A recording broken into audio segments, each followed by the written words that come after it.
Hello, everybody.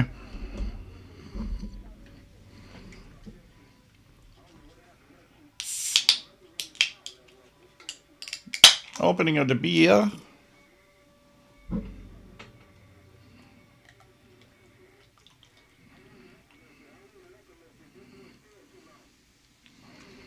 And there we go. Start this. Cheers, everyone. Usual Labatt beer.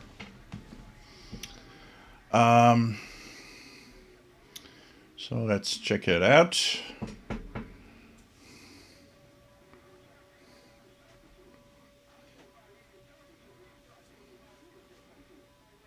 And here we go. There, we're going to open the pages I need. We'll have EIBI Space that has updated its schedules quite recently, February 8th. So I'm going to actually do something different today. I usually just open the frequency page. I'm going to open the schedule page. We're going to go through the schedules and we're going to try stuff according to the schedules that I see during the broadcast. And we'll see if we can get some of the interesting broadcasts. Of course, HF Underground for pirate radioactivity is going to be on. And we're going to get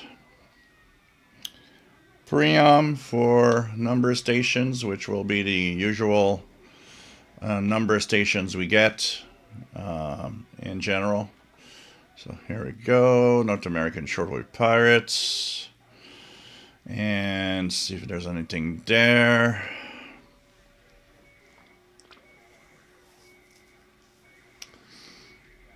All right, so all of that is open, and we'll be checking out the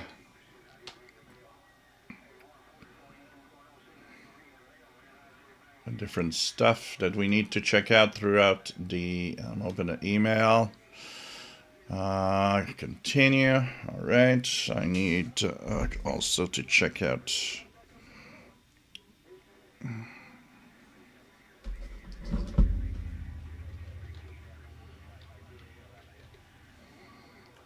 we go. All right.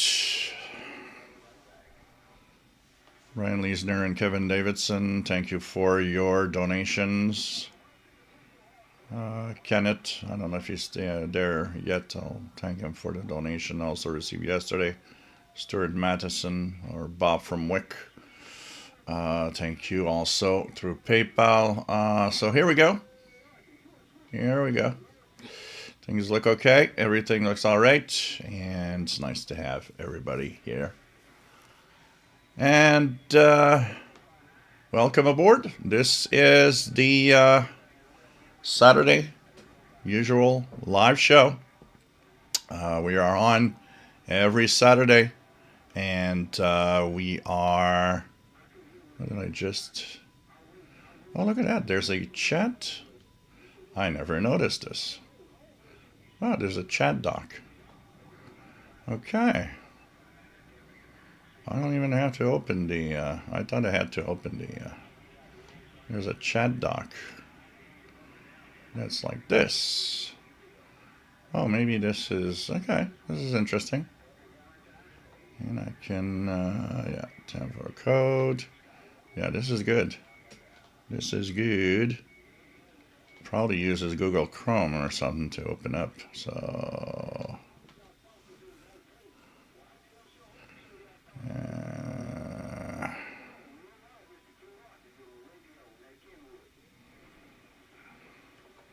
There we go.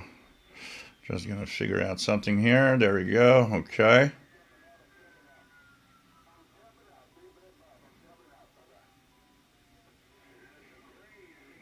So I'm gonna do it like this. All right.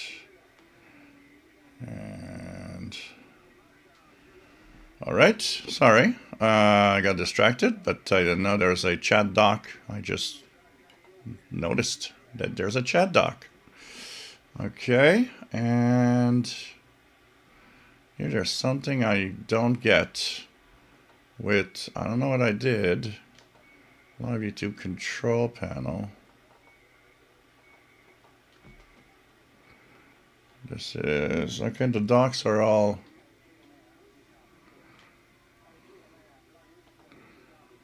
so I don't know why it doesn't want to. We go here. Yeah. Okay. I guess I'll just remove the dock. All right, we're live. So here we are. Just fiddling with a few things to make sure that it's all right. And let's start with this. Make this bigger so I can.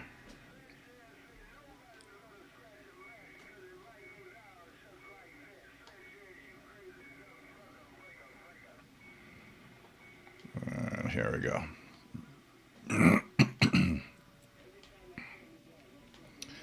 So, nice to have everybody here. Oh, I'm noticing something. The chat on the chat does not show me. It actually erases some stuff. So, okay, I won't use this chat.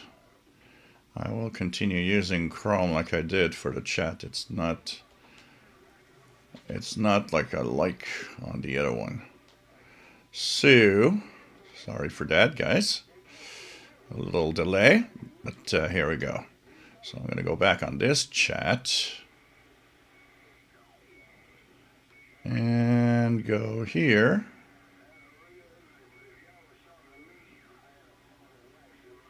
And open in a new window. Here we go. There we go. This is what I want and the way I like it. And here we go.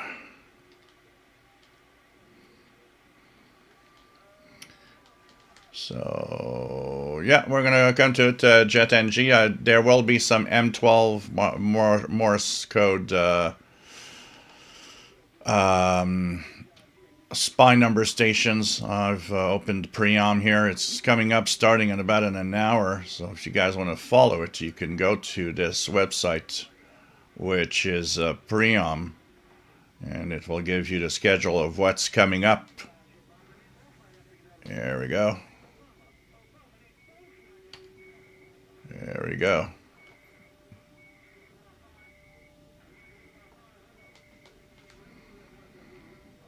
So here we go. Nice to have everybody here. Welcome aboard. This is the Shortwave Radio Live Show. We are here every Saturday at 20 hours Universal Time. We talk about radio. We have fun with radio. And we just, have it easy as radio geeks that we are, and gathering on this radio religion and having fun. My name is Gilles, located in Montreal, Quebec, Canada, northeast part of North America. And, of course, we answer questions. If you're new to the hobby, this is a great place to be. And it's always fun to have everybody here. Don't hesitate. Everybody's welcome here, I think. I say it again and again. I think we have the best gang of all, for sure. So we have a chat room if you want to join in and say hello. And you can also send hello to me by email. And you can, of course, also, just... look and watch. A lot more people watch than participate, but most people enjoy, it's all right. Not everybody participates, but most people enjoy what they see. And, tune the bands with us and have fun with radio. And after this, well, there's the Facebook group, which has about 4,300 members right now. That is nice because people are having a lot of fun sharing what they're listening to, the new radios that they get, the new toys, sharing their own opinion, what they think of it, which radio and that radio and this other radio. So it's kind of cool. So, Richard Wagner, nice to have you here from Northeast Illinois. Brian Leesner, thank you for the donation. Welcome from Philadelphia. Mike B. from Beerfield, Colorado, nice to have you here. Brian Leesner, attempting to use a TV and hope it accepts the keyboard input. Nope, the tablet will have to do. What a rip. So, is it a wireless keyboard you're using? I know that some TVs are sometimes a little finicky with wireless keyboards. Sometimes not all models work well. Because usually they should. My Samsung works with my Logitech keyboard. If I would want one, I would use that. Free to choose. Nice to have you here from Saint-Hyacinthe, Quebec. Bienvenue. J'espère que tu vas bien. Gabriel Sauter. Nice to have you here from Brazil, Gabriel. And the Android apps do not accept the @ symbol for auto-completing usernames. Okay.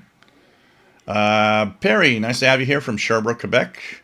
Bobby Burgess, nice to have you here from Morgan City, Louisiana, WA5107SWL. Megan, nice to have you here from Colorado. Skidology, nice to have you here from Sound in Ontario. Old Radios, nice to have you on board. Richard Califano, nice to have you on board from Albany, New York, WA2157SWL. And says another good day to tune the bands. Here, it's a very beautiful day here in Montreal. We're at the 32 Fahrenheit mark, 0 Celsius. It's warmer today.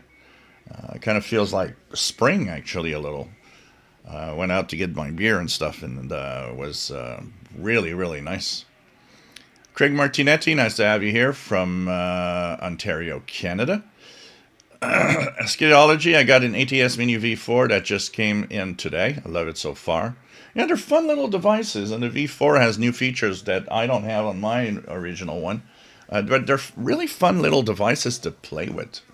It's really, I would not tell someone to buy it as your main radio because it has a lot of shortcomings and tuning through it is not necessarily the best, easiest thing. But for having fun with a little radio that's just like a novelty little thing that's kind of cute and different, it definitely is very, very nice. Jet NG, nice to have you here from New York, New York. Robert Varner, KC2TL in New Jersey. Free to choose. You want me to be here at the 20-hour mark. Chuck Schreiber, nice to have you on board. N5KVO from South Texas. Frank Fee, nice to have you on board from Austria. Nice to have you here, Frank. Steve Burnham, nice to have you here from Central Pennsylvania. What else do we have? So Craig Martinetti from Ontario, Canada. Joseph, San Francisco Bay Coast, California. Nice to have you on board. Old Radios, watching old tech TV stuff, if anyone remembers that channel. Oh, Billy, yeah. Yeah, I remember tech TV. Jeff King, nice to have you on board from Jacksonville, Florida. Skidology. So loves his ATS Mini. Art Dodd, nice to have you on board from New Jersey, K2ADC. Daxpar, nice to have you here from Germany. RJ Dakota, nice to have you on board from Winsville, Missouri. Free to choose. I wonder if Cuba is still broadcasting, given all the problems they have. I don't think so. Last I heard, Cuba on the bands was actually a relay of Channel Radio International about a week ago.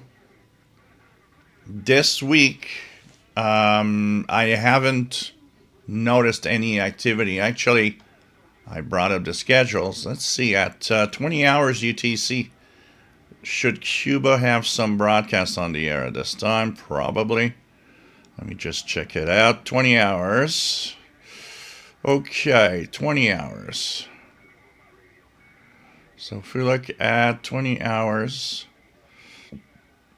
technically, Radio Havana, Cuba should be in English on 15140. So let's check if there's something there. So there's nothing there. Well, there is a weak signal. Yeah, there's a weak carrier. Anybody hearing Cuba there? There's a weak carrier. It's not very strong, but it's there. And 1188. And you see that Radio Havana, Cuba is actually... I'm hearing some Chinese station or some Vietnam, maybe Vietnam. So 11880 is an empty carrier. And I bet you that's Cuba. The transmitter is working, but there's no audio. Like so many times. So 15140 and it seems to be there. And 11880 seems to be there. But with pretty much... no audio, just a carrier, which, is pretty much what's happening all the time lately with Radio Havana, Cuba.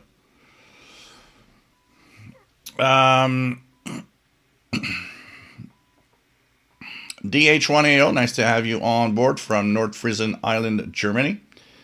That is the thing that I was thinking about. You made me think about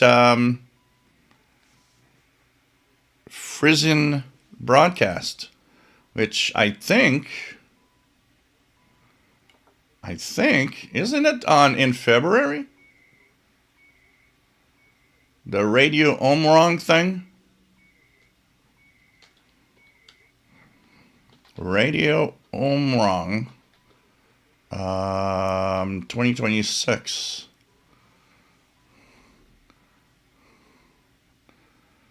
Radio Omrong, which broadcasts from the German North Frisian Islands, is mentioned in the context of wishing listeners Merry Christmas. No, that's December announcement. But there's, February 21st. Typically, the station is known for a special broadcast on February 21st, which is next Saturday.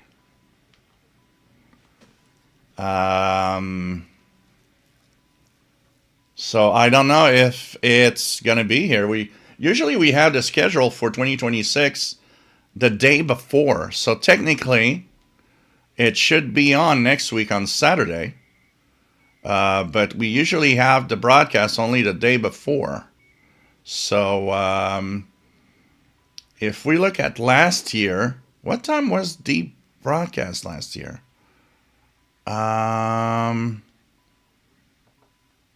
So it was from 16 to 17 UT last year. And they were on 15215, which is almost always that frequency. So let's keep in mind something for next Saturday special broadcast from Radio Omrong from the North Frisian Island. And it's in the Frisian dialect and German, and there's a little bit of English in the broadcast. That's coming up next week. So that's interesting. All radios feeling good at 58 Fahrenheit. Jet NG in the future, 2027, I would buy ICF 2010, ICF Shortwave 77, Texan S2200X, but the ICOM 8600 or an ICR 30 costs too much on eBay. Yeah, they're very expensive radios. The R30 is discontinued. Has been discontinued for couple of years, for a few years now. The only receiver ICOM has left is the 8600, which is a very expensive radio. So if you buy old radios like the Sony ICF 2010, make sure that it works well, and think about the fact that it might need to have some work done to work well. Old radios that are 40 years often need work. Brian Leisner says, beautiful 47 Fahrenheit weather finally. Don Royal, latest version of the showing LC90 radio 4.9. Yep, I've upgraded my radios. All of my Shoyoung radios that need to be upgraded, I've upgraded them to version 4.9. Brian Leisner says, discovered the song lyrics. Oh, really? I didn't even know if it had that. Don Royal.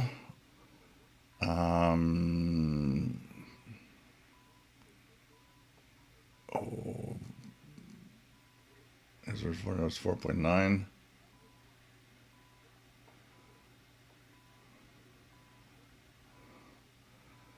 Kamikaze 76, nice to have you here from West Michigan.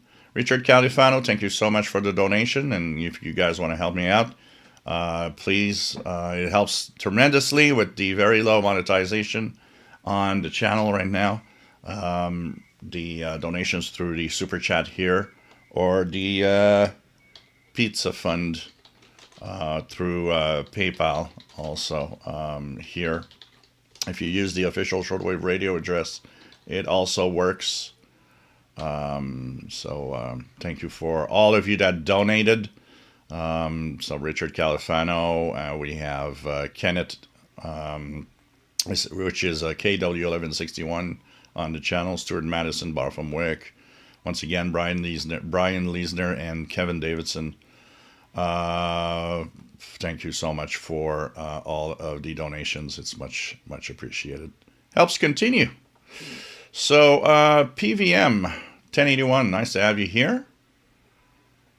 Craig Martinetti, my birthday was February 10th. I have a birthday party to go, my friend's house.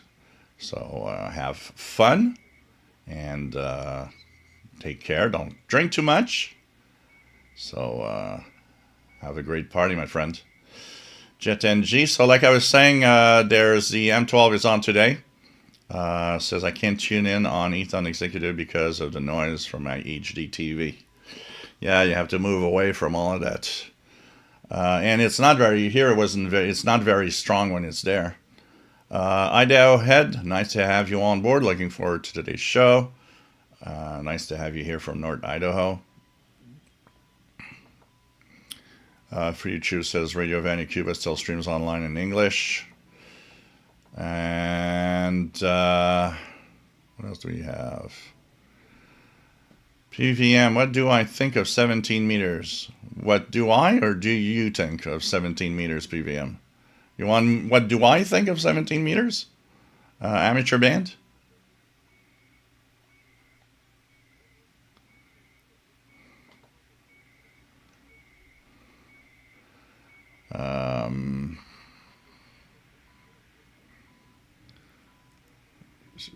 If that's the question, it's a nice band. I like the I actually like the warg bands, the amateur warg bands. It's very often where I hear a lot of great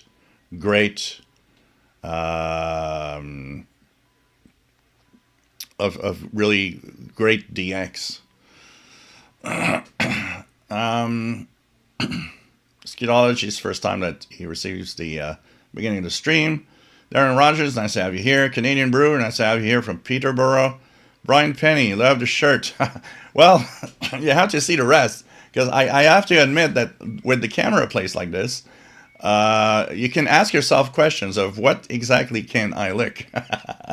But it's a geek shirt, so it's like, can I lick it? And there's the periodic table of the elements, and with the colors here, you see that, sure, go for it, maybe not the best idea, please don't do that, and see you on the other side. So depending on the color of the element on the table of elements, so it's a very geeky shirt.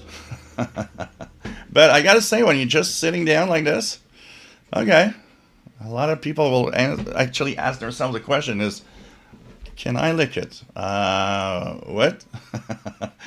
Blagadai, nice to have you here from Virginia with his SDR V6 clone and WOW antenna, which is a wire out the window. I like that. Wow. JetNG, personally I cannot afford the ICR30 because I could only go up to $500. Yeah, and you know it has a lot of flaws depending on where you live. It is more or less good, and you're better off probably with, especially if most of your listening will be shortwave, you're better off with a dedicated shortwave radio, like, I don't know, you were talking about the Texan S2200X. That's a great radio. I love it. Old Radio's watching an episode of the Screensavers. Oh, the Screensavers from 2000. Yeah, with, oh boy.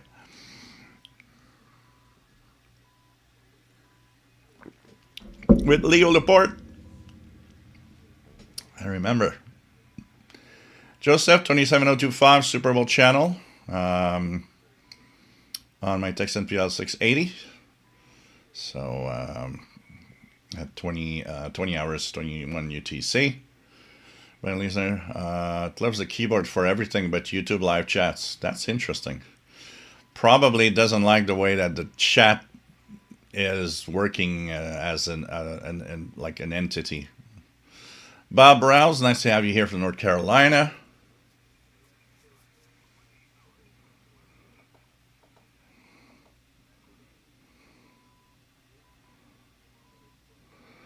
La Pointe 34, La Pointe 34, bienvenue. The Pierrefonds, welcome aboard.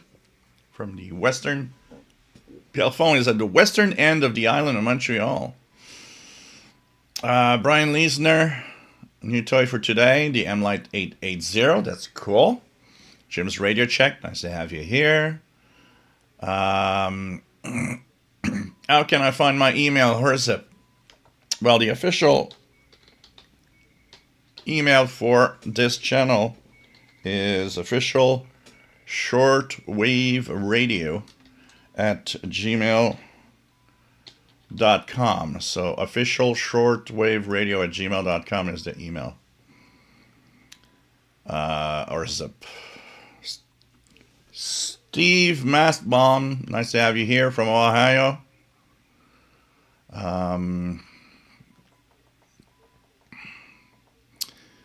Sid MQ6DT, nice to have you on board from Birmingham, UK. On the Radio Shack DX394 tonight. Pretty cool. Pretty cool. I'm so sad that I don't have one of those, not that it's the greatest radio, but it's, it's decent. And I still remember that I was out of a job in the 90s at one point, and really was very, very, it's like I had to count every penny. And I went to a Radio Shack downtown Montreal, and it had the DX394 on an incredible sale, like $49. And but I was so strapped, cash strapped, that I could not afford $49. So I always think about it today as like, oh God, why did it fall in that little, 8 months of time that I didn't work? If a year earlier or a year later, I would have purchased it. But oh man. Skidology, I would say the ATS Mini is probably the best at receiving stations out of all my radios I have. Plus, I like that it has the SMA jack. So, yeah, it receives well. My ATS Mini receives well. Blogger Dice sees a carry on 15140. And Jeff King says, seems some of the Cuban medium wave stations are dead. So, that is possible. Thanks far. My new toy is the ATS-25 Max Decoder 2. Cool. It's incredible, all of these little odd novelty little radios. JPV says, just got my Texan PL520. Nice radio. Manual is only in Chinese. Yeah, because The version you have is the mainline China test radio. It is not officially released internationally, so it doesn't have yet an English manual. And they're still fixing a few bugs. I don't know if you noticed anything weird on it, but apparently they have a few bugs they're fixing. I should be getting one when the international version is officially available. And Anna at Nanonco says April probably, and she will be sending me one, so it's pretty cool. Jet NG, you know what radios I'm purchasing this year? ATS 909X2, Malahite DSP2, China Clown, and Texan PL 990X. Cool. DH1 AO says home rung is the name of the Frisian dialect on our neighboring island, Amron.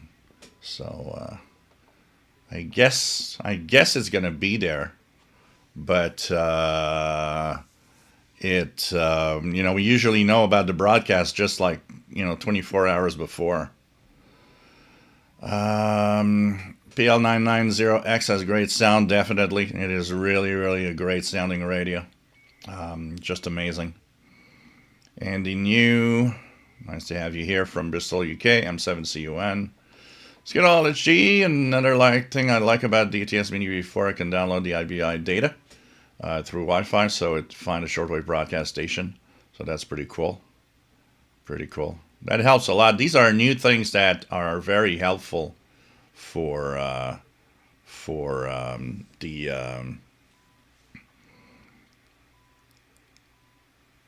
anybody that has a hard time kind of going through all the different schedules and stuff. It's definitely something that is kind of cool for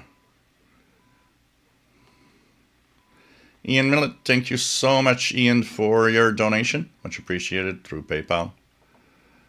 The R20 Jet NG.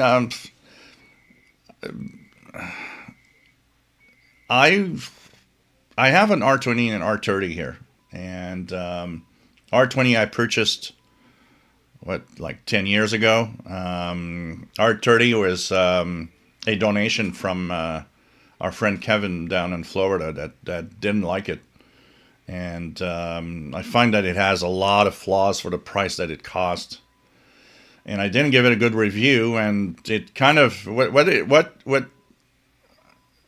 it's just funny because it kind of got discontinued maybe a few months after I gave it a really bad review. Because of price versus performance versus, what here in Montreal, because the two radios have a big flaw. And the flaw is, first of all, there's way too many things in it. They packed so many features that I wish they would have got a little less features, a little more money on the radio circuit itself. Because in a place like Montreal, where the FM stations are very strong, and also I am close to a lot of commercial antennas of repeaters of services and stuff, it overloads so bad that it is difficult to even make, if it was not that I know how to play with it to get my signals using attenuator or RF gain, anybody that buys that doesn't know anything about that will miss out on tons of signals because it's deaf, because it's overloaded. And you got to desensitize it in order to start hearing the weak signals.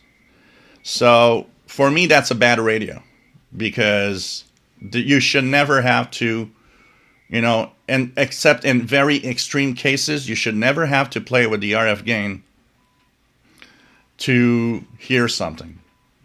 I find that if you have to, you definitely are missing out on the circuitry is bad. The circuitry isn't receiving well, and it's not well designed for strong signals. And that is the big problem of the R30 and the R20. Once you start playing with, I got a lot of people like saying, well, you got to learn how to use a radio. No, you don't have to learn how to use a radio like that. I'm sorry if you overpaid for a radio and aren't capable of accepting that it's a bad radio because of that. Like I say, I don't know why you're offended. I'm not insulting you. I'm just saying what it is and what the radio is all about. And that's a big problem of the R20 and the R30. If you live in a place where tons of signals are around, you're not gonna have a great experience with it. I've learned to master my R30 to get some digital stuff like NXDN digital transmissions, things like that here. I listened to a couple of D-Star repeaters with DETs on them, and even that is tough. For example, the Canada Net on Friday nights, the repeater that has it on is a little far away, but with D-Star, you should still be able to hear stuff. And the problem is that because of its sensitivity crap, what happens is that it's a hit or miss on some of the weak DRM stuff. So, not DRM, sorry, the D-Star amateur stuff. So I find that kind of sad because honestly, if that would be improved and better, they would have been decent radios.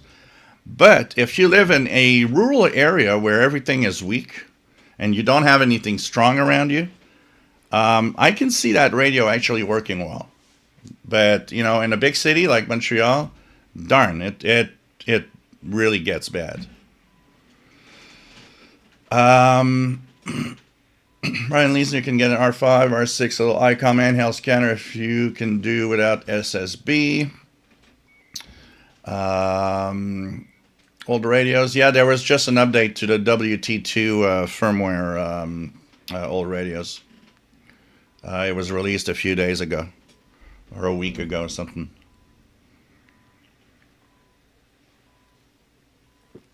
Ian, Mini Traveler, nice to have you here from Baltimore, Maryland. The H1AO, February 21st, is the day where we light up big fires on the beaches on the North Frisian Islands to say farewell to the whale hunters back in time. The day is called Beak here, which is close to Beacon. Okay, Beacon. Interesting traditions everywhere.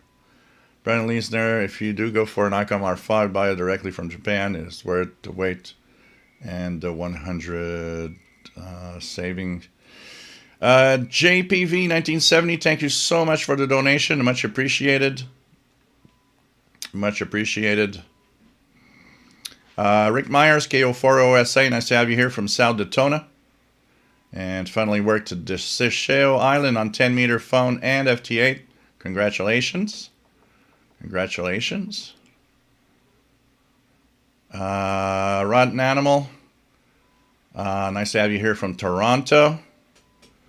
Well, Voice of America is gone because of the administration that didn't like what it was all about. Apparently now for Voice of America, well, the USAGM, the budget has been voted by Congress, which means they have to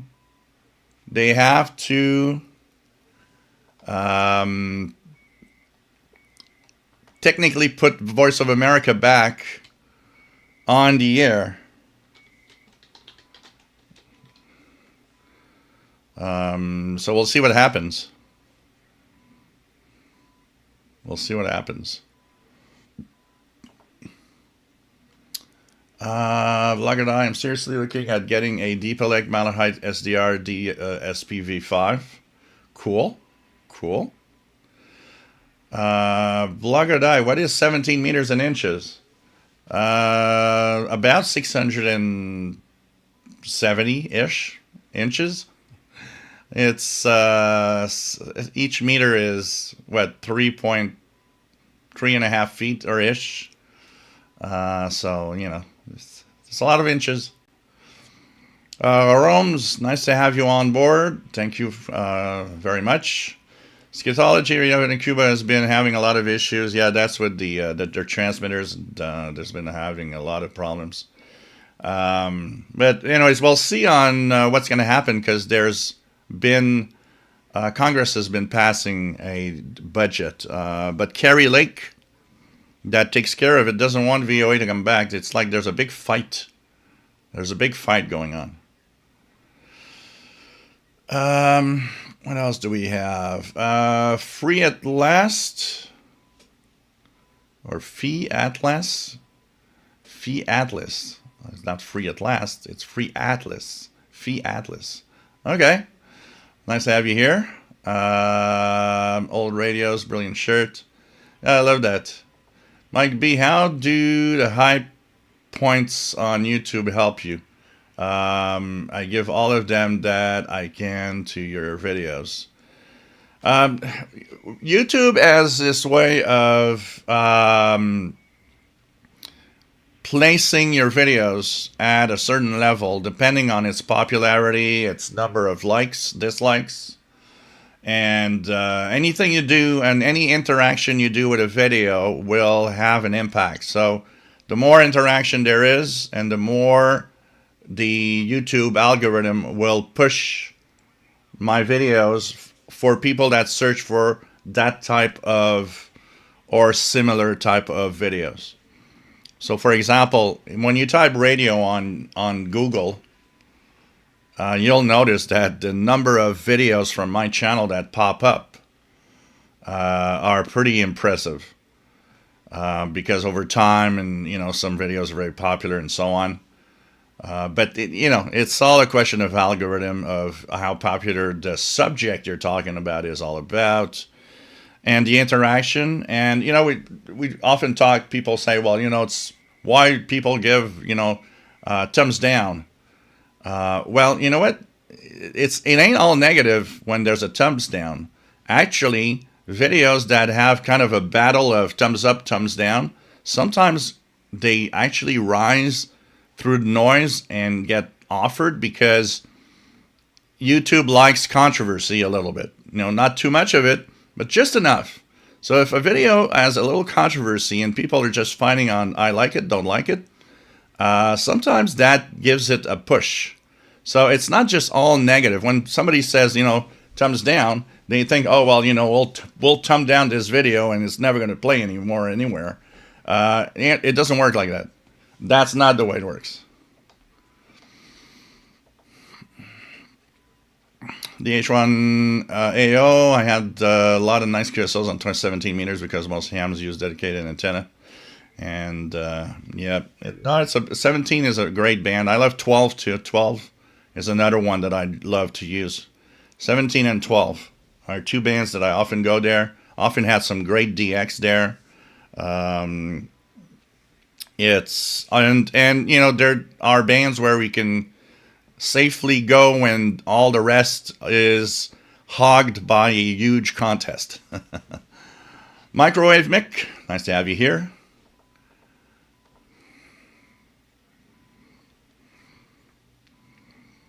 And Cuba doesn't have, there's a big impact. Here, Canadians go to Cuba a lot for vacation.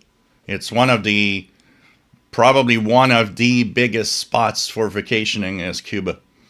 And a big part of it is because it's inexpensive. And the beaches are just incredibly beautiful. And, higher end resorts are not bad. They're not perfect, but they're not bad.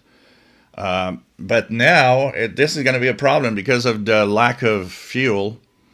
They've actually said that there's no kerosene for the planes. So that means if a plane from Canada goes to Cuba, it has to bring with it extra kerosene because it can't get a refill in Cuba. And the only way to do that would be to either have, a place where it's going to land to get a refill or bring extra kerosene. And so now a lot of companies, here we have two big companies, two of the biggest companies, Air Canada and Air Transat, I believe, that said, we're stopping our flights to Cuba. This moment in time to Cuba, they had some really tough times over all that period of time since the 50s when they became a communist country. I think this one is probably the worst situation ever now.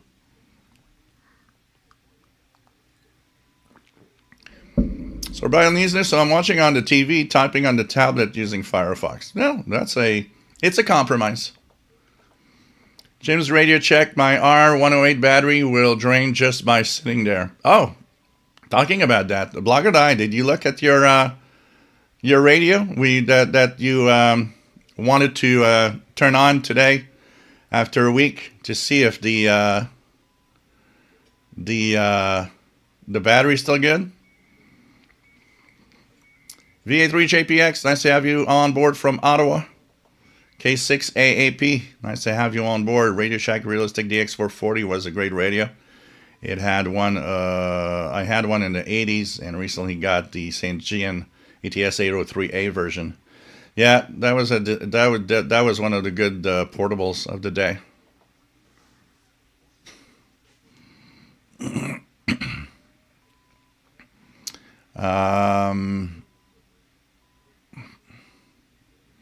Brian Leesner, I'm serious about the ICOM R5. It's very good, up to 2 gigahertz too.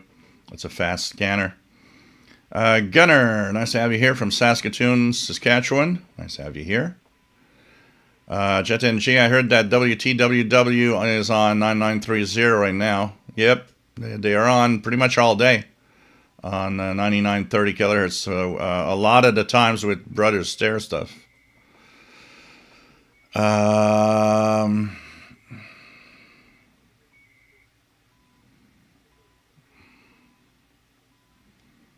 nice to have you here. Abert, nice to have you on board. WF7I Homebrew. Hi from Flying Out, Virginia. Some of my 160 meter loop antenna that I lowered a month ago due to ice concern. Still buried under the ice, but it may melt with some rain tomorrow. Nicole, nice to have you here from the UK, G6PJV. Nice to have you on board. Brian Leesner, nice checking the WT2. Pleiades, nice to have you here. Why shortwave frequencies change sometimes? That has to do with the propagation characteristics of shortwave that change with season. So when you're in winter, when you're in summer, the path from the transmitter to your location will be different. The sun, is not at the same height. There might be more darkness between you and the transmitter, or in the summertime, maybe more sunshine. And that means the frequencies used have to be adapted for that, or else you won't hear the broadcast. So, for example, if a station stays on a frequency that's way too high in the wintertime and there's a lot of darkness between you and the station, well, then what's going to happen is that you just won't hear it. And so that's why that twice a year, in general, twice a year, they change frequencies. The next frequency change will happen at the end of March. The last Sunday of March will be the new schedules for 2026, which are called A26. And sometimes stations will change midway because they either have people telling them that, they're not heard well, so they're going to try a different frequency. Sometimes it's maybe because another station is too close or on frequency. So there are different reasons for changing, but mostly it's a twice a year thing. They change for the seasons, summer and winter. So Brian Leesner has Wi-Fi on the WT2. Cool. The H1. All right. Gabriel Soto, thank you so much for the donation. I have the orange Texan PL368. I enjoy it a lot on the Moo expeditions. You sure remember? Yes, I do remember. More than 40 countries only with the telescopic. Is there any newer or in better radio nowadays on that range price? On that range price, honestly, you will get something that, I can't say you will get something that will give you more stations or anything. The radios are surprisingly good today. And that means that what you have there is, for the same price, I can't see. All I would say is maybe you would like something like those novelty weird radios that, because it's almost in the same range as prices. Things that, you could have fun, like to play with, like radios like this, the Deep Elect DP666, or radios that are, unique in their own way. This makes it different. But in terms of in the same price range that I could get that would be better, you already got in a PL368. You've got something that is already pretty good, honestly. Maybe what could be something which makes it interesting to tune around. It's somewhat in the same price range. The Texan PL680, which is an analog receiver, and that means that the Texan PL368, when you tune with the knob, it mutes, so it makes it very annoying to tune around to search for stations. But Texan PL680, which is more of a I got one here. Here's mine. I was going to show you guys mine. Might as well take it out. So, which is this? More like a standard portable. And the fact that it is analog PLL is that you can tune around the frequency ranges, and there's no muting. So, in manually searching for stations, this is much more fun than the Texan PL368. So that technically could be kind of an upgrade if you think about it. For that reason, that the Texan PL368 is fun with the ETM scan and all of that, but for manual tuning is kind of not the best. But the Texan PL680 would give you the opportunity to manually tune around every frequency range slowly and see if you can hear anything else, any new signals and so on. And it has SSB and everything. That could be something that I would think about for you personally.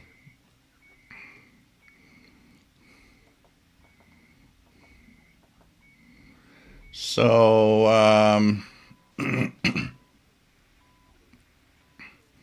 Robert Briggs, nice to have you here.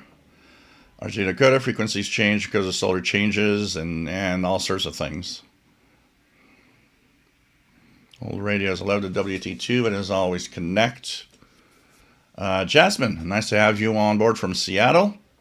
RJ Dakota, Radio Vanucuba has been using the same transmitters for decades. Yep. Their transmitters are probably from the USSR era. They're old Russian transmitters.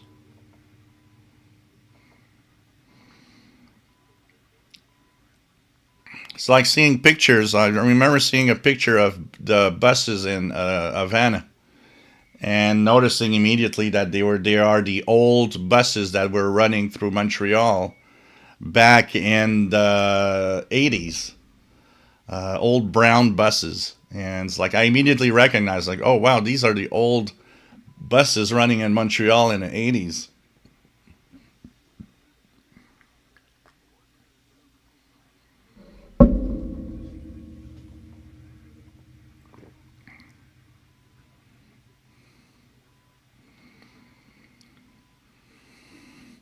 Yeah, that's why I told you to change the channel, Brian Leesner, just to see maybe something is bugging the Wi-Fi chip. You know what could be the big problem? It could not even be a firmware. It could not necessarily be just a firmware issue. It could be that the chipset, the Wi-Fi chipset they are using, has a hard time coping with certain conditions. And so it makes it hard for the device to connect depending on, just changing the channel improved for you. So that kind of shows that there's maybe something bogging down the chipset. It's Wi-Fi is crazy. Over the years when I was doing tech jobs, and Wi-Fi was a big issue. A lot of people, were trying to get their Wi-Fi as far as possible, and it was getting difficult sometimes. And you'd play with the channel, you'd play with all sorts of things, the way it connects, the way that you'd play with the way that the connections are made, and you try to give it a specific IP address to make sure it doesn't change. There's so many freaking things that can go bad in Wi-Fi with some devices. Some devices are very finicky. Some they just connect on everything, everywhere, all the time. It's like, yeah, this is just like magic. But some you just like go crazy in their connections with Wi-Fi. 6961CW, if you guys want to try a M12 Morse code station, which is a spy number station from Russia.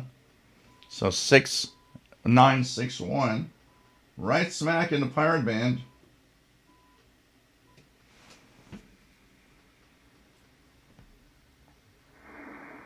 I don't know if I'll hear anything. We'll see in 2 minutes' time.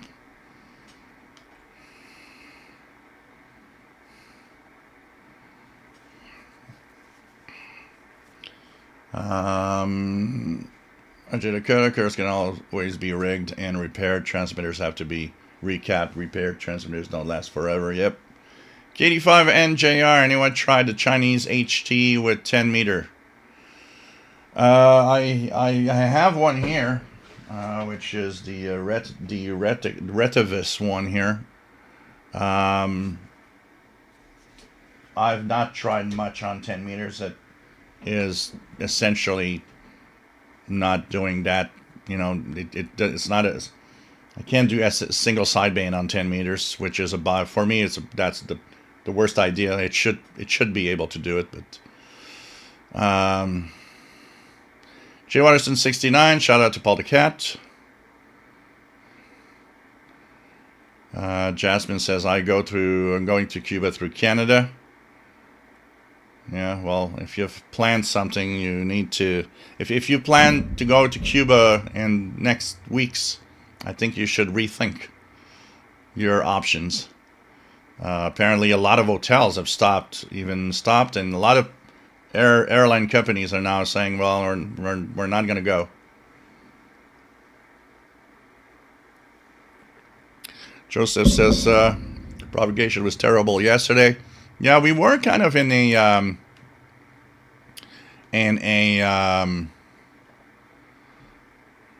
unsettled condition. Unsettled conditions.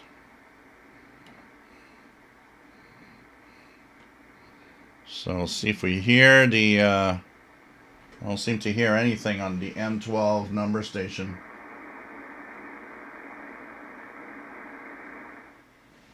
I don't know if you hear anything.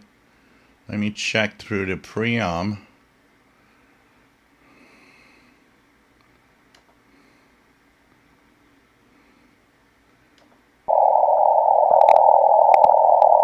So what I notice here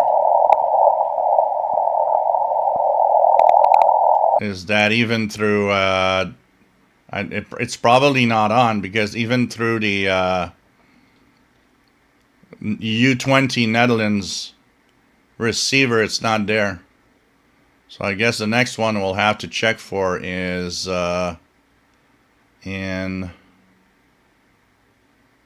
let me check the K index at this time. K index 1.5 right now. So it's pretty quiet. Solar flux has gone down 117. So we'll see in the next hour. In the next hour, usually the M12 one, 69.82, comes in. So we'll see what happens. Days are definitely getting longer. Here the sun now sets at something like 5:20 p.m., which is more than an hour and 20 minutes from December 21st. So this really shows the days are really getting longer. And the propagation is also there for that. One of the things I was noticing just as we were searching for Cuba, I was noticing that right next to it,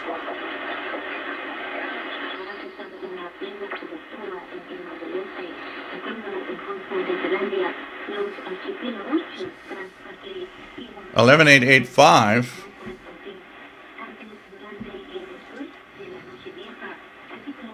is Voice of Vietnam in Spanish, is definitely Spanish. I bet you that at 21:30 and 30 minutes, that frequency, Vietnam, will be pretty good in English.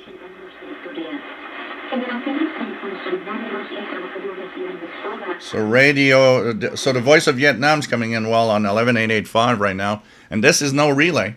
This is direct from Vietnam.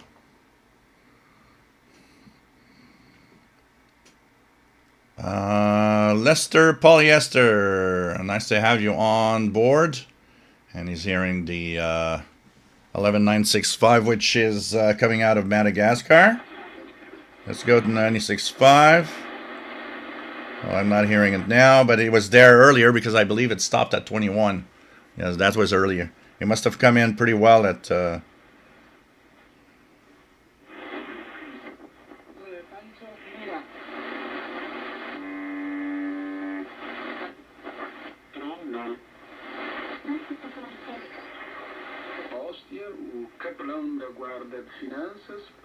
Vatican Radio on 11,870 coming in very well. It's $11,810, I think, is KBS World Radio. 11,810. So at this time, 21 UT is what is 21 UT? No, it's China National Radio 8 KBS starts at 22 in English. So it's only in an hour. So kind of interesting. There's quite a lot of interesting signals on 25 meters. Brazil on 11,780.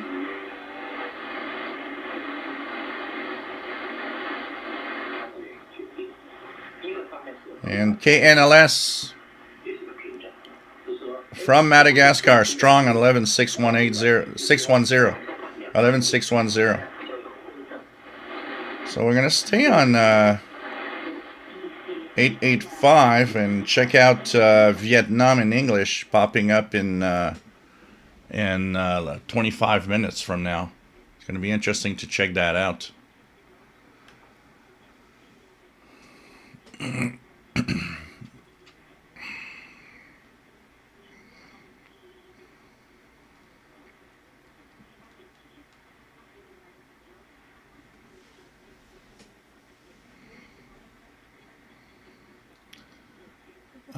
Okay, what else do we have? There we go. The H1EO, is it really that bad in Cuba? I see it on European news, but don't know how it really is bad. Yeah. There was actually a BBC report where they were talking to Cubans and saying that now it's like power can go out for 10 to 15 hours a day because since what happens is that since the Trump administration took out Maduro in Venezuela, the oil shipments to Cuba have completely stopped because they were all coming from Venezuela for the most part. So now they're kind of really, really strapped. They don't have gas, and things are probably at the worst. I would say right now is some of the worst they've ever been. You know, they had that time when the Soviet Union collapsed and Russia stopped helping them, that they had a hard time. But this, I think, is even worse now. Mike WX50 is to watch the screensavers at Leo Laporte, DirecTV. Yeah, Tech TV channel. Alright, Blogger Die. Because mine is like the other guy's suffering. If I leave the BL5C battery in it, after not that long actually, after if you leave it there and you try to use it a couple of weeks later, the battery's dead. So okay, you're gonna give it 2 weeks. MC112, nice to have you on board from SWLIZ2544. Nice to have you here from Italy. Jim Gordon, nice to have you on board from Dundee, Scotland. Now, you guys have been having a lot of rain. Scatology at 11965. Friendly's near mine. WT2 says 0214-2026, and the LC90 says 1402-2026. Okay. It's the region. Usually when that changes is because it depends on the region you are. Some have it reversed like that. Ian Mini Traveler, what USB devices are being used as external tuning knobs for SDR software programs? Yeah, I've seen some of those that are made specifically for some of the software. I never really looked into them much, so I guess it'd be interesting maybe if I looked at it a little more, because definitely these are nice. They add a kind of a radio capability to your SDR. It looks more like using a radio with knobs.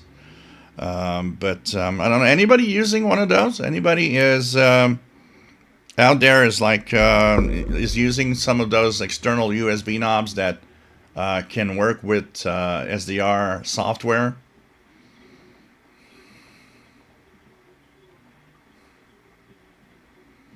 Brad Shaver, nice to have you here from North Illinois.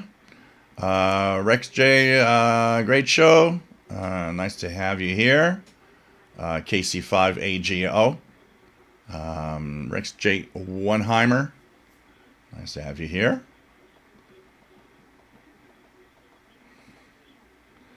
Steve Burnham, channel 38, a lower sideband, some activity. Yep. Usually when you hear stuff on the Super Bowl channel 27025, you hear stuff on 27385 lower. RJ Dakota, notice all the different date formats. It was rates originally put month, day, and year, but after a time I got used to the computer style date reading without it makes more sense.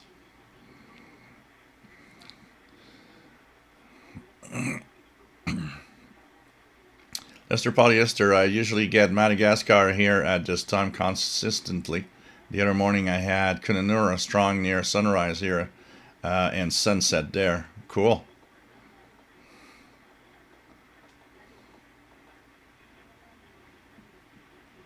Ryan Leisner says the channel 11 had wire did help a lot. So hard wire.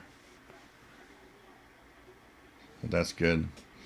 I had a device for a long time. I worked like that. I still have it here. My old TP-Link router that I was using before I changed my internet setup. And I used to have one device here that didn't connect to my new router. It just refused. So I had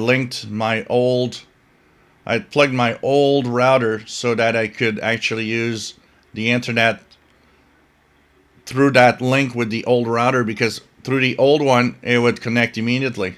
And I kept my old router just for that, because of that device that just didn't connect. Now I don't use it anymore, so I can probably take out the router, but and sometimes they're so finicky. RJ Dakota says, I have cold spots in the house where the Wi-Fi never works and other parts where it works well. Yeah.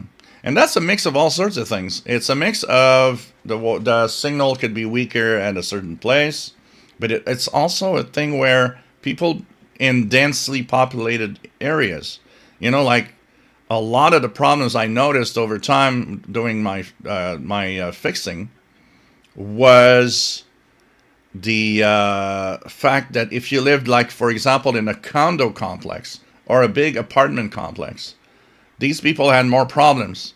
And why? Because everybody's just jam-packed together in the same building, and everybody had Wi-Fi. So now there's so much Wi-Fi signals that some devices are okay. They still can connect. But some devices, the chipset just refuses. It's like, no, I can't do it. I don't understand anything. Jim Gordon, Jill, for World Radio Day, Vatican Radio did a fascinating interview with the daughter of the great Marconi, Elettra Marconi. She said that radio could be trusted more than anything else. Cool. Cool.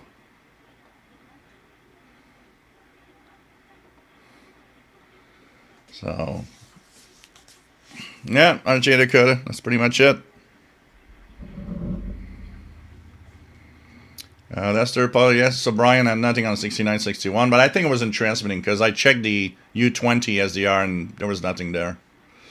Mr. Polyester Madagascar has faded here now, and Oblige Spain is strong. Radio Exterior España. We have 7IO Homebrew.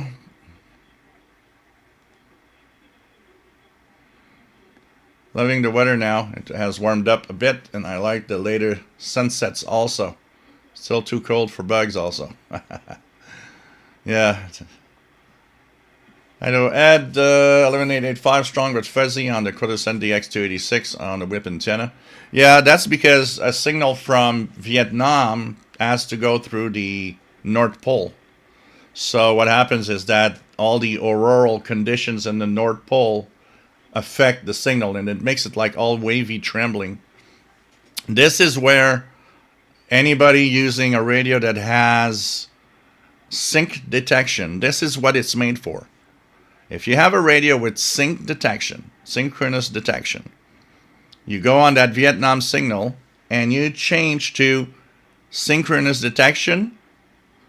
And since Cuba is on 11880, even if it's just a carrier, what you do is you use the USB part of the sync detection. So you're moving away.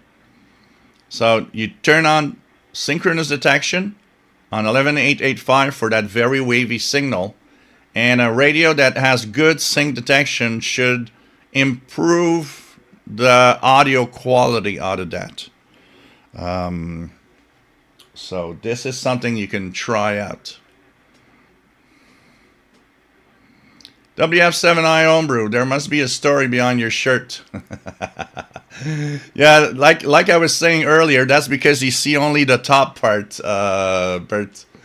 It has the bottom part that will make you understand why, and it's because it has a the table of elements, and it has a chart that says, okay, can you lick it? So depending on the colors, yes or no, or maybe if you make not a good idea, or or see you on the other side on the red ones. So that's the part that's missing on the live show. I would have to put the camera lower for you guys to see it all. But I'm sure it's going to attract attention. People are going to be looking at the a thumbnail or something, and they're going to be like, this guy is wearing a "Can I Lick It" shirt? I'm trying to put it straight. It's okay. I gotta put it. No, wait. This reverse stuff is so. Okay, I gotta put this higher. I gotta put this a little lower, so it's straight. Yeah, a little better. Oh yeah.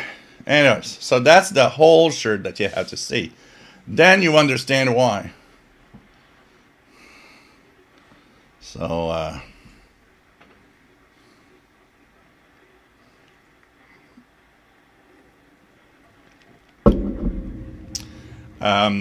Jasmine, you know what? There was a story that I read, I think it was last year. Because one of the things that I always thought is, why isn't China helping Cuba more? Because it would be kind of a logical thing to do for China.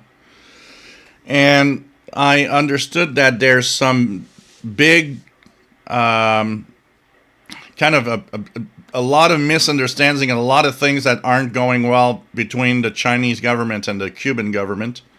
So China is kind of staying away. Because I would see China sending brand new shortwave transmitters for their own broadcast to North America and for a radio event at Cuba. And I would see China helping out a lot because it's the neighborhood of the United States. A great place to be. But apparently, because of a lot of politics in the background between the Cuban government and China, China is not super interested in helping Cuba. Free to choose, Radio Marti on 11860 comes in like a ton of bricks. Yep. Rex says, boom, lightning over in Central Texas. I have the Yisu FTDX10 unplugged. Yeah, that's sad for the tuning around with us. But you want to keep that Yisu FTDX10 safe, Rex. Brian Leesner, the XH data branded BL5Cs claim to be 1500 milliamp hours versus the other ones that say 1000. I'm dubious on that one. BL5Cs maximum, the BL5C.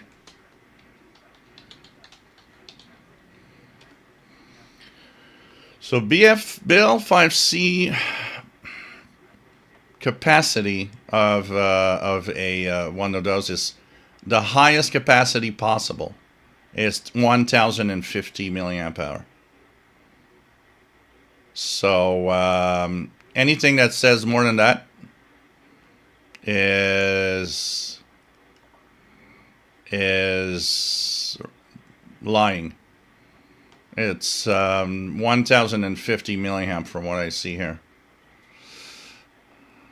Now, you know, there could be some better upgrades, but yeah.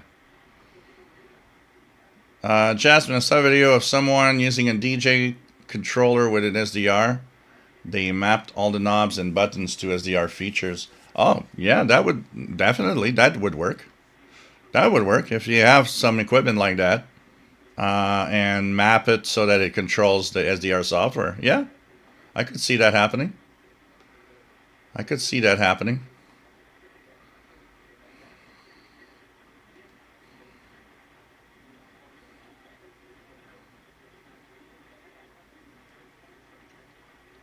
Jim Gordon, Voice of Vietnam, 11885, usually good in English. Also 9730 with code channel from China Radio.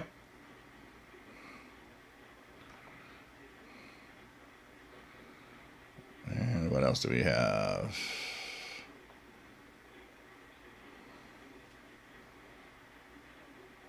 Brian Leesner. Yeah, you know, sometimes something as simple as that can make a huge difference, and suddenly you see it connecting all the time real well for some reason.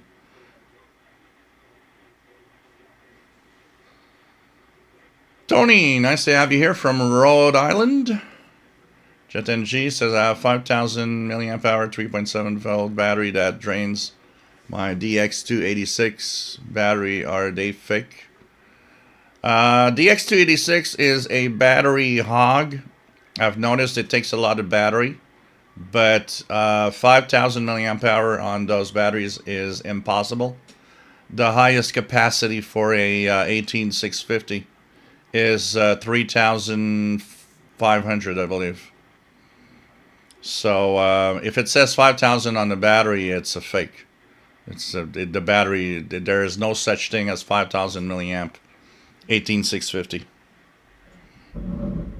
The best, if you have more than one 18650 from different brands, weigh them. Very often, the weight gives you an idea of its capacity. But like someone said, and I have seen a YouTube video somewhere of someone this that opened one 18650. Some Chinese manufacturers apparently, to fake it, put some stuff in the battery to make it look like it's heavy, but in reality, they just stuffed it with something to make it heavier, and that's it. Kevin, nice to have you here. First of all, thank you for the kite video. I just can't believe it. I didn't even know that kites could be so big. That whale kite is just great. And on your YouTube channel, all the videos showing how beautiful you are. It is in Florida around you. Google Translate has come a long way. I'm listening to Radio Martina on 11.930, and the translation is fast. I've not tried it in almost a year. Very nice. Oh yeah. It's top notch now. It's really, really nice. I was using it at the Ukrainian festival last fall, sorry, and I was so surprised, and I was even more surprised to see that it could actually understand context. Sometimes it would correct itself because as the sentence was going on, it understood that, okay, that's not what it was exactly. We have to change the translation. It's definitely very surprising. And on good signals, you can use Google Translate on a phone, on a tablet, on your PC to translate foreign language broadcasts. It works really, really well.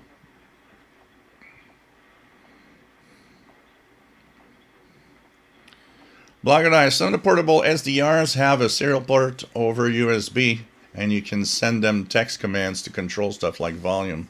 Yeah. Kid Jim, that's a great shirt. Thank you. It's good when you understand the context of the shirt and not just the "can I lick it" part. Mike B, I hit sync for 11885 my PL330, still a bit wavy, but went from 34 to 58 on signal strength. So usually it should help in understanding, for example, the signal, understanding. So what does it look like here? So you see, we're not yet in the great. The signal for me on Vietnam is actually going lower, and that's because probably the gray line is moving away from it. But as we're going to go through March, you're going to see in a month from now, I bet you guys that signal is going to be real strong. March is at the time of the equinox. That is the greatest time here in Montreal for anything from the Pacific and Asia.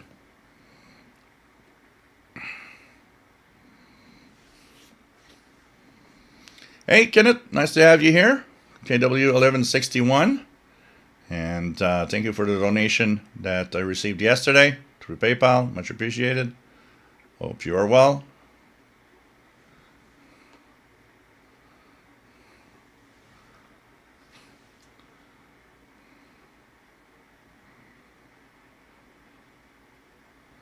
Yeah, it's a question of the size of batteries. Absolutely. The physical size of a battery decides of how much power is in it. That is the reason why we had A AA batteries, C batteries, D batteries. If you could use D batteries, it was a lot better than using AA's because D batteries have a lot more power in them. Alkaline D batteries have something like 15,000 milliamps hour capacity.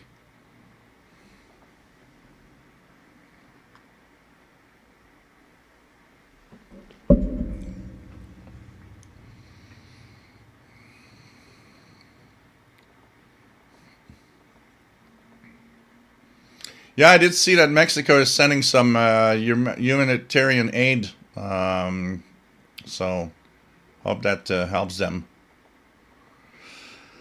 Ryan Leisner says 18650 Battery Store is a trustworthy site. And the ones I purchased here, which are the Atomic brand that is available at the Addison Electronics Store that I have here, are very good. Very good. I'm going to buy more when I go back because they are really, really good.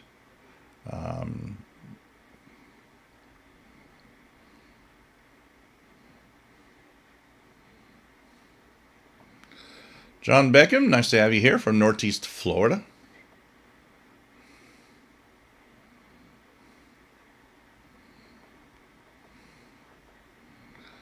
JetNG, I use Google Gemini and ChatGPT mostly for other ideas outside of radio, mostly for cable TV and my favorite Nickelodeon show, The Loud House. Ryan Leisner, my LC90 is now 7,000 milliamp hour, and you can tell the difference. What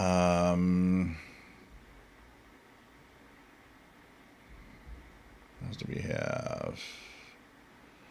What else do we have? Upgrading the WT2, Sizzle radios. All right.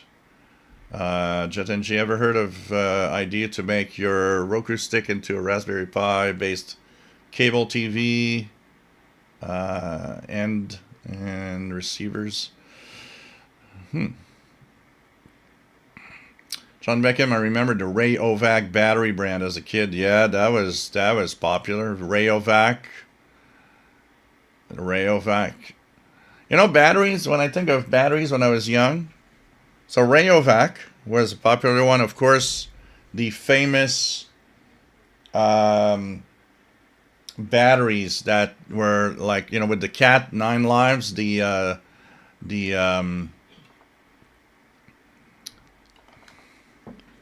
non-lives battery, the Ever Ready with the Cat and the 9 lives. Oh, here are images that are kind of cool. So that I remember as a battery. They were called transistor batteries back in the day. Wow. So I'm just going to show you guys my screen so you could see display capture. Remember this, guys? That was the that look with the Cat going through the 9. Dang. That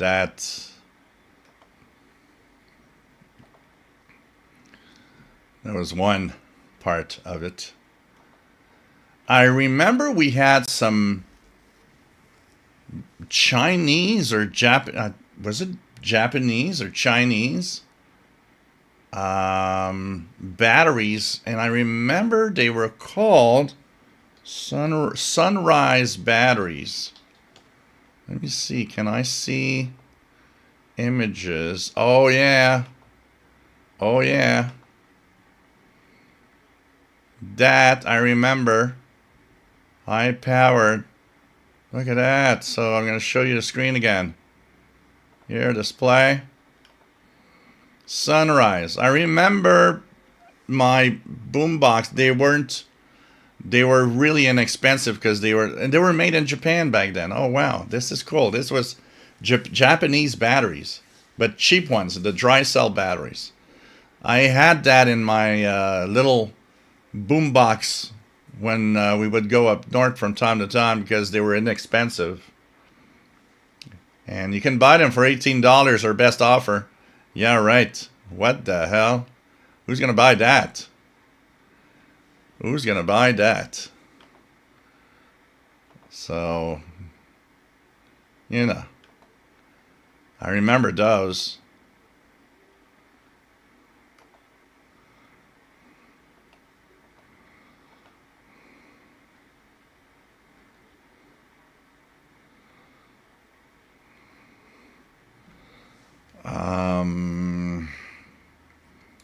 What else do we have? Ever Ready. Yeah.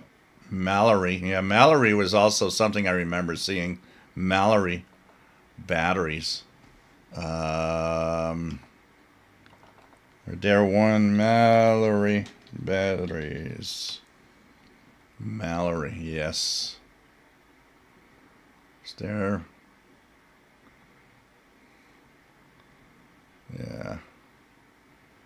Those Mallory batteries. God, I remember those. Those are the ones I remember. Mallory batteries. Look at that, guys. Mallory batteries. Flashlight battery. Dang. That's some going back in time.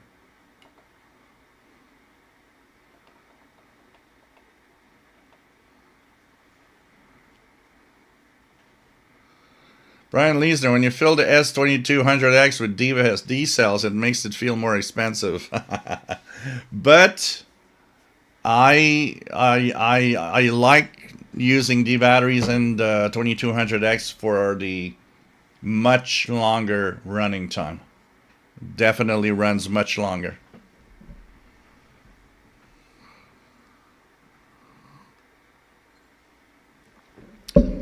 Jim Gordon, radios like my SCF 2001D and RF2200 use 4D cells. They are quite expensive at £6 a set, but they last quite well, particularly in the battery sipping Panasonic RF2200.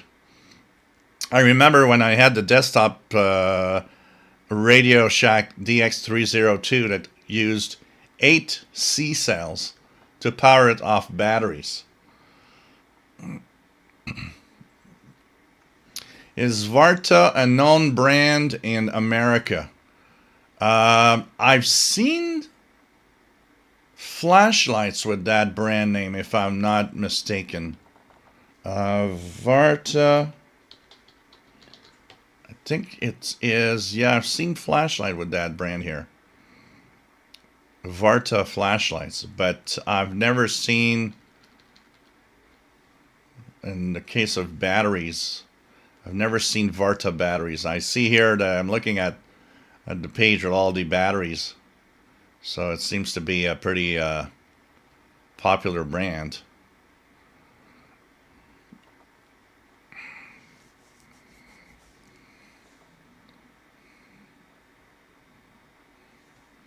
Mike B, I would like that old Ever Ready battery logo on a t-shirt.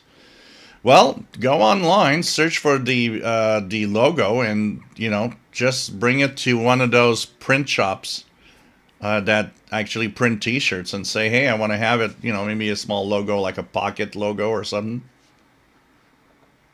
9-volt battery tester your tongue. Yeah, that was something we would do, definitely. RJ Dakota, Rayovac is one of the few batteries I trust. I will never ever buy Duracell. The classic Ever Ready batteries worked fine. Yeah, Duracell are definitely leakers. It's incredible how Duracell batteries have leaked over time. I got Energizer batteries, and I got other batteries that, even the Panasonic alkaline, I've pretty much never had one leak.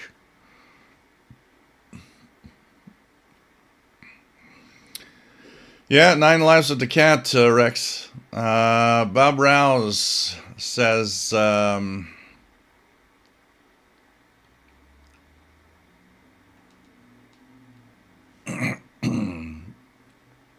Radio Shack free battery club. 1 free battery per month. Yeah. Remember what the card looked like? Radio Shack battery club. Club card. Oh, God, I remember. Look at that, guys. You're going to have a...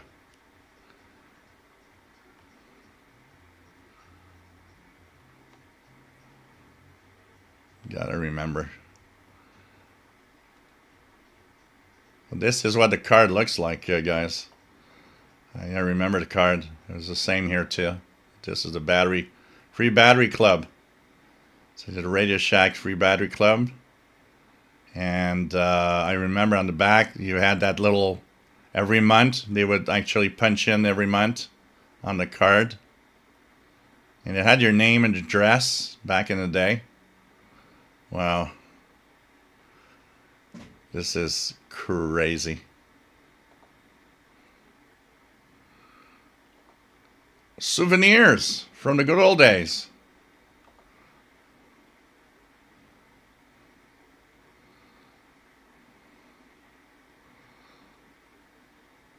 John Beckham remembers the old nickel cadmium batteries that were rechargeable. Yeah.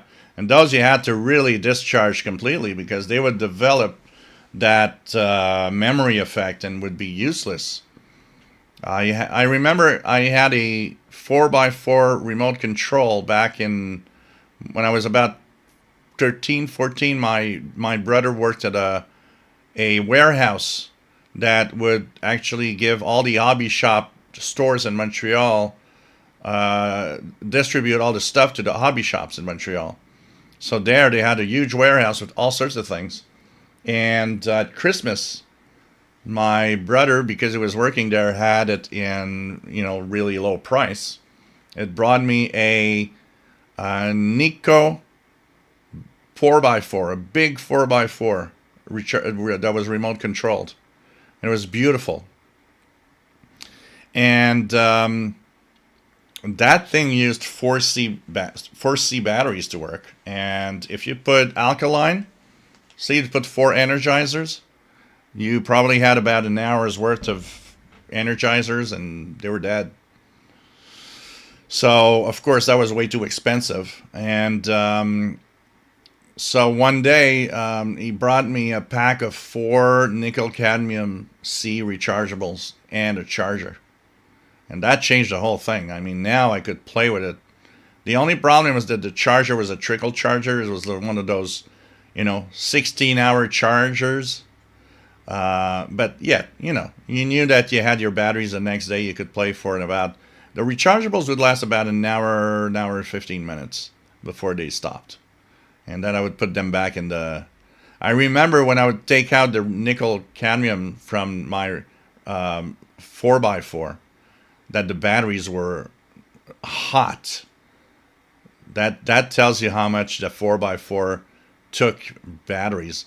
And that 4x4 was so cool because it had gears. So you could change speeds. And I mean, when it was fast, it was really fast. It was pretty amazing. For the time, like for 1982-3, it was one of the top RC 4x4s.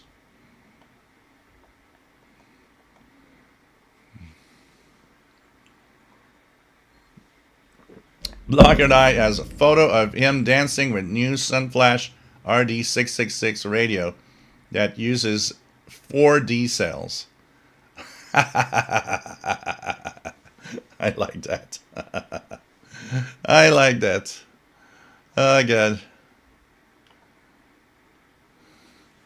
Kenneth, I have a set of RCA C cells that came with my RCA flashlight radio. Hey, thank you for the donation, Kevin. I just used the YouTube to save some memories. Thanks for watching. Well, they are so appealing because I see first. I'm subscribed to your channel, so I sometimes my phone pops up a miniature, and I was like, oh, this miniature of, it looks like a sunset, and oh, it's Kevin. All right, I'm gonna check it out. I like it. You know what, Kevin, because it makes me visit kind of some other place that I've never been, and I find it really nice. Yeah, Union Carbide. Yeah. For some reason now, every time I Union Carbide is mentioned, I just remember the Bhopal disaster, which was just so horrible. I mean, the guys there that were the top of the company, they should have gone to jail for what happened there. K6AAP Rayovac still around apparently. I haven't seen them in stores in ages though. Last time I've seen a Rayovac battery. For some reason, I have the impression I've seen them not that long ago. Rayovac batteries. Oh, okay. Now I know. I've seen them actually just a few weeks ago when I went to Addison Electronics store, where I go for my all my electronic stuff, my surplus electronic stuff. Now I recognize them. It's because they have a new look. So this is what they look like today. This is what they look like now. So this is the new Rayovac. They have them. They have them in stock at Addison Electronics here. Now I know where I've seen them. They were different. They had a different logo, a different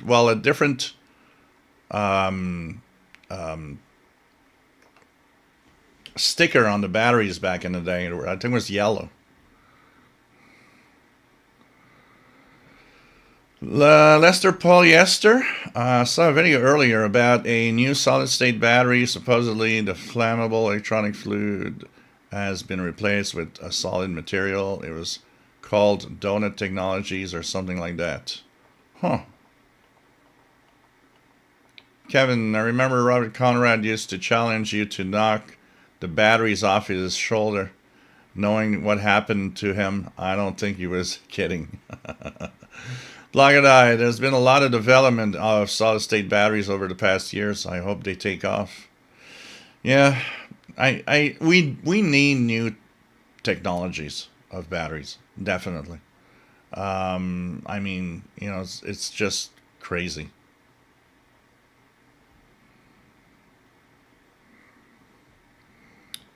So, yeah. I couldn't remember when they used to actually make the A and B batteries for the old. Yeah, in the old days, they had A and B batteries. Yeah, absolutely. Absolutely.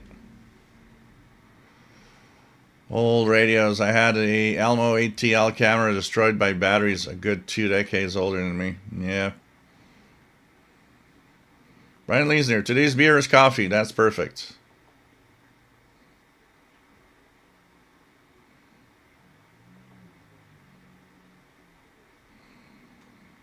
Ah, you found a shirt. You found a shirt.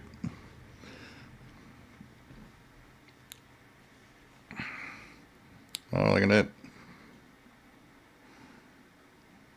Mike.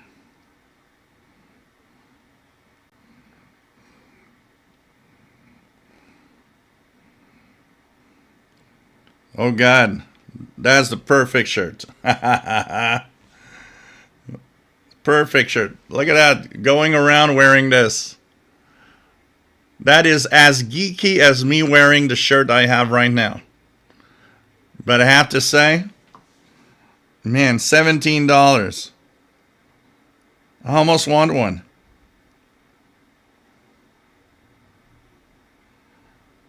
You should not have sent me this. I want one now. Maybe I should take some of my donation money tonight and purchase one. Ah, God.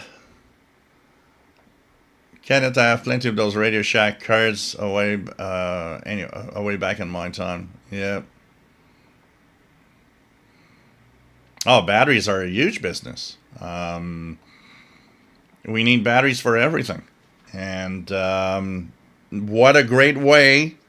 And that was such a genius thing to do, too. Batteries cost them almost nothing. And you give that card, and what does that card do? How many times have you gone for your free battery and came home with something else that you purchased? I bet you a lot more than you think. That was a genius thing. Give them a free battery. They're going to buy stuff because they're going to be in the store, and now they're going to see all the stuff they can buy, and they're going to go away with something. I probably went there with my free battery card and came out with something I purchased.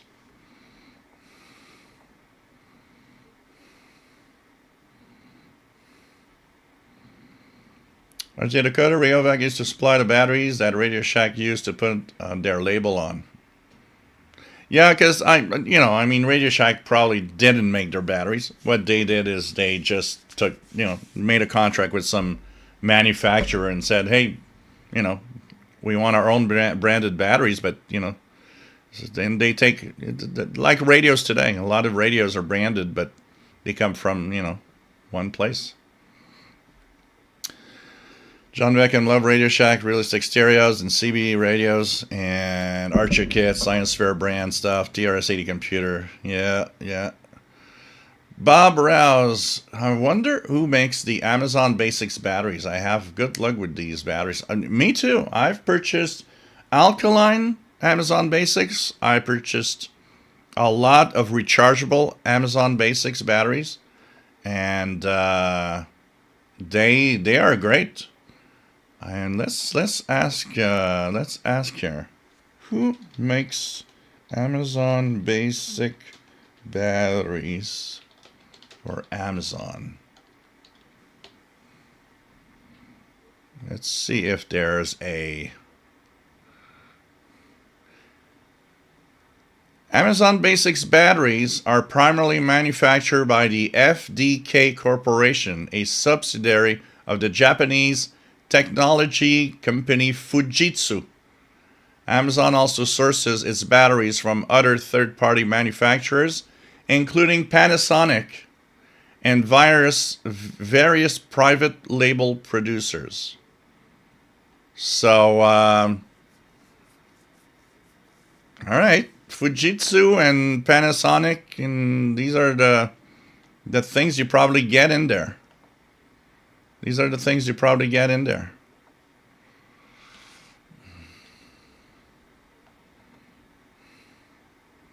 Jim Gordon, Vidor was once a well-known battery brand made here in Dundee until the early 90s.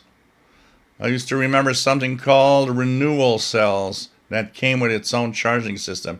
Yes, these were alkaline rechargeables. I remember I purchased a charger and maybe 12 batteries or something like that, double A's. I thought, oh, rechargeable alkalines, this is great. But it turned out to be a really bad idea.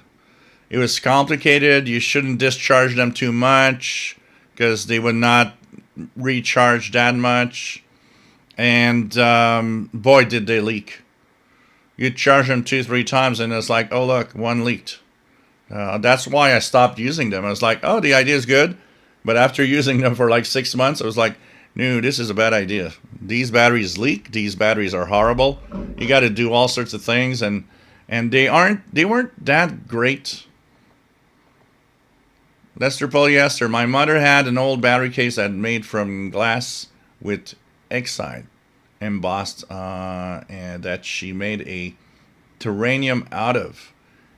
It was 1 foot by 1 foot and about 18 inches tall. Oh man, these are interesting. I mean, we use batteries all the time, so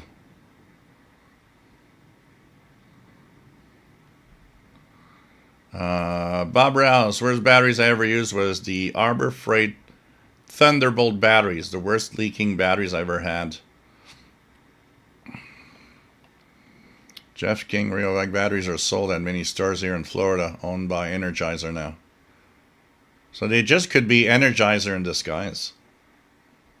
Why make 15 different chemical reactions, just take the Energizer and it's like, oh, slap different brand names on it and just sell them.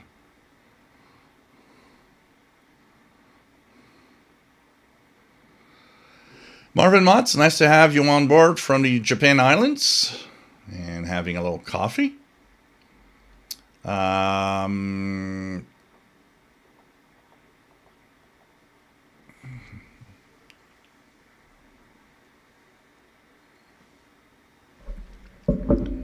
CATL in China has amazing new battery technologies. Yeah, I have seen Sony branded batteries. I think a Sony device that I purchased actually had Sony branded batteries, maybe in a remote control or something. Yeah, a Sony TV I purchased, and it had Sony branded batteries.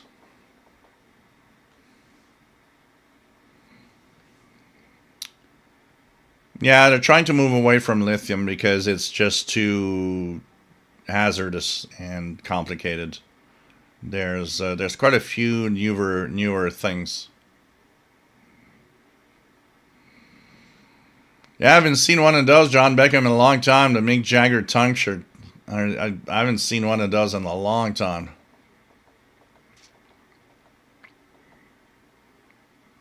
Brian Leeser has grocery duty coming soon.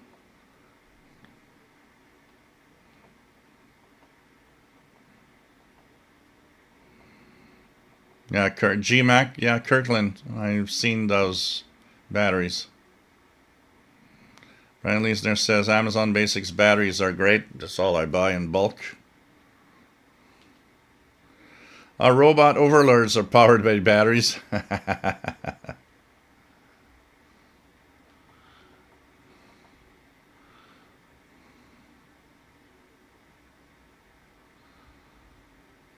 The Jim Pirate music on 6925 call icon. Let's see if we hear anything. 6925.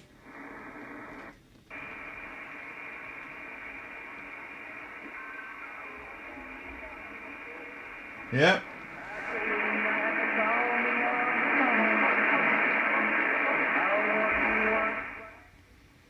Some music on 6925. Pirate Radio. Pirate Radio. Bob Rouse. Oh, Fujitsu and Panasonic. Wow, that explains why Amazon batteries are good. Yeah. You know, almost everything I purchased through Amazon that was Amazon Basics branded was, for me, top-notch quality. Top-notch quality. And the almost everything everything I purchased I found perfect. I'm sure they have a minimum of quality requirements when they do something, because I mean, it's just great. So yeah, signal's not very strong, but Vietnam should be in English at this time.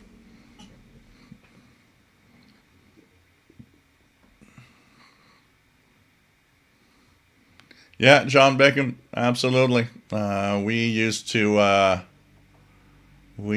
put our tongue on those batteries.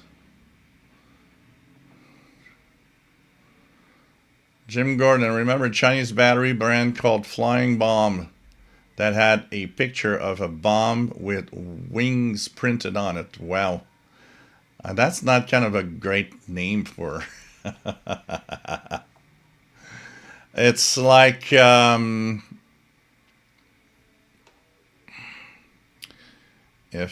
gonna go here,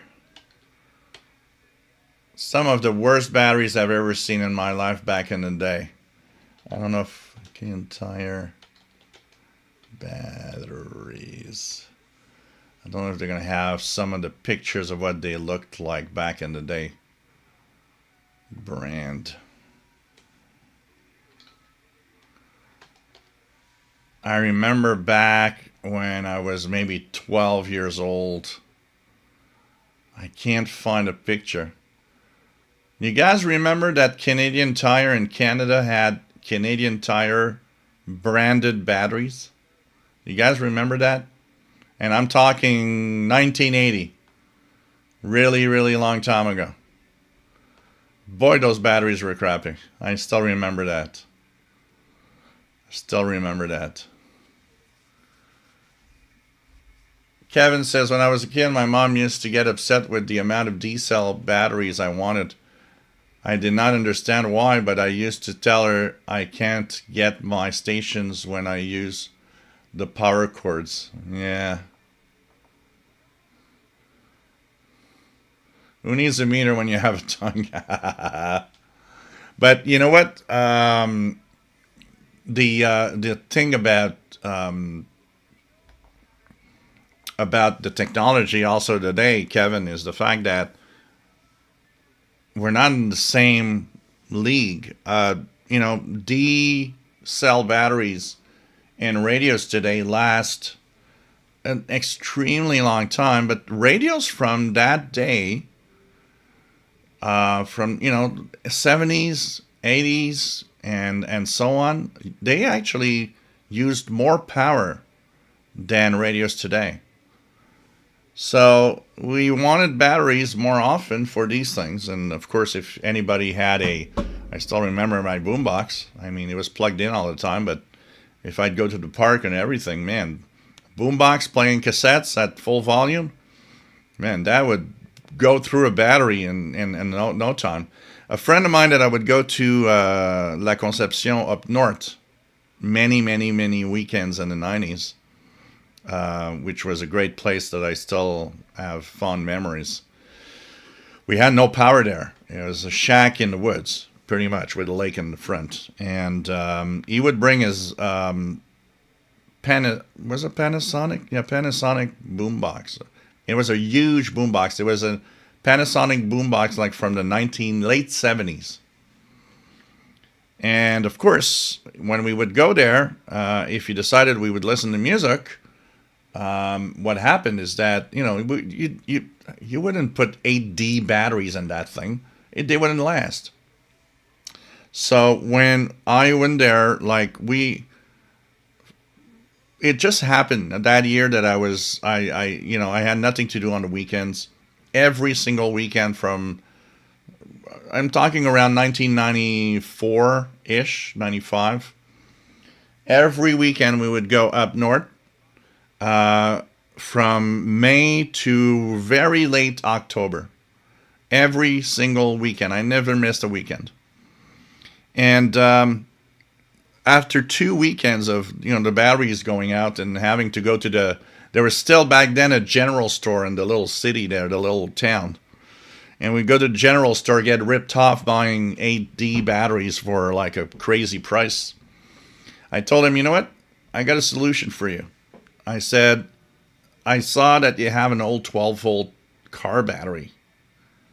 And he said, yeah, it's an old battery. It doesn't, it's not good for my car anymore. I said, not for your car, but I bet you for a boombox, it's going to be great.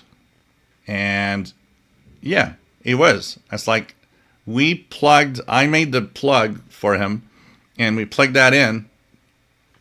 And the boombox, I tell you, I think we made pretty much 3/4 of the summer on the charge that was left on that car battery, on the boombox. I mean, a car battery is a lot of power in it.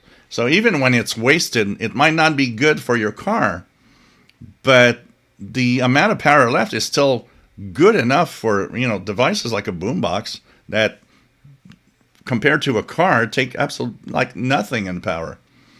So he was like, wow, this is great. We used my used car battery for powering this thing. And I said, yeah, it's like we're saving money here. Come on.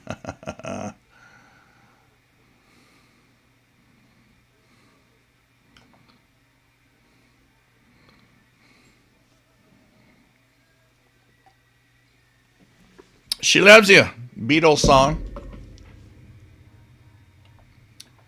Beatles song, She Loves You. So anybody hearing on preamp? So anybody hearing the number station right now on 69? Just 6961. There are two frequencies actually at 22. One was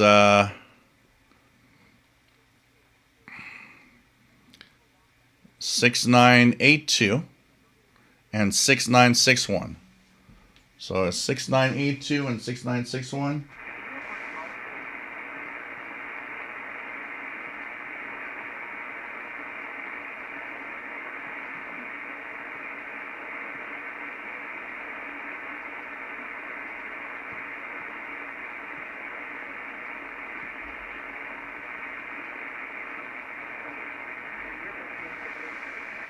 So I'm not sure I'm hearing anything. 7593 in 20 minutes. We're going to try. Brian Leesner, wow, 6925 plus the amount of hit, noise reduction, happy camper. Yeah, noise reduction is great on single sideband signals. I think single sideband signals are really, really good for that. Noise reduction is not great on AM signals in general. But on single sideband, they are pretty good. Pretty good. Kenneth, I can image what the TSA would say about flying bomb brands. Yeah. Yeah. Who remembers Terra heavy duty batteries? It kind of rings a bell. Kind of rings a bell. Marvin Mott says, I always rate batteries by weight. I rated prices in the store by battery price. One D cell was 20 cents. So everything I buy was rated by now many fewer batteries it equates to. Jacob, nice to have you here. Been rocking rechargeable Ds and my Panasonic RF 2200. They've been working great for a couple of years now. Cool. Cool. John Beckham, Panasonic's Fuji batteries, both packaged for sale. I have seen on retail shelves. Yep, here the dollar store that I go to has Panasonic branded batteries, alkaline. Darren Rogers, I do quite well with the E-Circuit brand, red color, AA alkaline batteries for my Yisu VX3 HT and my Radio Shack Pro 46 scanner. I buy them from my local Dollar Tree store. John Beckham, Army Navy surplus stores were a big hit many years ago. Oh, yeah. We had tons. We had many of those here.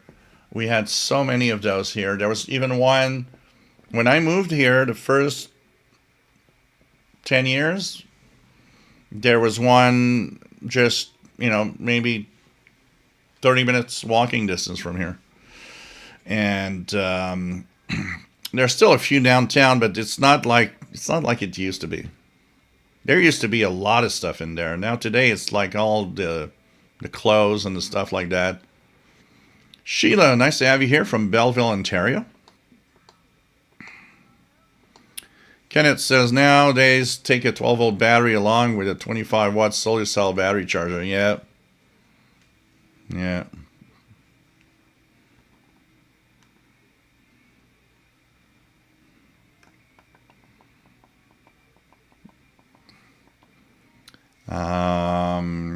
Jim Gordon, for European listeners, Radio Russia often comes in strong and Russian on 999 kilohertz via the former TWR transmitter, 1000 kilowatt transmitter on 1413, one of the last vestige of the mighty Russian Soviet radio on AM and medium wave. Kevin saw your fellow Canadian Sarah McLachlan on Tiny Desk concert on YouTube. Wow, what a treasure she is.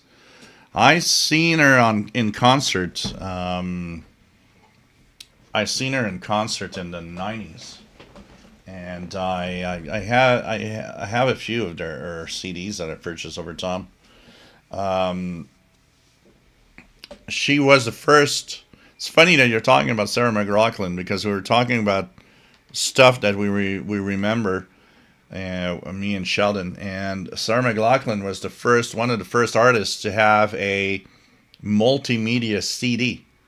And I remember I had Windows 3.1 on my PC back then, and I had a CD-ROM, and I put the CD in it, and the album Surfacing had a video of the Building a Mystery song, and also an interview with Sarah McLachlan on it.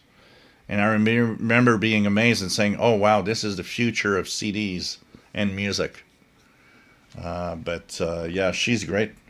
I've seen her once only on concert, and it was just so funny because she had a she sang a song which, related to some personal thing that she going through, and it was a very relaxed song, and it's like, and the song ended with lyrics like, like something like, I hope you still love me, or something like that. And me and my friends, we were 4 or 5 guys. Me and my friends, we were pretty close to the stage. And I remember when the song stopped, it was super quiet. And I just yelled, "I love you, Sarah." and and like 2 seconds after, it's like she says, "I love you too, dear." And everybody started laughing. And I was like, "Oh wow, she heard me from where I am." Oh boy, that would great memories. I love Sarah. Man, she was the concert. Still remember the concert was great, and great music. Uh, Sheila, John Beckham says Sarah McLachlan has an angelic voice. Yep. Bill Pennon, I say, have you here from Pennsylvania. Sheila just took delivery today of a set of Dracutum AA lithium batteries with charger for my Texan PL 680. You're going to have fun. You're going to be happy. They're great batteries. Great batteries. Unfortunately, somebody probably scammed the seller. Sheldon Harvey purchased on Amazon the Dracutum AA lithium. He got the charger and everything and the battery in the same box, but with the battery, instead of the Dracutum lithium batteries, inside there was 6 Energizer alkalines. And so I said, "What?" He said, "Yeah, 6 Energizer alkalines." So what I guess happened is someone purchased the batteries, the kit, and substituted the lithium rechargeables with alkaline batteries that probably were dead, I would guess, and send it back to Amazon saying, "Oh no, this doesn't," and nobody just looked in the box to make sure that the batteries, you probably opened the top and they said, "Well, the batteries are here, everything's fine," not noticing that in reality they got probably scammed with somebody sending them back alkaline batteries rather than sending them the lithium batteries. This is crazy. Bob Rouse, Windows 95 CDs had the Buddy Holly video by Weezer deep within the subdirectories. Wow. DH1AO. I learned a bit of Russian by Radio Moscow in the 80s before I went there for some work in Murmansk. Are there language courses on shortwave still today? There's a few channels that do. Radio Japan has Japanese. They do have a 10-minute Japanese. Radio Romania, I believe, has a Romanian course on some. Don't remember which day. Who else? There's somebody else. I'm trying to remember. Romania, NHK Radio Japan. There's another one I'm trying to remember. Is it Voice of Turkey? Maybe with Turkish?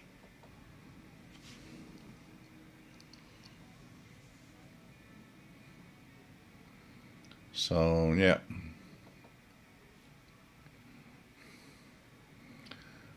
Blagadai, not too many years NHK had Japanese courses. They still, well, now I can't say for it in English, but in French, they still have some. In French language, I heard one week or two ago. John Beckham says, "I'll Remember You" by Sarah is a great song. I love commercial with the train and the girl leaving mom and dad for college. Like I processed Codasend DX286 returns from Amazon And there are strange things like a broken CNGN pocket radio. I even got an SR286, which isn't sold on Amazon. That's interesting. I think that's people trying to scam the sellers off of things. I can just, it's the only thing I can see. Brian Leesner just discovered the M-Lite 8080 as a turbo mode that bypasses your step settings if you spin the knob fast. Well done. To Brookton, nice to have you here. Years ago, my friend tapped code from here in Baltimore and made it to New Zealand, and did it with a pair of Rayovac square batteries.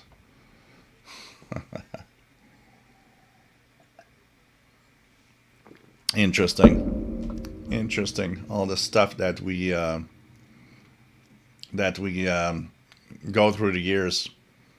Um,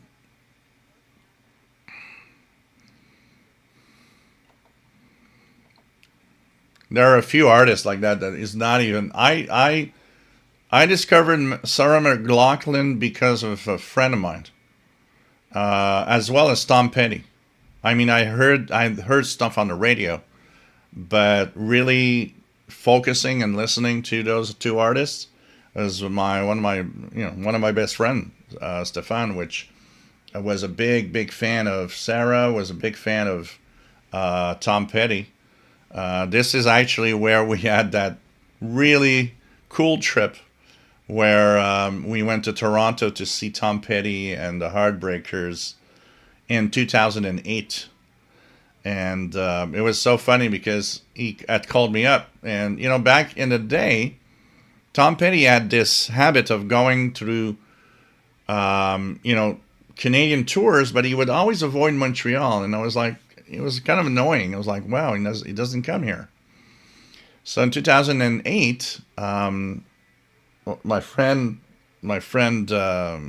calls me up, says, "You see, Tom Petty's not coming to Montreal." I said, "Yeah, but he's going to Toronto in June." And I'm like, "Huh." So while we're talking on the phone, I'm on the internet, and I'm like, "Okay, Tom Petty, okay, Air Canada Centre, Toronto, all right." So I was like, "Yeah," and so I say, "If I buy tickets, would you go?" He said, "Yeah, me and my brother would go, but it's in Toronto." I said, "Minor detail." So after like 5 minutes, we're talking on the phone. I said, "So we're going to Toronto?" So he says, "Why? We have to buy the tickets." I said, "It's already done, so we can't back off. I'm stuck with 3 tickets for Tom Petty in Toronto." So he's like, "What?" "Yeah." So as we're talking, I said, "And okay, you got hotel reservation for 3 guys." So he's on the phone all like, "This is kind of sudden. I should we talk it over?" "We can talk it over. I purchased the tickets and I purchased the hotel room. We can back off. We're going to Toronto and see Tom Petty." So it ended up with a really, really cool trip, because it ended up in a trip where we just 3 guys going to Toronto. Once in Toronto, the first bad thing that happened when we got to Toronto, we went to this, like, we got off the highway, went to the overpass, turned, and didn't notice we were going too fast. And the first thing we see is a cop says, like, "All right, you gonna?" I was like, "What?" He goes, "Okay, you got a ticket." And it's like, "Well, you were going 50 in a zone of 30 or something." Like, wow. And I remember we got to the hotel room, and the driver, my friend's my friend's brother, which drove all the time, said, "I'll pay the ticket. I'm sorry." I said, "Look, if we would have told you were going too fast, yeah, you would pay the ticket. But neither of us noticed that you were going really that fast, honestly. So no, we're going to split the ticket, all 3 of us. I will pay my share of that ticket." It's like, we're here to have fun. So let's have fun. So we went there, visited Toronto. I'd never been to Toronto before 2008. So I was like, yeah, well. And man, we spent all night going through Toronto. We got there, we arrived there, it was like 10 p.m. And my friend's brother was really tired. I mean, he had driven all the way. So I said, look, you know what? Go to a hotel, sleep. Me and Stefan were going out and we're going to go visit Toronto. We ended up going through Toronto and spending all night out. And it was like 5 a.m. And where we had parked the car at 7 a.m., we had to move it if we didn't want a ticket. So I told my friend, I said, look, it's 5 a.m. Might as well stay up because in 2 hours we've got to move the car. So let's stay up and go have breakfast. And, we'll move the car. And what we'll do is we'll head on to the hotel room and we'll sleep until 2 this afternoon, 1 or 2 this afternoon, and that's it. So that's what we did actually. And then we woke up and that was the day of, that wasn't the day of the concert yet. We had arrived earlier. So that day at 2 p.m. we woke up, we went to eat, and I said, okay, let's go to CN Tower and everything. And the next day we had a concert, which was great. And I had a surprise because I surprised them with, we're going to Toronto. They had not told me. It's like, surprise, we're not going back to Montreal. We're going all the way to Niagara Falls. And I'm like, what? Yeah, we're going to Niagara Falls. You surprised us? We're surprising you now. So we went to Niagara Falls. We had a blast. And the Niagara Falls are so amazing to see. Anyways, it was a great time. Sorry, I'm sharing personal moments here, but it was just so great, so great. So let's continue here. Check out. So okay, in a minute's time, CW M12 7593. 7593. Let's try it here too.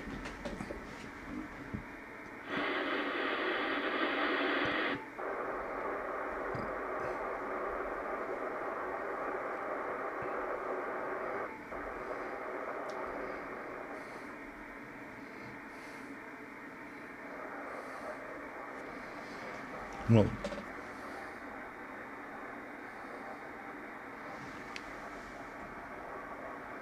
we'll see if we hear anything. 7593. CW 7592 upper sideband.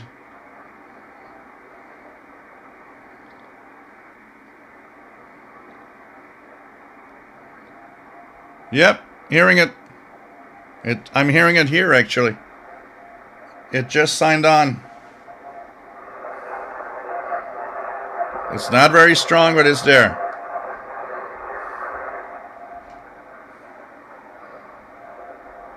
It's definitely there. 7593 is coming into Montreal week. Well, I'm hearing it there too. I'm hearing it on both radios.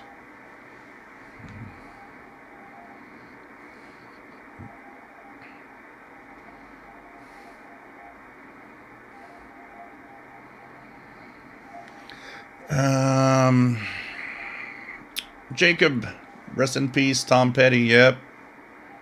Kevin, shall you owe it to yourself to look up Sarah Tiny Desk concert? She will melt your heart and maybe even make you tear up with her amazing rendition of Angel. I will. I'm curious to see that.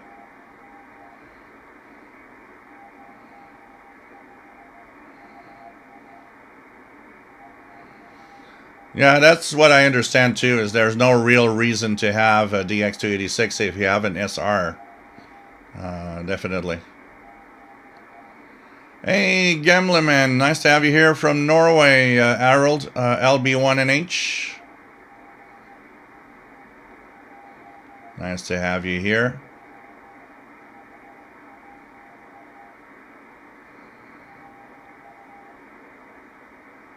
Mike B saw the Black Crowes open for Tom Petty in 2005. Cool. I had as the opening act of Tom Petty.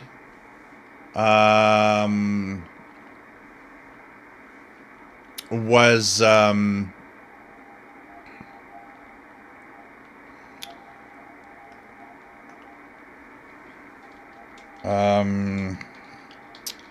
God, what's the name of that? Steve Winwood. Steve Winwood was the opening act of Tom Petty back in 2008. I remember.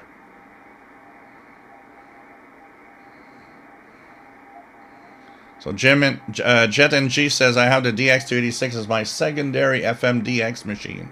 It is such an amazing machine for FM.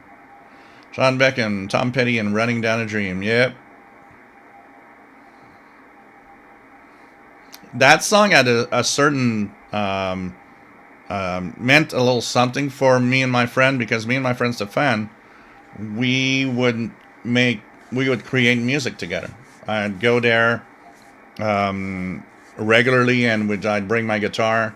He was playing keyboards, and I have tons of recordings of stuff we did, and we were kind of, you're young, you're just, I don't know, 20 years old, and you're thinking, well, maybe I could do something with this in my life and be a big star, a big artist that everybody knows around the world. Black Crowes reminds me of my my Peel Pub days in Montreal. They were great, the Black Crowes. Marvin Motts, I hitchhiked to Toronto. Got picked up by a guy who gave me a bedroom in his house for the night. He had 2 small children and a wife there. Wow. Things have changed. Today, people don't do that. Hitchhiking, even hitchhiking, it's kind of not of a thing anymore. It used to be like so, out there. People would just hitchhike and get a ride from, one place to the other. That was the time when just nobody was, scared of maniacs and serial killers or, It's like today, I don't know. I wouldn't do that.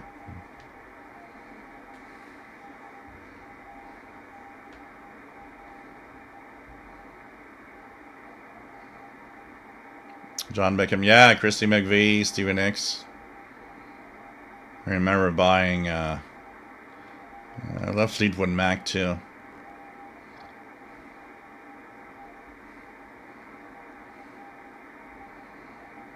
Hey Glitcher, nice to have you here. The cat in the thumbnail.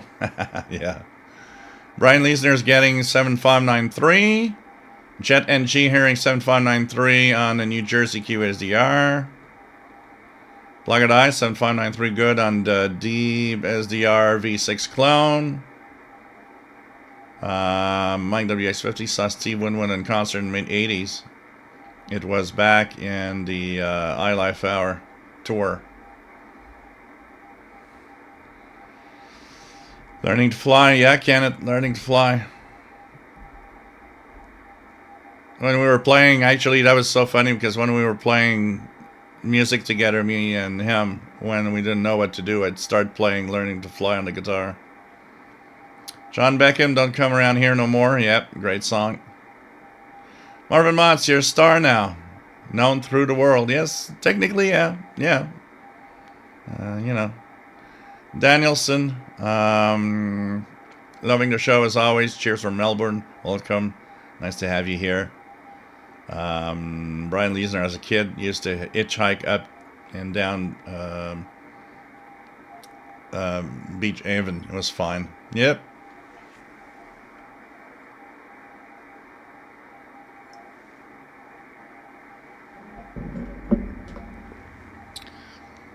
Carl Icahn, Pirate Music on 6925. We're going to go back, check that out. Still going on with the Morse code of the M12 spy number station.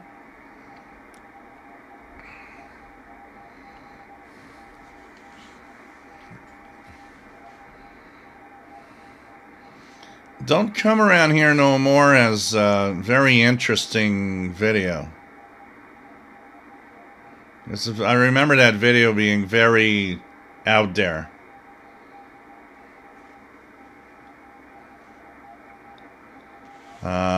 Jim Gordon, Tom Petty was one of my favorite movies. Streets of Fire. Great music there. Yep. I like that both Tom Petty had the song The Last DJ. The Last DJ. Which, talked about how crappy radio is getting. Where now corporate companies, are taking it over and replacing with automation, actual human DJs.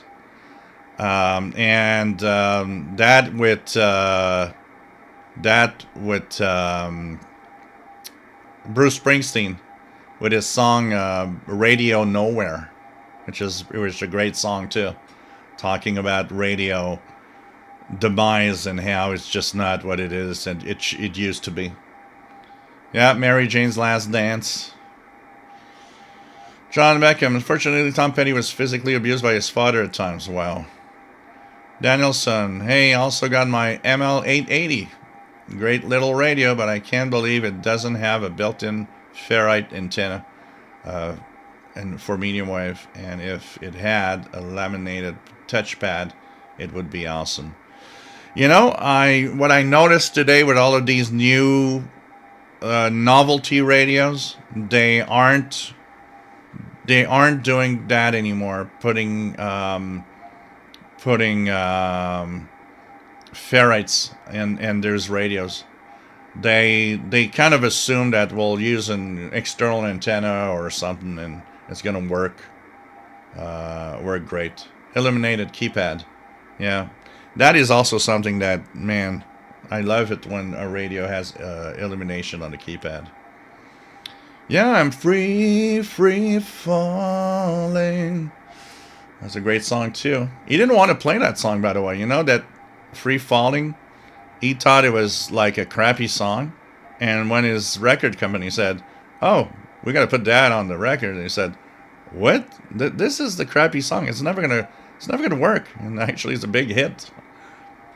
I mean, it's simple, but it works. Blagadai, the whip antenna on medium wave works well for me, and there are those donuts. Yeah. Face in the Crowd is a beautiful song. That is a very beautiful song. I think that was that album that has Face in the Crowd. Is I think the first CD I've ever purchased from Tom Petty, and then I purchased tons of everything. I think I purchased everything after that. Bill Penna, Spinner Radio from Rush. Yep, another tune about money ruining the industry. Absolutely. Don't have to live like a refugee. Yep, absolutely. Old radios. Many artists think their most popular songs are that crappy song. That's true. So many artists are just like unhappy with the biggest, the biggest song they have. It's like, please, no, not that. I hate it. I hate that song. So still going on. So they got Russia has a lot to say apparently to their spies right now with this going on. So next is 8187, 9 minutes. So what I'm going to do, guys, I'm going to put World of Radio, which should be playing on 15770. And I'm going to come back before the next number station on 8187 CW. And by the way, someone just tell me how many people are watching? Because I don't have the widget telling me right now. I'm just curious to see how many people are watching. Don't forget, you can give a super chat if you like what I'm doing. It's really appreciated. It helps me tremendously. And of course, the pizza fund for PayPal also.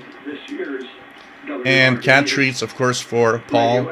It really helps tremendously. The monetization is the worst ever right now.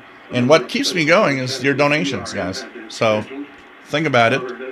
And so I'm going to go and do my caregiving duties for a second. And I'll be back.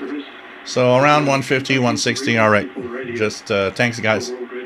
So I'm back in a few minutes, and I'm leaving you with the soothing sounds of Glenn Hauser's voice. You should be able to play that on demand later at bbc.com. David Coe and Chris Campbell have provided the exact link to readers of the World of Radio Indian Ocean Group. WMMT 88.7 FM is also subject to a long story in the Lexington, Kentucky Herald Leader via Mike Cooper, dated February 12th. Headline, Can Apple Shop, the Voice of the Mountains, Survive Trump Cuts? That's APPAL Shop. Regarding why Argentina's relay via WRMI 9455 at 23 UT. They stuck with Chinese since last week. That was the language instead of Portuguese, instead of Japanese, instead of Spanish. On Friday, February 6th, Monday the 9th, and Tuesday the 10th at least. I wonder if they are attempting to translate a DX program into Chinese, whether it's old or new, or maybe not broadcast into Iran. In communication of the British DX Club, Tony Rogers reports on 864 kilohertz Radio Iran Azad, voice of freedom for the Iranian people. It's been observed since mid-January via remotes closer to that. On the roughly between 1615 and 1715 UT, from that being for music. Also, the power transmitter from our media on 1595 kilohertz.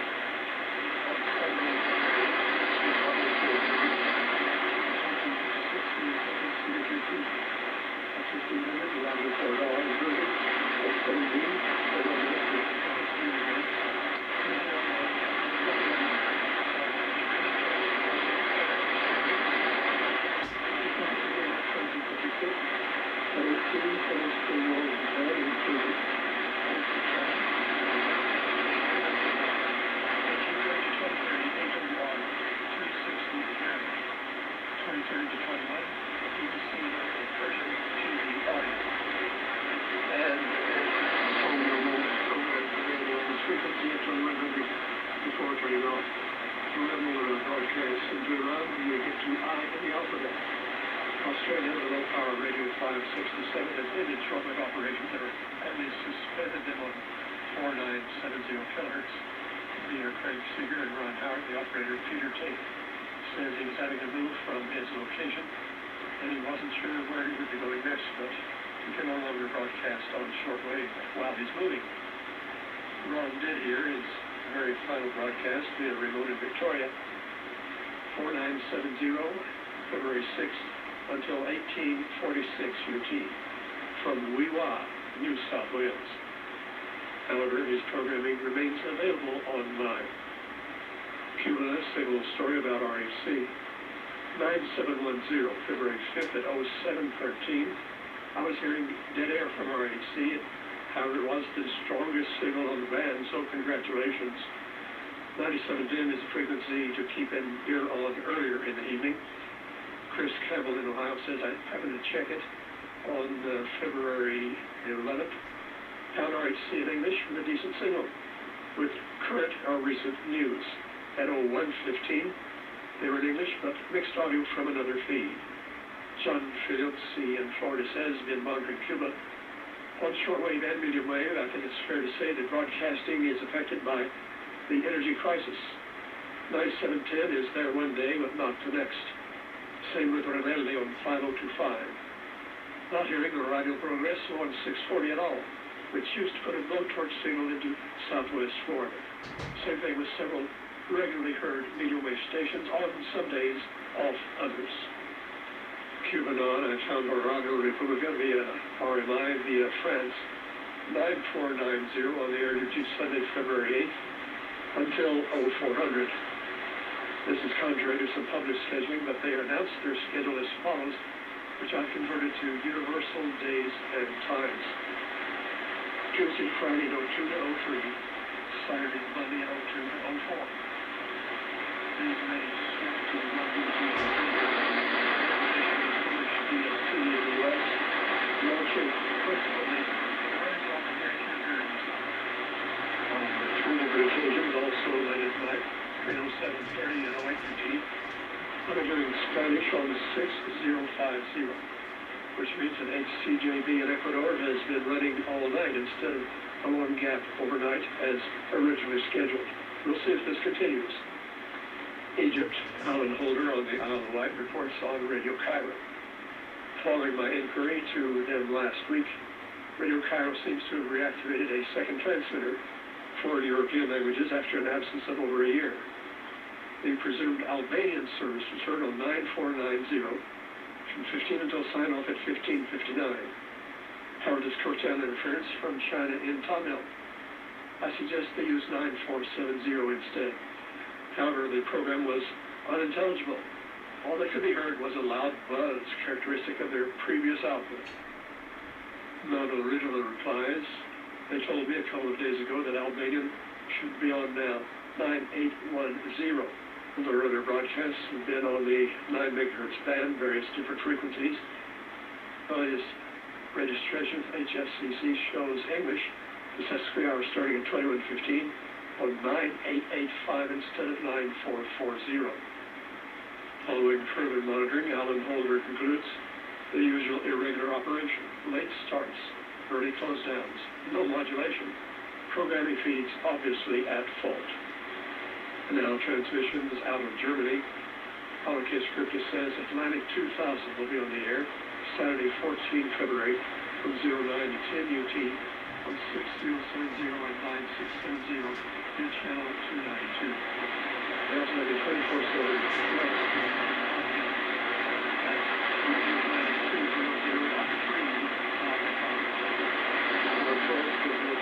Program in February via channel 292 Germany. From the Isle of Music goes retro with some lesser known but excellent Cuban fusion and dance bands from the 70s and 80s. It's Friday, February 13th at 17 UT on 3955, repeated at 22 also on 3955. And exactly 1 week later, Uncle Bill's Melting Pot on Friday, February 20th at a slightly different time, however. 16 UT on 3955, repeated at 22. This month, featuring folkloric music from Denmark. Tony Pavitt got news from channel 292 on February 12th. We can now also offer our customers transmissions via the 1,000 kilowatt medium wave transmitter, 1467 kilohertz from Monaco. Various radiation patterns possible. I suppose on request, I bet they're pretty high. Although this frequency belongs to Monaco, the Romoula transmitter is actually 150 kilometers north of there, inside France, as Dave Kenny and Christian Guibaudot explained. It had been in use only by Transworld Radio at 2115 until 23 UT, but now it's available for lease at other times to other broadcasters. Hey, I'm back. So let's try, what was it, 81? Shifting from 7205 to 7203 as we reported last week. WU. So 8187, I think was 81.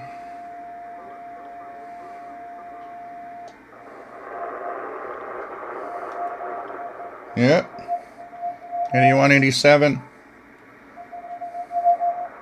Pretty good signal too. This one is much stronger.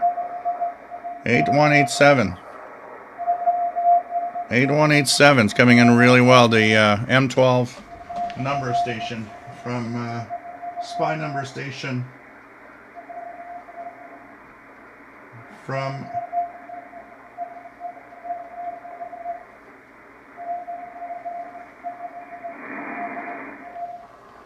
'8187. Pretty good. Spy number station.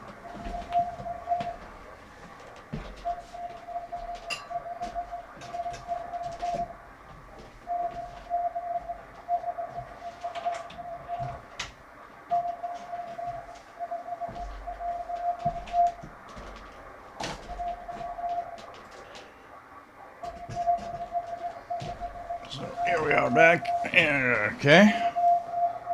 So coming in pretty well. The spine number station from St. Petersburg, Russia, 8187. Okay.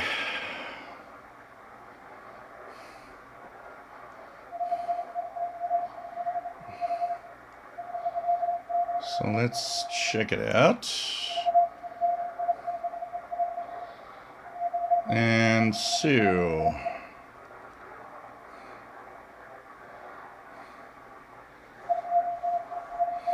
Thanks, guys, for giving me the number of people watching. Soothing Glenn. Bert. Yeah, good old Glenn Hauser. Oh, yeah, Traveling Rollberries. That was also great. I liked the way they did the homage to Roy Orbison in the video when I think it was End of the Line. And the chair, the rocking chair, has Roy Orbison's guitar, and it's rocking on its own. That was also a tragic death. Roy Orbison, that was another guy that didn't have it easy. I mean, fire at his home, and he lost his wife and kids, something like that. It's like, wow, that's horrible. John Beckham, yep. Definitely a great guitarist. What is it, Glenn Campbell?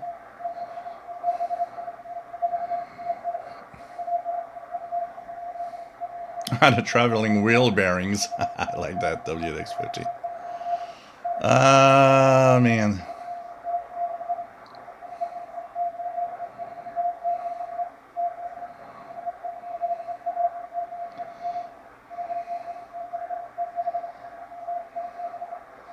Alright, let's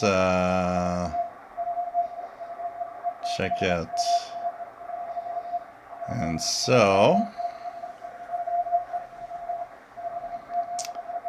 yeah, well, you know, I don't think we ever talked about batteries that much, but it is interesting to talk about batteries and different batteries. We use them all the time in our radios. I mean, you know. Danielson says 15770 always coming strong in Melbourne. Wow. Kenneth, no joy on 8187. Blogger Die 8187 good here. Fast now. DH1AO 8187 blasting 9 plus 30. Yeah, because it's meant for Europe. It's meant for the European Russian embassies everywhere. Or some spy somewhere. Scatology, no luck getting 8187, Southern Ontario, Canada. Remember, if you don't have CW, you tune down to 8186 and put yourself in upper sideband.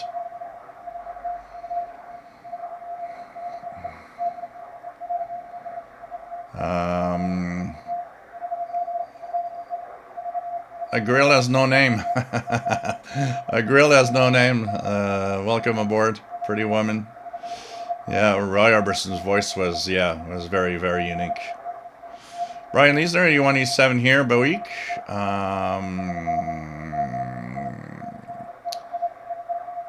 Ed Game Landres, welcome aboard from Argentina. We're located in Montreal, Quebec, Canada. Way, way, way up there in the Americas. Skitology. Here's a tip: if you don't have CW mode, you go to radio, go to LSB, and set the bandwidth to the lowest it will go. Yeah, but detune. If you have lower or upper sideband, you detune slightly so you get that tone. Lester Polyester. My brother had a friend who liked to drink. We knew it was Tim to take time to take his keys when he started talking about Roy Orbison. Kenneth, where is the nuclear batteries? Popular Mechanics Electronics promised us. Yeah, I remember seeing an article long time ago. We would have little nuclear reactors in our hands, and we would have almost forever energy. I remember that. Where's that forever energy that we're talking about? I don't see it. It's still costing me money. RJ Dakota, beer time. All right. Modelo Negra today. So pretty cool. Saturday evening starts now. So cheers. Got new beer. Cheers, everybody. And whatever you're drinking. Doesn't have to be alcohol. In no way is this show promoting alcohol.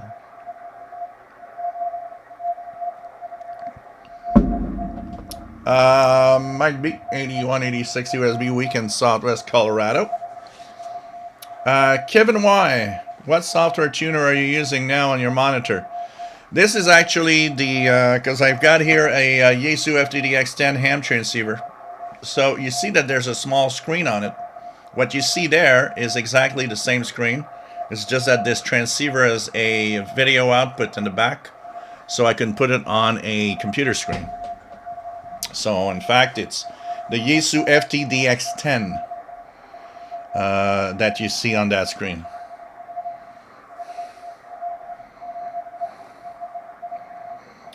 Amazon has a medium wave FM shortwave radio that is 1.88 by 1.37 by, wow, that's small. John Beckham, I say bring back magazines like Electronics Illustrated and Popular Electronics. Yeah, I remember buying so many of those things. By the way, I have, and the Morse code is still going on the Russian spy number station. I got this little box that I want to make this week. Try to find a time. This is, in essence, an FM radio to build. I need to take out my soldering iron because all the parts are in this bag.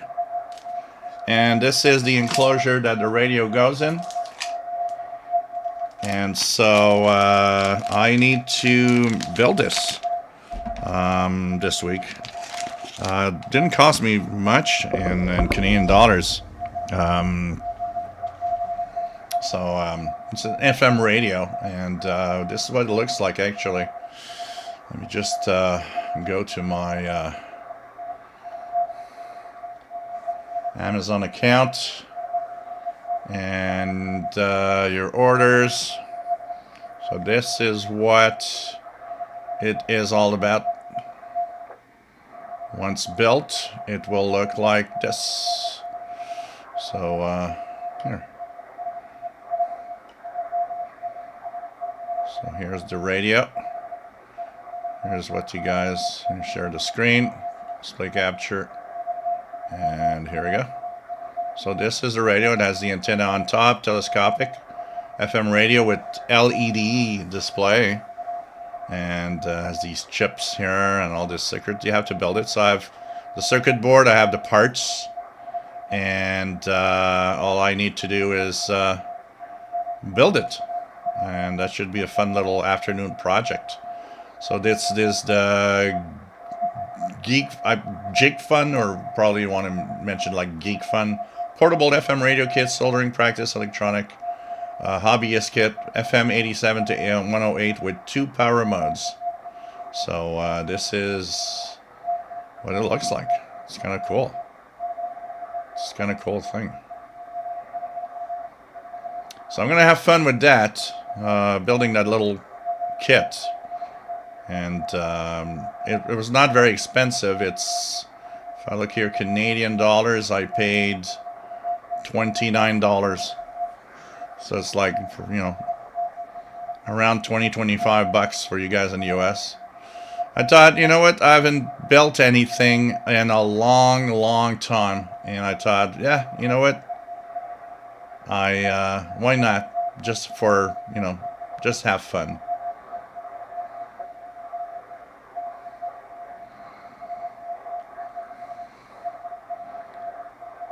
Skidology, I got it now. Thanks for telling me what to do. USB works better, and I set the frequency 1 kilohertz below the actual frequency, like you said, and it worked. Yep, that's the way you work.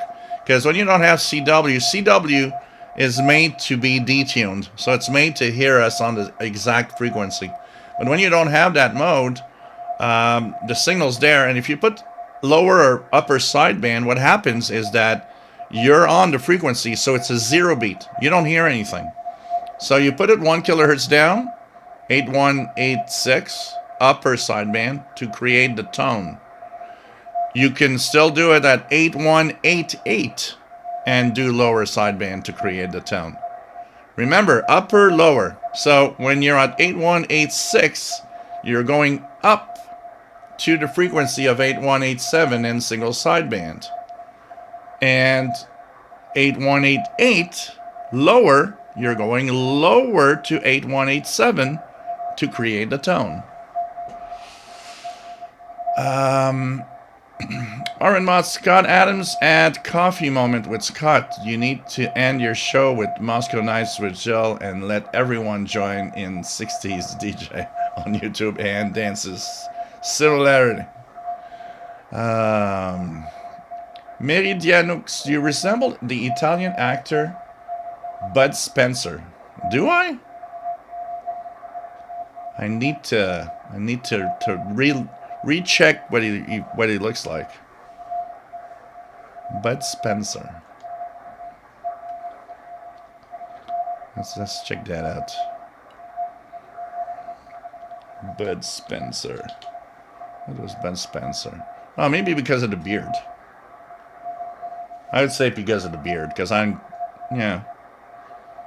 it's more of the maybe the beard thing, because I don't know. It's so funny because I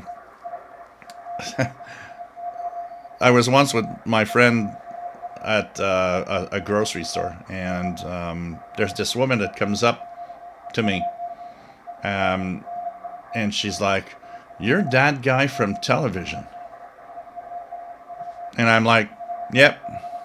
It's like, "Well, I'm so happy to meet you." Like what? Then my friend says, "You're not on TV. You're not that guy from TV." And it was an old lady. She was like, I don't know, in her 70s or something. And I said, "You know what? Who am I to say I'm not the guy on TV?" I said, "She's going to go back to a whole folks home, and she's going to start telling that story of, I met that guy that's on TV today at the grocery store." And, she's going to be happy. Yeah, it makes a story. So it just stopped, 8187. So just stop 8187.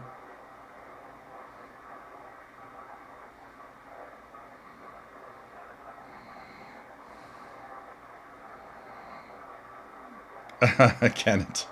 K61. Since it's been a while, don't hold the tip when the iron is powered. I think I'll remember that rule. But I don't remember. What I just realized is I have no idea where my soldering gun is.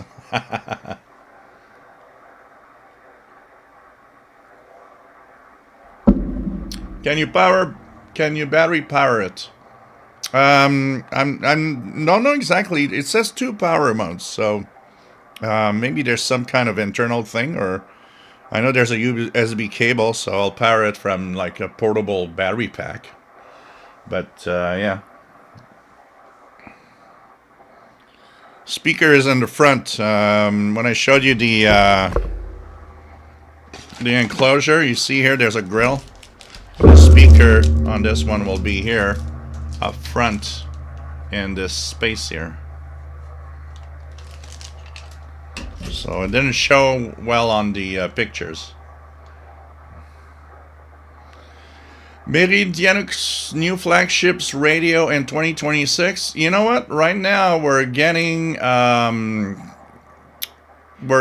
hosts, like tons of these novelty radios coming out of China of all sorts. The ATS Mini, the things like this, the Deepelec, DP666, there's tons of all sorts of these things coming out. I think this is probably, the M-Lite that people have been talking about. I think this is probably maybe where we are at now.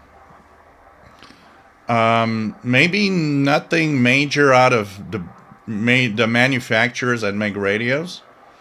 We know there's going to be a Texan PL 520 portable, which is kind of They put it as an upgrade to the PL330, but there's no news of anything big. I think we're starting to level off where the manufacturers are surfing on the popularity of what they already have rather than designing something new. But for now, there's no real announcement of anything big. I think that's what is going to be big. It's the novelty, weird little portables of all sorts and portable SDRs that are going to be the novelty this year. I think that's where we are, maybe. I think the days of, announcing big new flagship receivers from manufacturers like Texan and so on, I think that's behind us. I think we are at a level where, no, we're just surfing on what we have and that's it. But you never know. We'll never know. We'll see as 2026, progresses what's happening. Kieran Donahue. This is kind of random, but have you seen the voltmeter clocks? Voltmeter clocks. That doesn't ring a bell. Let me check here. Voltmeter clocks. Oh, look at that.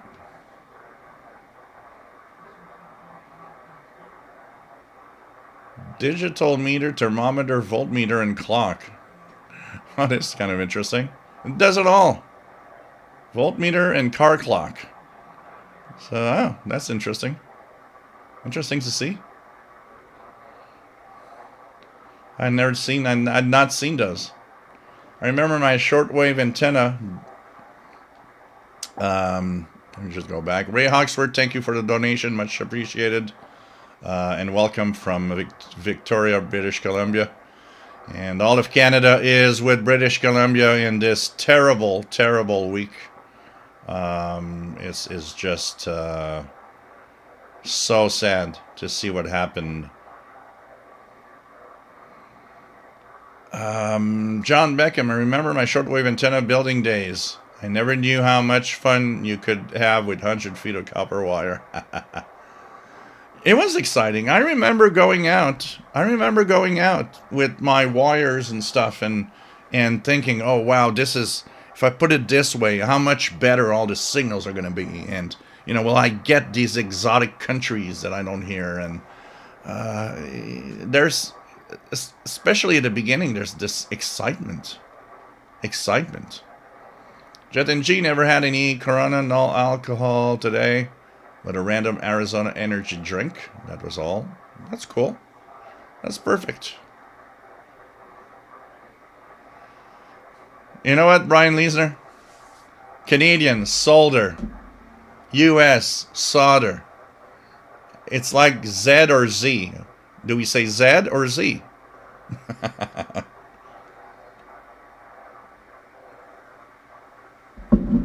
But I did hear, I think Mr. Carson's lab says solder, if I'm not mistaken. I'll need to rewatch the guy, but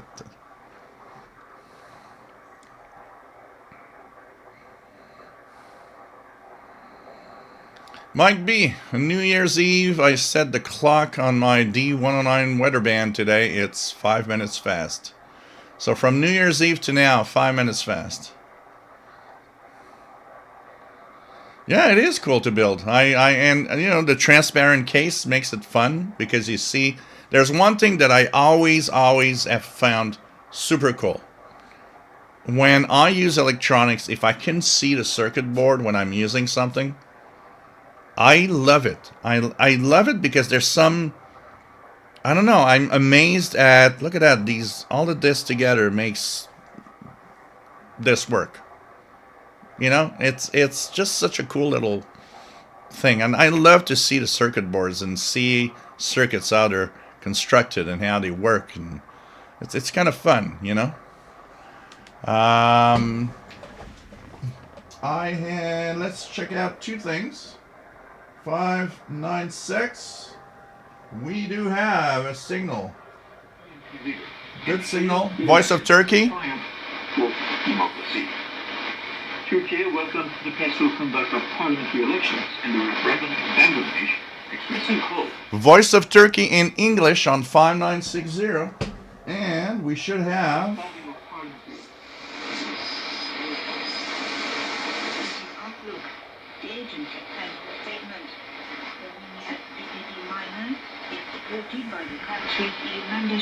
Radio Romania, which is a service to Western Europe, but coming in well to the East Coast, 6030, Radio Romania English. Capita and governors are above other GDP category countries. Easterns are balanced against the large and persistent industrial current account deficit. So, Voice of Turkey, 5960, Radio Romania, 6030. And I know that we should have, if you're a radio geek, I think that right now,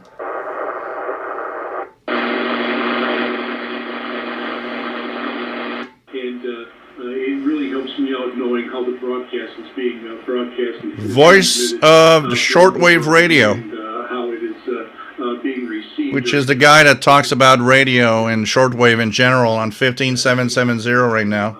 It's great to get So, those Voice of things. Shortwave Radio. So, three things that are playing at the same time, that if you're on the East Coast, if not, maybe 15770 goes even to the West Coast, even though it's an East Coast signal. But three things that are going on right now to tune around. Kieran Donahue says, I'm returning my ATS 25 Pro.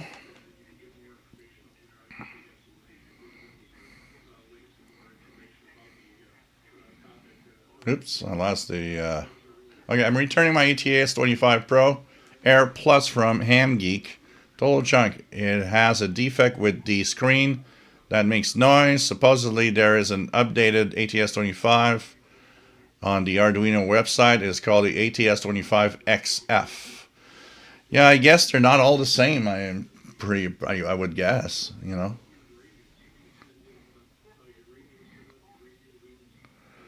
KD9WNV, nice to have you here from Wisconsin.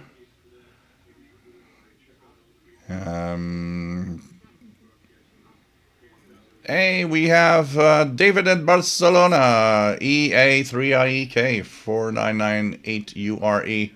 Nice to have you here. ¿Cómo está, mi amigo? Good to see you. Got the FM kit. My case, some time ago, the Texan 2P3 medium wave kit that I also need to find to assemble.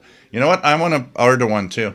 I every time I go through Texan stuff and I see the 2P3 medium wave kit, I'm always like, oh, I need to get one of those. I would like to have one of those.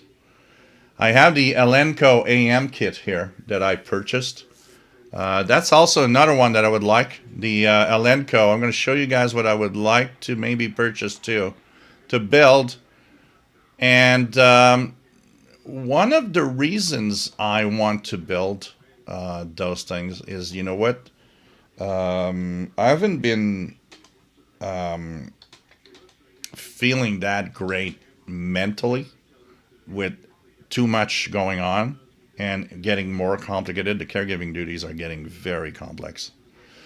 And I'm trying to escape my mental state by doing stuff. So I am. This is also what I want to do. This is one I want to do. So here's the. Where's the kit? Elenco radio kit. If I can find it. So there's that. Oh, look at that! It doesn't. They don't seem to have it anymore on the. Elenco has a AM/FM radio kit, which is on a big board. It's like a really big board, and it's an AM/FM radio kit. And you see, I can't find it anymore. I wonder if they still have it here on Canada's Amazon. Let me check if I see the AM kit. No, it doesn't come out anymore. Oh, the Elenco kits don't seem to come out. Oh, that is sad. So I would have liked to build the AM FM Elenco radio kit, which seems to be so cool to build. Nice big board, and I would love to have that. And by being busy doing stuff, I don't have to. My mind goes away from all the crap I shouldn't be thinking about. So London 19657. Nice to have you here. And Megan has my ATS 25X2 has screen update noise on some frequencies. Simple to stop, set screensaver to disable. These devices, a lot of these devices, by the way, I have that issue. When I approach my hand on the Deep Elect DP666, if I do this, it's obvious that noise is going into the circuitry. This is one of probably the major issues of all of these radios. The screen making noise into the circuitry because there's just not enough shielding in it. This is always, a problem. It's for a lot of radios. Even some Texan receivers, some of the Texan portables. Put your hand over the display. Notice you'll hear noise. You'll suddenly hear some noise into the circuit. I think it's part of the fact that if you don't have enough shielding, it might be a problem.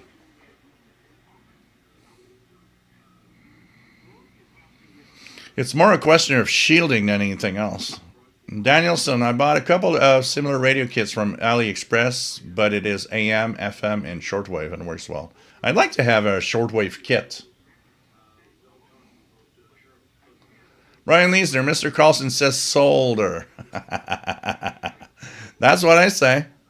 So if Mr. Carlson says solder, I'm not saying solder anymore. Because Mr. Carlson is, if there's someone to respect when I see all of his knowledge, is Mr. Carlson's lab. Mr. Carlson is to respect. So now, from now on, my only word used is solder. Then in 19657, my wife is American but rarely mentions such things. Blogadai. Well, you know what? French people from France, when they speak English, have this very, very funny way of pronouncing we had one come here for a year, and his name was Arnaud. He was a really sweet guy. He would go to the karaoke, and he would sing With or Without You from U2. But every time he would go to the song, it was like With or Without You. And I'm sure you guys have heard some French speakers do that. With or Without You. That's a very typical French from France thing. Because here in Quebec, when a Quebec French speaking person talks to you in English, you won't hear with or without you. He's going to pronounce with or without you. It's a very unique thing from France. But every time he would sing with or without you, and when he would go to the part of the song is like, with or without you, and we would kind of all have a little smile. It was like, yeah, with or without you.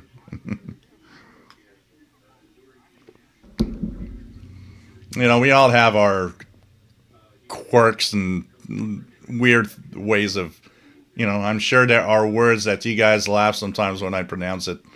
They're just saying, wow, okay. But RJ Dakota personally says Z, but still say solder somehow. Z and solder. Z and solder. That would be a great band name. Z and solder. Tonight, on the top of the charts, we have Z and Solder. Lester Polyester, is it Quebec or Quebec? So we pronounce it Quebec. It's actually, if you want to pronounce it correctly, it's Quebec. I always say Quebec, never Quebec. Quebec Anglos say Quebec. The real pronunciation is Quebec.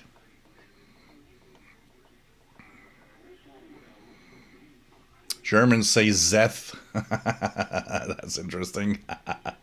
Danielson, and yes, I find it odd how the Americans say solder. You know, we all have our quirks in speaking and the way we pronounce stuff. And you know, and even within, like, I mean, here we talk about French from Quebec, French from France. Same in the U.S., you know. Each state in the U.S. almost have its own pronunciation of stuff. You know, you can actually, when I hear people from, like, you know, the Boston area talk English, I'm like, oh, yeah, that guy really is from Boston, because just by the way that it pronounces stuff and the articulation of the sentence, just like, you know, people from Texas, you know, imagine just in the U.S. there's tons of these differences, so you know. It's funny. Megan says the screen update noise only gets to me when I'm listening to commercial radio, but really isn't that annoying to me. Less annoying than my neighbors testing stereos by turning them full volume and off. Oh God. Yeah, I get it. K61, I just ordered a radio containing the new NXP chip, SAF 7751. Huh, interesting. Brett Woolley, nice to have you on board from Indian Territory, Northwest Oklahoma. Nice to have you here. And I know exactly where my solder iron is. But darn if I know where the solder is. Oh, now you just made me realize. If I find a gun, where's the darn solder? You know what I did last time I did a kit? I couldn't find anything. I went to my electronics stores and bought a solder iron and some solder, and just came home with a brand new solder iron. I was like, forget it. I don't know where it is. And then one day I'll probably go in a box and have like 5 solder irons and a solder gun and solder everywhere. London 19657, thank you for the donation. And where's Paul the Cat? Well, I wanted to show you guys Paul the Cat when I went for my caregiving duties a few minutes ago, because he entered the room, but he insisted on going back to the bedroom. So I thought, well, okay, all right.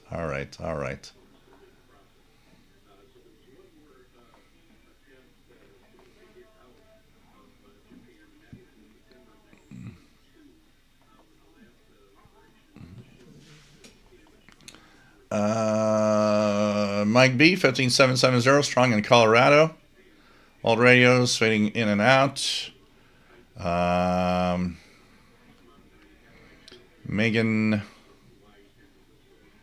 yeah, with the screensaver backlight off. So yeah, there's no updating happening. Yeah, aluminum. Scatology, man, I think I'll actually use my ATS Mini V4 the most out of all my radios. It's the best receiver out of all my radios for my antenna. What are the other radios you were using, Scatology, just out of curiosity? Brian Leesner, those ATS 25 units are produced by so many different builders. And the only quality control, QC control is a sticker in the box. I guess sometimes you have to you know, just be lucky and have a good one.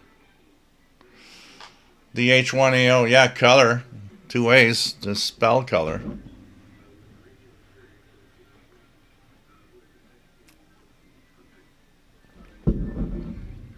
I'd like that. I'd like to have a shortwave radio kit. Does it exist? Is there a shortwave radio kit out there? This just type shortwave radio kit to build. Oh, I got the AM/FM combo here from robotshop.com. Okay. Shop shortwave radio kits to build. Amazon.ca. What is it going to show? No, it shows me. It just shows me. It shows me some 40-meter kits to do CW. Ooh, this one's interesting. Shortwave radio transmitter.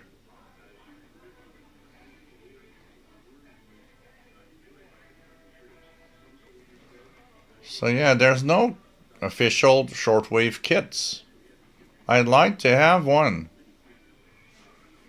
FM radio. There's tons of kits that look nice but they're all FM radio or AM, and there's the Elenco AM/FM. Texan 2P3 AM radio receiver. Oh, that looks nice. I want it. I'd love to build that. AM/FM radio kit soldering project for learning, practicing, teaching electronics. Okay, that's an interesting one. How about one with shortwave?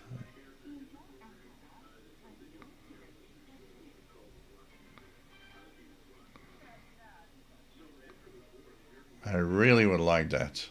So I don't see anything with that here. Anything else? Shortlink listening post, radio index, radio kits.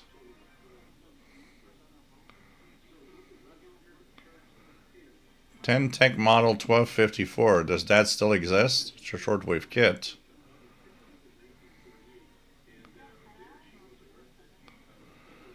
Shortwave radio receiver, MTM Scientific.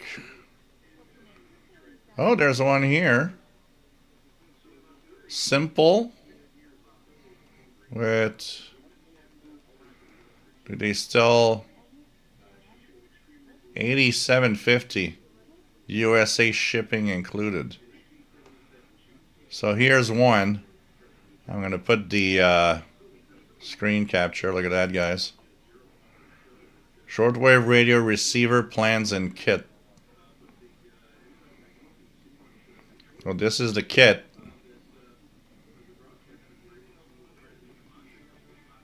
Circuit diagram, very simplistic. All right. This is what you get. All the parts sent to you. The kit is in stock and ready to ship in 2025, so I guess they're still doing it. mtmscientific.com. This website looks like an old website from Yahoo in 2001. Buy now. $87.50 shipped in the US. Okay. Kind of interesting. I'd like something a little more modern, but yeah, okay. I guess.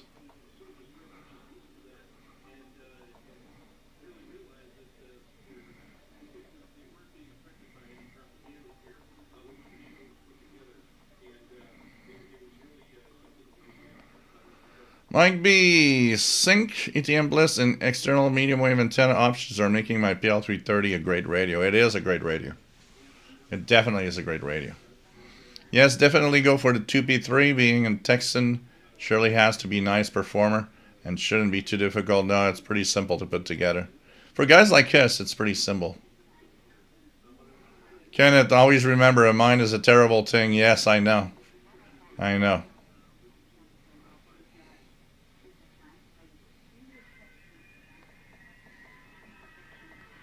Yeah, Mr. Carlson is great. Yeah.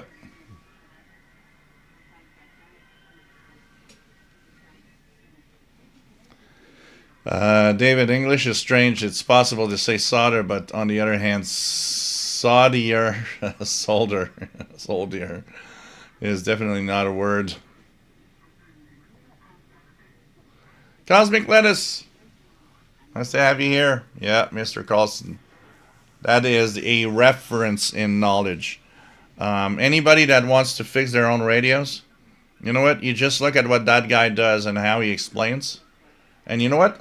It's almost a full electronics course. Actually, he has a full electronics course if you want to follow it. But he made me realize things that over the years I've missed and understanding how things work and how to recognize, in a circuit. He just takes the circuit board and is like, so this is the amplifier, and it goes to this IF amp, and then it goes to this. It's like, whoa, whoa, whoa, whoa, whoa. Okay. So that's that, and that looks like that, and that must be that because it looks like that. And it's like, okay, it's the experience of the guy probably fixing a gazillion devices. But it's really, really nice to see him.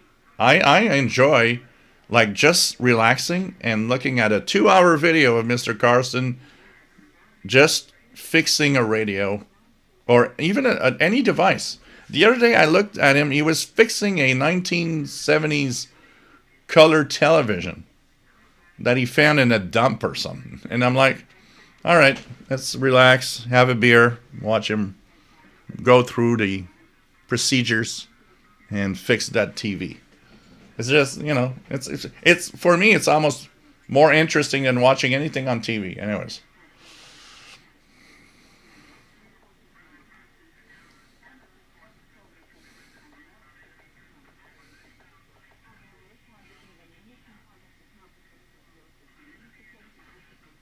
Cosmic Lettuce, bathroom joke, with or without you. Well, if you do get asked with or without you at the bathroom, well, hey, have fun.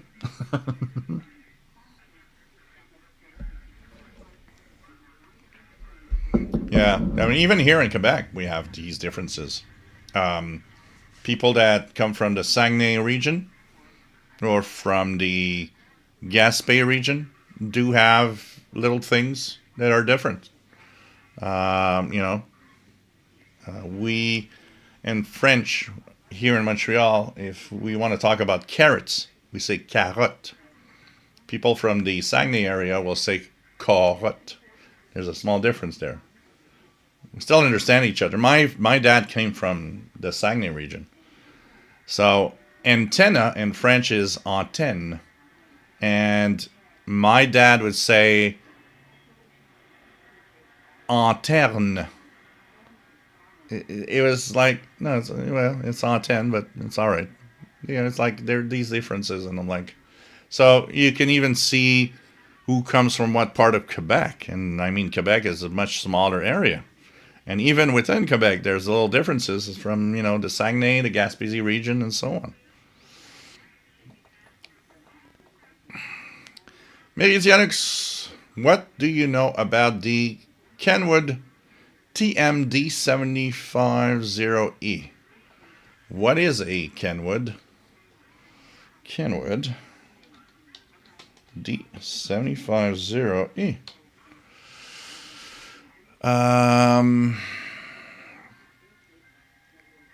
Okay. Oh yeah, one of those dual band type receivers, transceivers. I don't know much about those. They look fine. I mean, Kenwood usually makes good stuff, but I don't have any knowledge over these types of transceivers.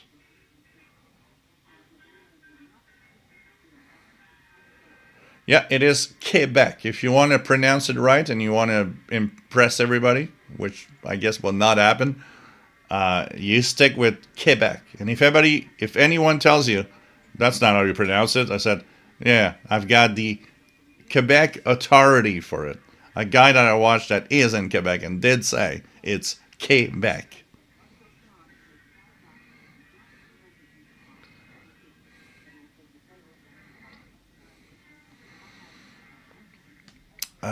Kieran Donahue, I would always hear. No, you don't, Kenneth. You don't argue with pronunciations anywhere. Actually, anywhere. But I don't know. It's there's this love-hate relationship between Quebec and France on that level. Because we have some French people that there's always these people that think they're better than others. And there are these people that come here and think that, oh, well, you were France, we are we originate the language, and I'm like, yeah, but we speak many times, without causing a diplomatic incident on my official shortwave channel. Many times, Quebecers pronounce or have more French words. France has a tendency to use a lot of anglicized words. So they'll use English words in many, many places where, they'll say parking when we will use the French word stationnement here in Quebec. It's very interesting. It's very, very interesting, the differences in how all of it happens. What else do we have? So, Kieran Donahue says, I would always hear the word Mazda in Canada. Not sure why that is different. I don't know. Geo255, I hate noises. What antennas do you recommend? If you have a lot of noise, I think a magnetic loop is probably your best bet, like an MLA30 or a GA490 like I have.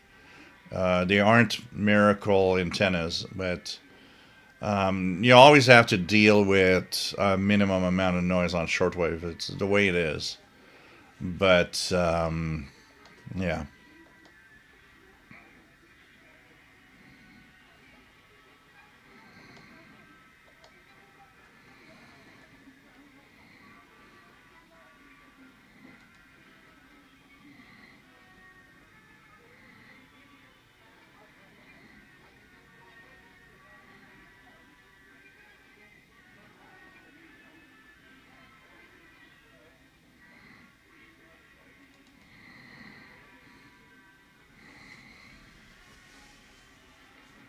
Brian Lee's having an obnoxious Philadelphia accent.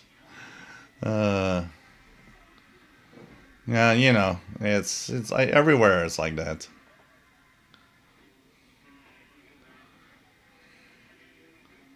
J Projects. Sometimes say Quebec as a phonetic, but sometimes have to resort to Quebec or Queen to qualify. Yeah, for clarity. Yeah.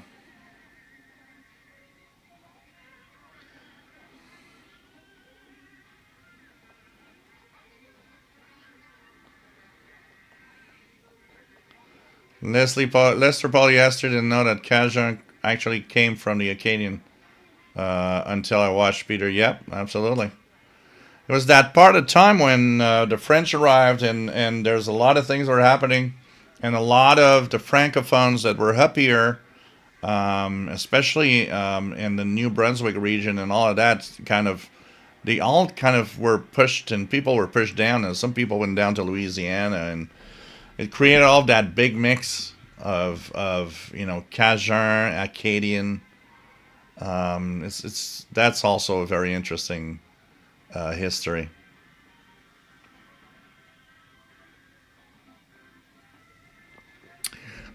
Kenneth, KW61, you don't have to, send me to a, because just because I said I'm not even going to find my soldering kit, that you have to push me in buying a kit on Amazon. But look at that. There's tons of nice soldering kits on Amazon. This is crazy. But I will actually be more of I'll be faithful to my electronics store on this, and and go and buy it here.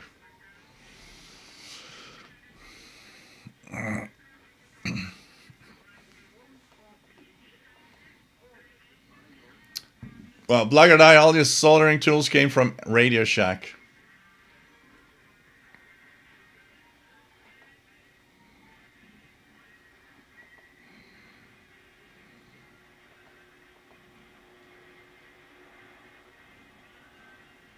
John Beckham. Yeah, a good. One of the biggest problems that happens in soldering is people buying devices, buying these soldering pencils and guns that are too powerful, and you just burn everything. I remember I had a soldering gun, and it clicked. So it had 3 positions, I remember. One was like the weakest, middle, and top. And I don't know how many times it just went to like the strongest, which is bad because, you try to solder a transistor and it's like, you didn't solder it, you just burned it. The thing is just dead now. So yeah, low power is the best because it reduces the risk of you killing a component. Scatology, and when I mean receiver, I mean it's best at receiving. I don't mean it's best overall receiver. The 808 and so on. All right. No, but I was just curious of scatology. Like I, the last soldering iron I bought was when I upgraded the RAM on my TRS-80 color computer. Wow.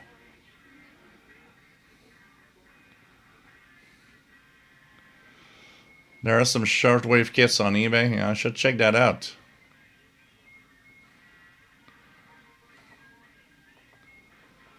The MTM is a regenerative radio. Okay, yeah.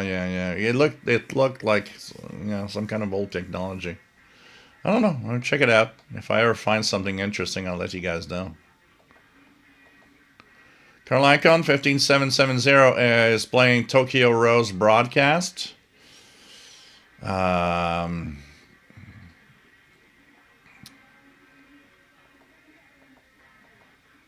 it's fun. It's fun. Build kits. It's a rewarding experience. You take the kit, you put things together, and then when you turn it on and it works, it's like, I don't know. There's pride there. It's like you're happy. You've been able to build something. Cosmic Lettuce says, Mr. Carlson, I just enjoy looking inside all that nice old stuff that I'll never have access to otherwise. Yeah.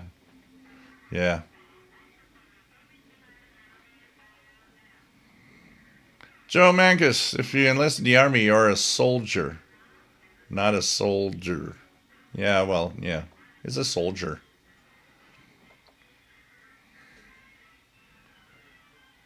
Yeah, Shango those dumpster TVs.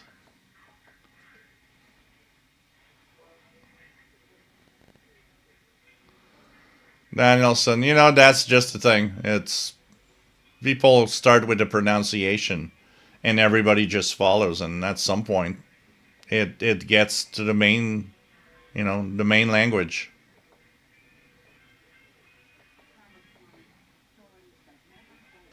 AWS 50 was Corn Dog Man, or was Corn Dog Man a superhero? Oh God. I never saw the movie Corn Dog Man. Cosmic Gladys wonder if there is an LLM that can generate different dialects of the same language. Huh.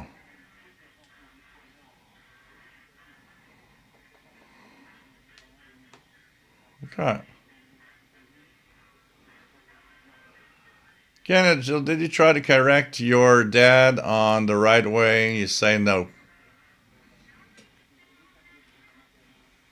My dad was the kind of man that if you... Actually, I'll be honest. I do remember I laughed at him pronouncing antenna in French. and I never laughed at him again for anything else. Let's put it that way. It was a simple shut the up, and it was over. I was like, okay, fine. I'll endure.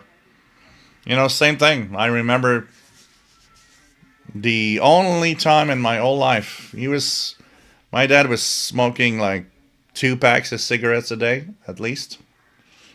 So the house was always filled with this blue smoke. And I remember going to the kitchen table, sitting down, and telling my dad, do you really have to smoke a cigarette while I'm eating? And the answer was, shut up, and you're not going to tell me what to do here in my house. Oogie. That's that. There'll never be any discussion again. So that was pretty much what happened. Brian Leesner, static. Might be, yeah, like K in Spanish. Yeah. K back, but not K, because you put a backwards accent. K is with the forward accent. So K, not K, because K with that accent in the back is more like it more is like K. But you want to say K, not K. So if you say K back, it's gonna go through. But you have to say K, like the letter K. Just put a K and put Beck, B-E-C, K Beck. You got it. Brian Leesner, static is part of the deal. WWV is a soothing sound to me. Sometimes I'm lucky and get WWVH. Yep. So that's the problem. Cosmic Lettuce is on the USA Amazon. There's stuff that's not on the Canadian Amazon, and so there's so many things that you could see in the US Amazon that I'm like, oh man. So, and some of them are not accessible. A lot of them actually will be like, well, we can't ship to your country, and if they can, it's not worth it, because with all the fees and the tax and whatever you have to pay and the shipping, it gets to a price where you're like, yeah, okay, forget it. Brian Leesner has not heard WWVH for a long time. Yeah, and the wintertime is not as often that we hear it. But we're getting to that time, let's try it. Let's check if we can hear it. I'm going to put it on 15. So I got WWV.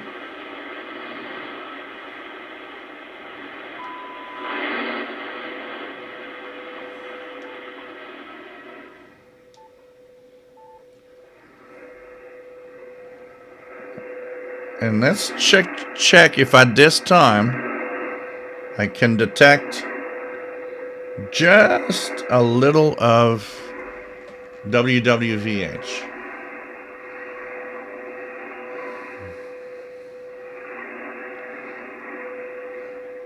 Blogger died 30 years ago. I was in my Canadian expat dentist chair. He was railing about Americans knowing nothing about Canada, and including the election the day before. I mumbled, the Parti Québécois gains seats.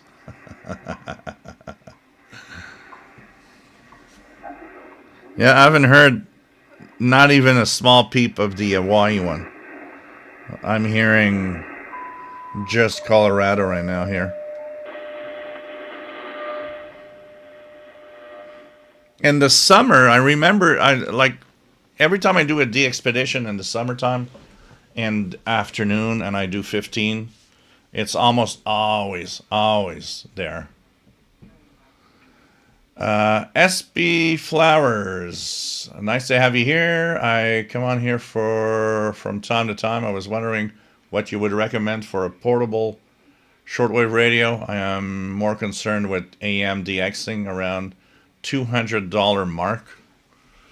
For AM DXing, at the $200 mark. A lot of the portables are really good, even at medium wave. Medium wave at 200. Anybody has a suggestion of something for him? At 200, I'm not that big of a medium wave DXer, so for me, all the radios that I have that are in that range are pretty good and medium wave, but I know that there might not be top notch for medium wave too.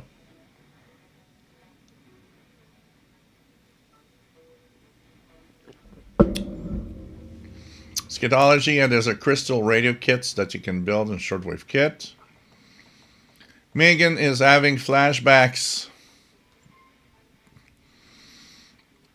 to aviation maintenance school and spending about 60 hours in 4 weeks just soldering. Wow.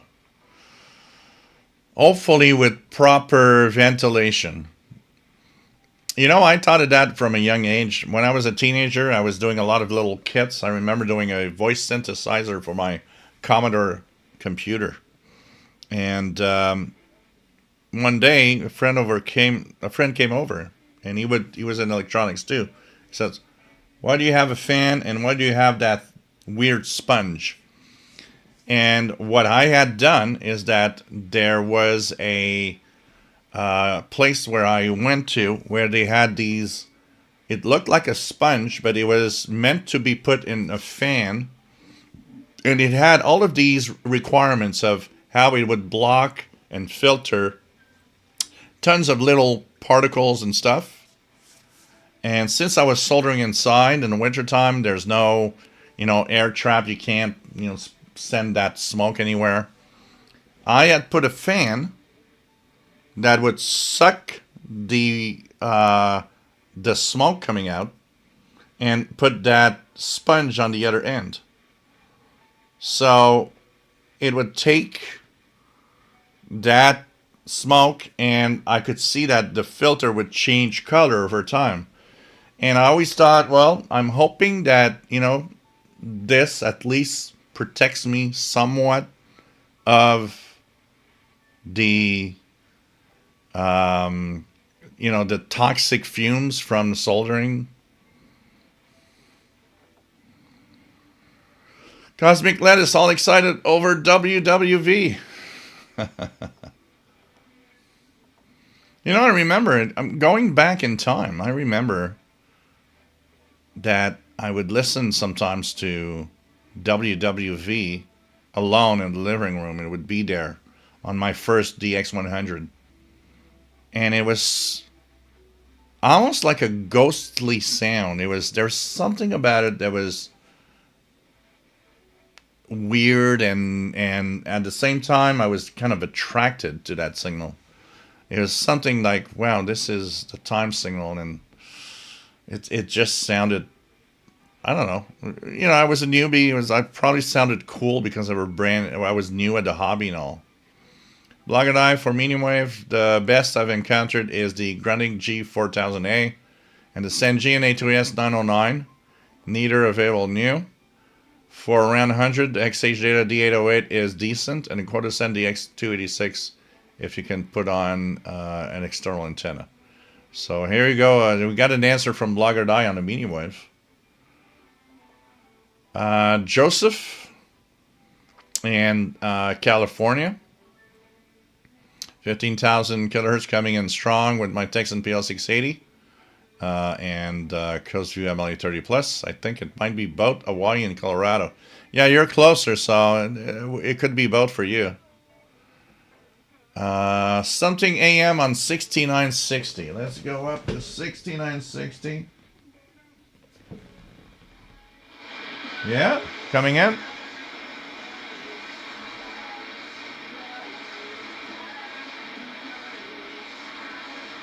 There is a pirate in AM mode on 6960 right now.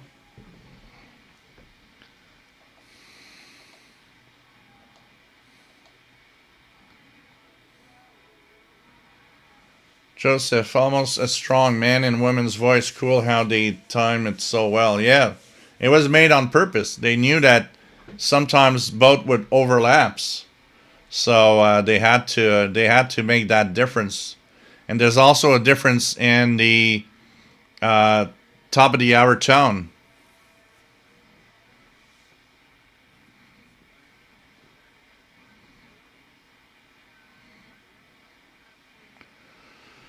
Marvin, most important equipment is the antenna. Well, for everything radio, actually, it's pretty much what it is. For most everything radio, whatever radio you have, if your antenna isn't great, it's going to be limited.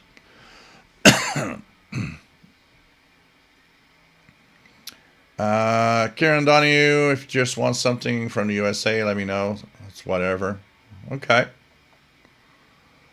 Mike WX50 listening to Point Raised Kiwi SDR with a WWV woman's voice before male voice. Yeah, I don't know if you guys are going to hear it. Let's go to a Kiwi here. Sorry, guys. I'm going to go to the Kiwi SDRs. And let's go to a West Coast SDR. There we go. KFS.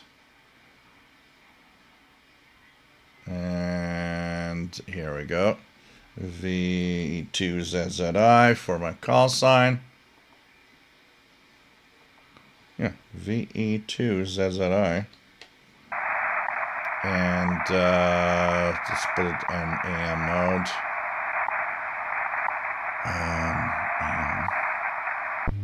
AM there. Let's go to. Here we go. 15,000. And let's see what is here. If I can hear anything, I don't hear anything right now. Is there a... At the tone, 23 hours, 49 minutes. I'm going to do that for a second.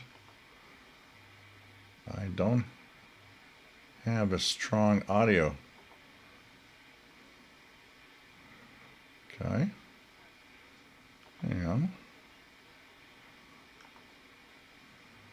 I don't know why that Kiwi SD. Okay, it's on the decoder mode. Sorry.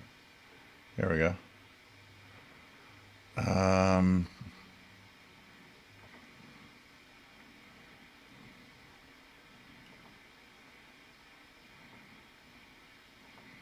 Okay.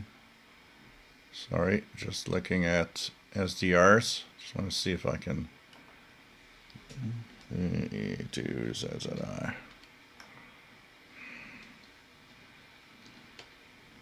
For some reason it do ZZI. See if we can hear the AM. And put 15,000 here. What the volume is on my TV here. All right. Yeah, let's check that out.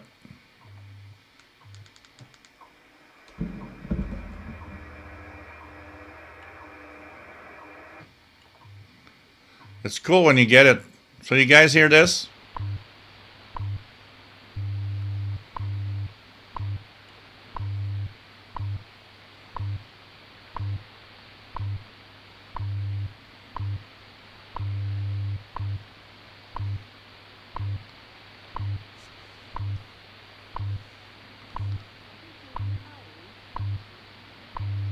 So this is it's the time period. There's no tone. Hours, 51 minutes. I didn't hear the woman, but I heard the on this one. Wow. Signal is great there on the Colorado one, though. And this is where my Kiwi SDR in I think it's Washington State. Huh, interesting. That if you have a Texan PL 990, a Texan PL, a Texan H501X, where there's a lot of bass in the speaker system, and you get a real strong WWV signal, the vibrations and the radio are crazy from WWV. It's just crazy.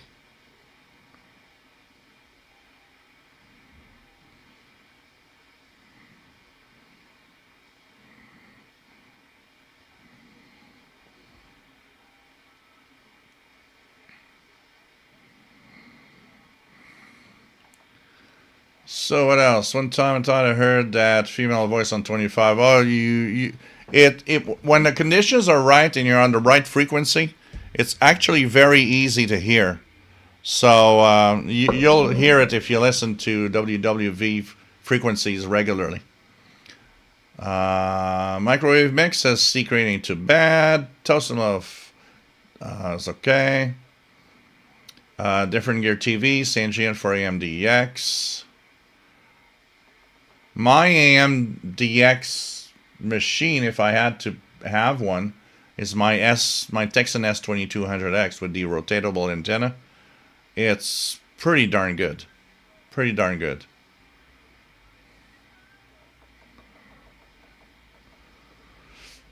Mike WX50, okay. GMAC, want to send TX286. Yeah, it seems to be good on MiniWave, I gotta say. MDK2 radio, nice to have you on board, Matt. Did it suck the smoke like the MLA-30 sucks the airwaves out of the sky? pretty much.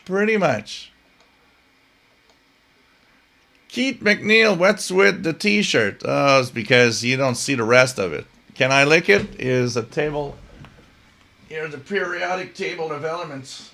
So it tells you, can you lick it? And is it a good idea or not? So sure, go with it. Maybe not the best. Please don't do that. Or see you on the other side, depending on what you're going to lick. It's a very geeky t-shirt, but I understand that from this point of view, it's like, what's the t-shirt all about?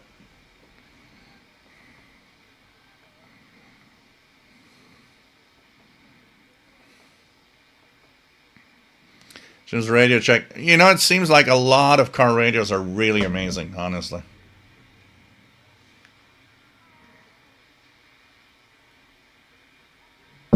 Yes. You can call WWV for time. Absolutely. I should call him. I got Canada US free calls on my phone. I should call him and listen on the phone. I think CHU has the same system too. You can call CHU. Let's check it out here. Can we call CHU? Let's try it.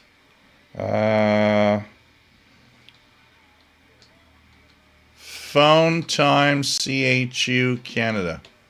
Can we call CHU? Yes. So we have a English and French number. So here we go. I'm going to go and call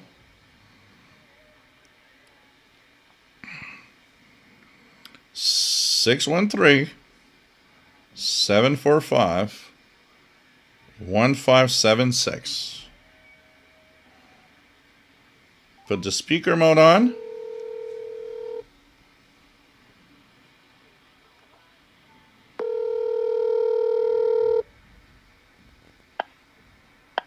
NRC, Eastern Standard Time, 18 hours, 55 minutes, and 40 seconds. That's NRC, Eastern Standard Time, 18 hours, 55 minutes, and 50 seconds. Wow, it's in Eastern Standard Time. NRC, Eastern Standard Time, 18 hours, 56 minutes, exactly. It's in Eastern Standard Time. This is kind of interesting. So it's local time when you call the numbers. That is interesting. Let me call the French one. I want to see the French one. 613-745-9426.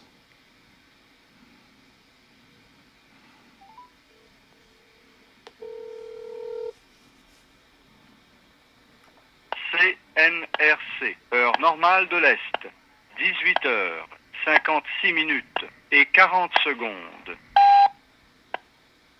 CNRC, heure normale de l'Est, 18 heures, 56 minutes et 50 secondes. CNRC, heure normale de l'Est, 18 heures, 57 minutes, précise. That's kind of interesting. That is interesting. Eastern time. So when you call on the phone, it's Eastern time. And when it's on shortwave, it's universal time. All right. All right.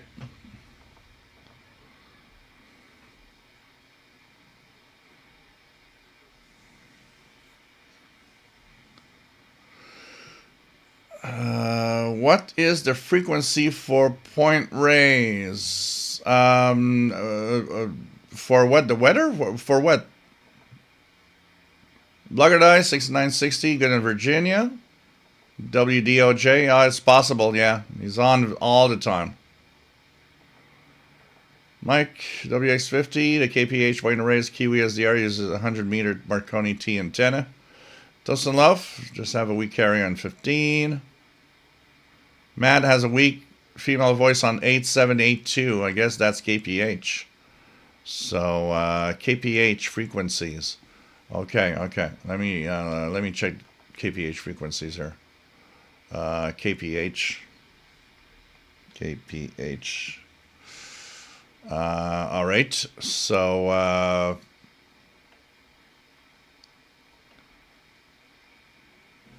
there could be 13158.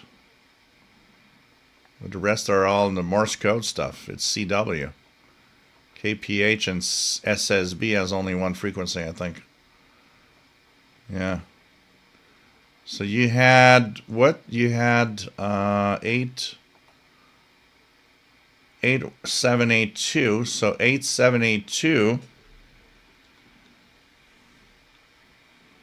is KFS. It's not KPH. 8782 is KFS Rio Vista, California. KFS. So, KFS out of Rio Vista, California.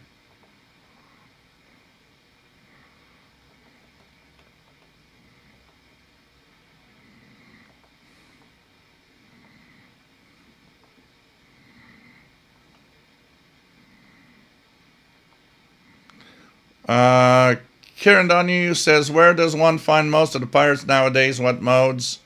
Most of them are in single sideband, but some of them are in AM mode. The best resource for pirates is the HF Underground board. So if you go to HF Underground, you'll see that there's North America Shortwave Pirates. Click there, and as soon as a pirate comes up, you almost always have in the minutes following. So pirate radio activity. HF Underground is the best place for that. And here you go. That's the website. And there you will have what's on and what mode. AM. Most of them are in upper sideband. But there's a lot of stuff going on. Since the pandemic, pirate radio activity has just gone poop to the roof. Before the pandemic, it's interesting to note that it was somewhat difficult sometimes to get pirates. Pandemic arrived, then I guess everybody had time on their hands. So pirates popped up everywhere. Since then, we've pretty much kept a lot of activity on the pirate bands. Quick King says, I remember back in the late 90s in the Philippines, I heard a frequency, but heard all of them, the WWH and WWV and BPA time at the same time. Yeah. In those areas, you would hear the BPM China, and you'd hear all sorts of different ones together, pretty sure.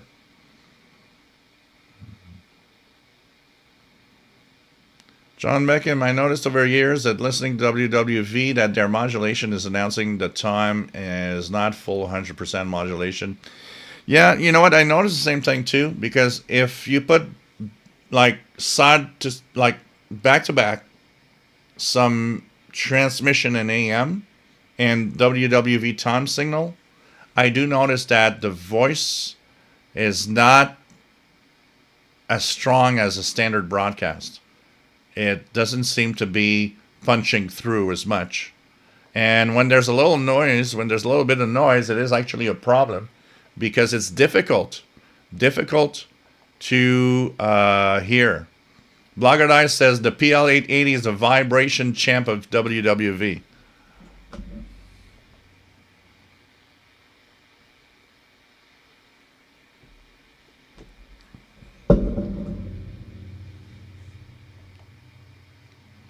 MDK2, you mean WWVH. WWVB is the one on 60 kilohertz in the long wave.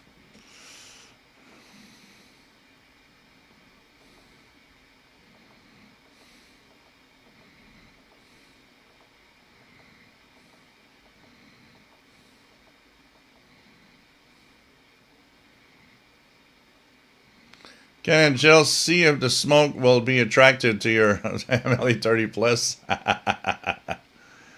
So WWV, let's check it out.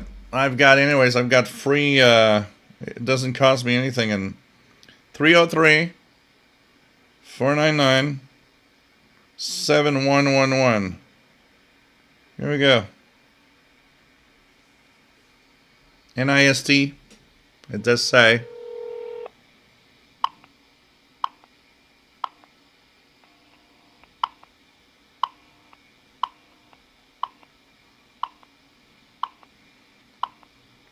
So you're hearing the time pips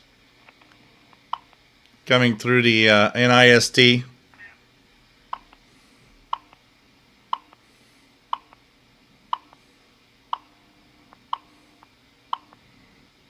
At the tone, 0 hours, 4 minutes. Coordinated Universal Time. Beginning November 15th, 2021, NIST will be broadcasting a test signal on minute 8 of each hour on WWV and minute 48 on WWVH. This signal has been created to assist in ionospheric research and is a joint effort of the Ham Radio Citizen Science Investigation and NIST. The signal consists of various tones, chirps, and noise bursts. The signal will be broadcast for several weeks.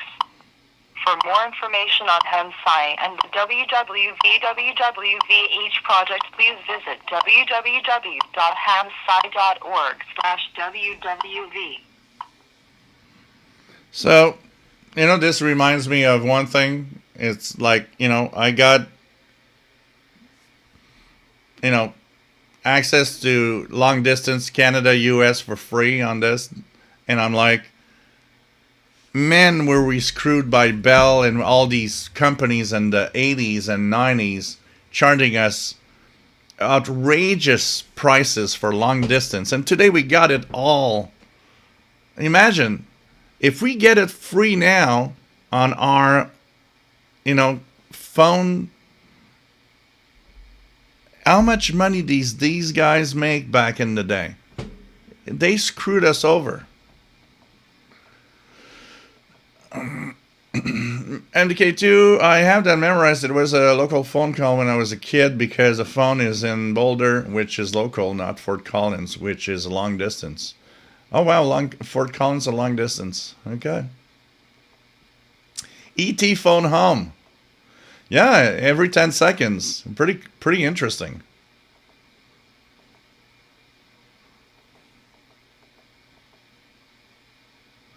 Yeah, that's what it sounded like. On CHU, it's interesting to note that CHU has the local Eastern Standard Time.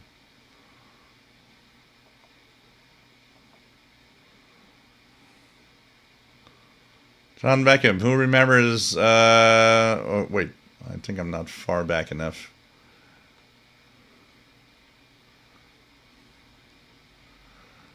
Here we go. So, John Beckham says, I feel like I'm back in time listening to Art Bell and Coast to Coast AM. Next, coming up, at the top of the hour, we're going to talk about UFOs. and where they are on the internet.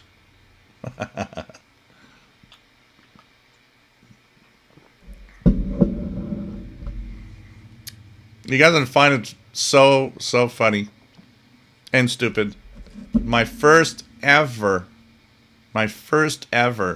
cell phone.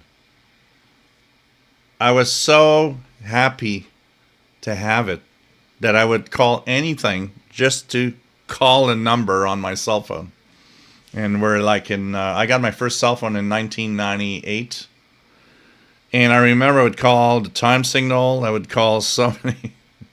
And I was like, okay, what automated message thing could I call to have some news of something? And it was just so funny.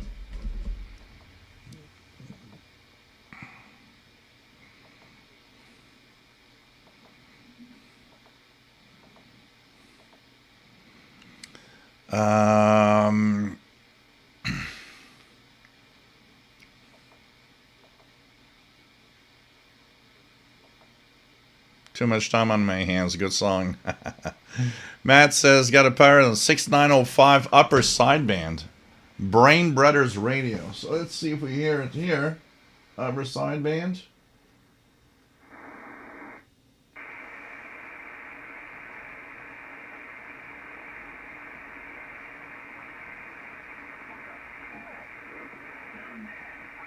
Yeah, hearing it here.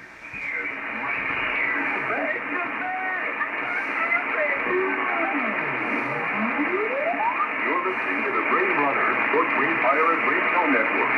6,900. 6,905 kilometers on your shortwave time.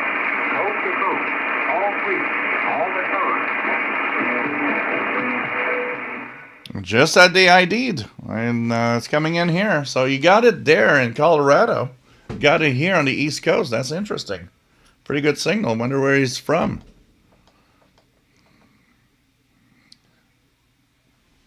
So toast and love for everybody. Nice to have you here. RJ Dakota, 6905, upper sideband, super strong now. Mike B, finally 5 o'clock here. Time for a beer.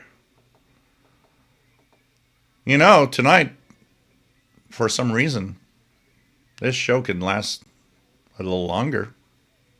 Maybe longer than it should. If you guys wanted to.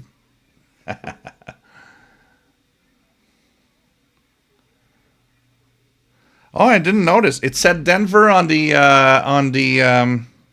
display. I didn't I quickly looked at the display and didn't notice. It said Denver on the display. So Fort Collins and Denver, are they on the same area code? Or it's different? Because if it's different, it shouldn't say Denver.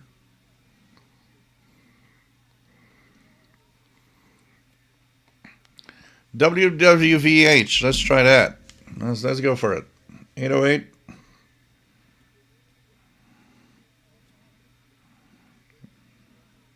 (808) 335 4363.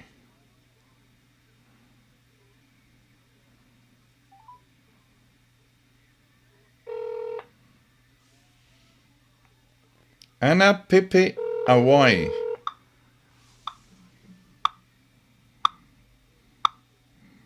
Now this one is costing me money because it says it's an international call. 0 hours, 11 minutes, coordinated universal time.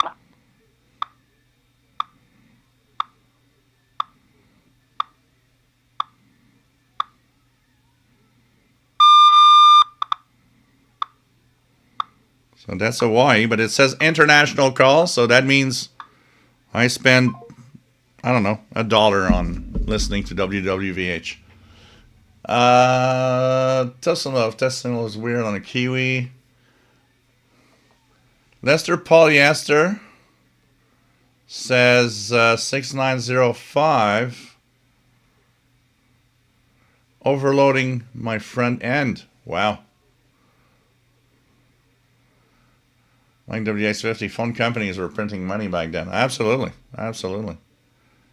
I still remember going on BBSs and calling long distance after 11 p.m. at night, so I have the cheapest rate. RJ Dakota 6905, strong enough to be heard on a PL330 in the basement with just a built-in antenna. Wow. Shortwave Archive, nice to have you here. Greetings from Colorado. Radio of Cuba in English has been coming in for almost a week now on my radios. Wow. Mike WS50 UFOs and how shortwave radio will allow you to listen to the invasion. Absolutely. Kenneth, I remember the phone company charges in 2001 a Space Odyssey. So there were two rates. There was like a rate for the daytime, a rate after 8, and a rate, I think, went down after 11 p.m. Kenneth, I hope you did not call those 1-900 numbers. I called a few in my days when I was, lonely and desperate. Oh, God. But we had a local one. That's the one that every guys in high school, and I remember that one. Every guys in high school, we would share one number back in the 80s. There was this phone number that was a local number, didn't cost you anything, and it was two girls talking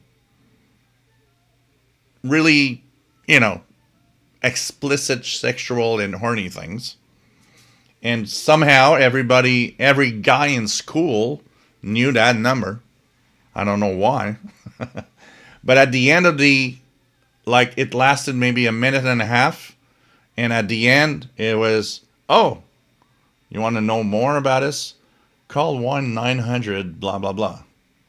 1-900 sexy thing. And so it was a 90-second trying to get you horny to go to the 1-900 line.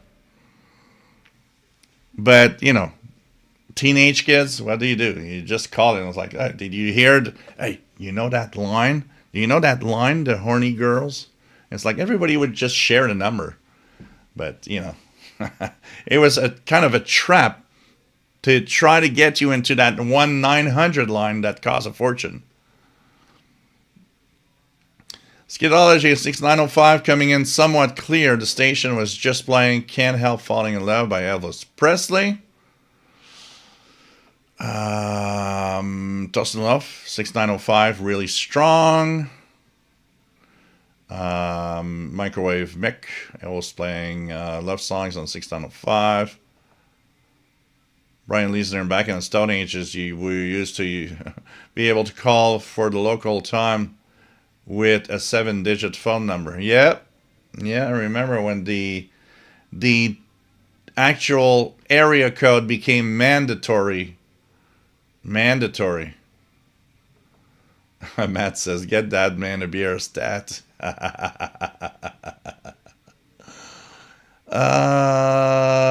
God. It's upper sideband. It's not a carrier. So it's not an AM mode, Joseph. It's really upper sideband transmission on 6905. Matt says Fort Collins is a different area code. Okay. That's interesting. It's interesting it just said Denver. I really did not notice, actually.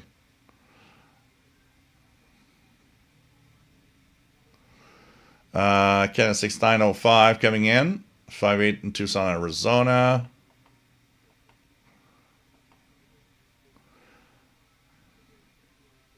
Shortwave Archive. I used to call WWV from payphones.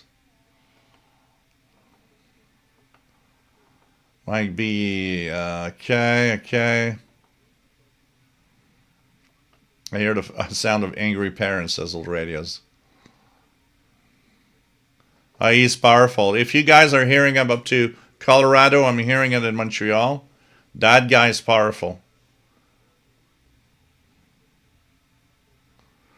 Joseph, oh yeah, I remember I had to wait for cheaper long distance and the CD over me had better BBSs. Oh man, board games. Oh yeah. All radios. That used to be a scene in many sitcoms. Who called this, and this? Shortwave Archive. Does NRC still have a time signal phone number still? I remember the 613 area code. Yeah, well, I just... Oh, you arrived a little late, but I just called one.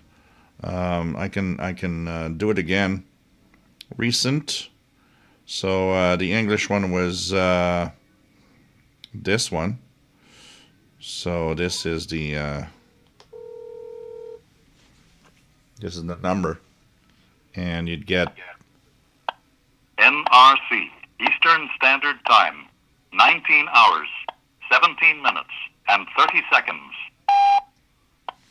So that's the NRC phone number. There's one in French, one in English. But it's interesting to see that they have Eastern Time. MDK2, I recall the evening rate being 20% off and starting at 7 p.m., while overnight rate of 60% off is 11 p.m. if you were in long distance. Yep, that's what I was using all the time for all the stuff that I did. Use after 11 p.m. was such... After 11 p.m. it was kind of a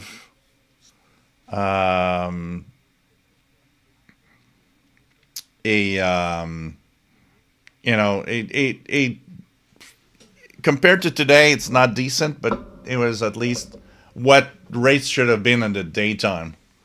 But man, the phone companies were making big bucks back then because of that. Free to choose. CHU Canada is a phone number for time, but it's an Ottawa number, yeah. What do we have? Those were the days. Yes. So 6905.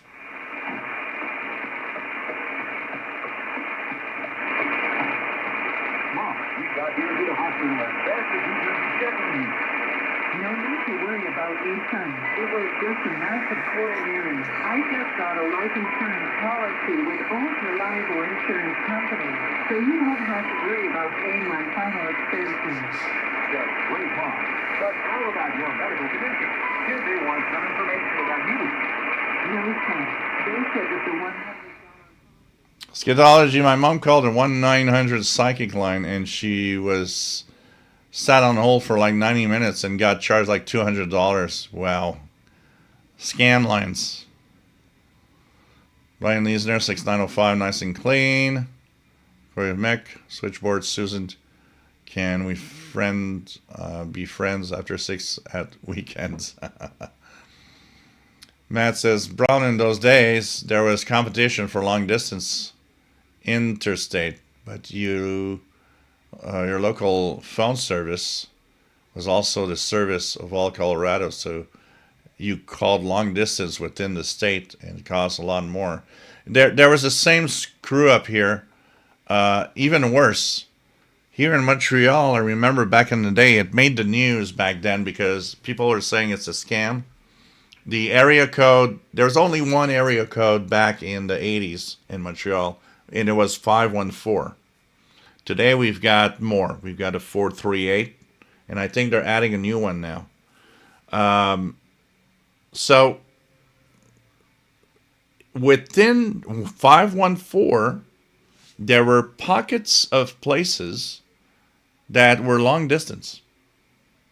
But the problem is, when you would call it, you never knew.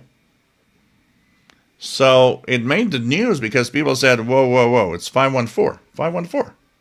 Why is it a long distance? And usually it was like from within the island of Montreal, we could call all the 514s and it was okay. But if you were outside of Montreal in a 514, there were some 514s, you could end up in a long distance because you were basically two little places in 514 that were considered long distance because you're not in Montreal. And it's like, what? Man, it's incredible how they were screwing us.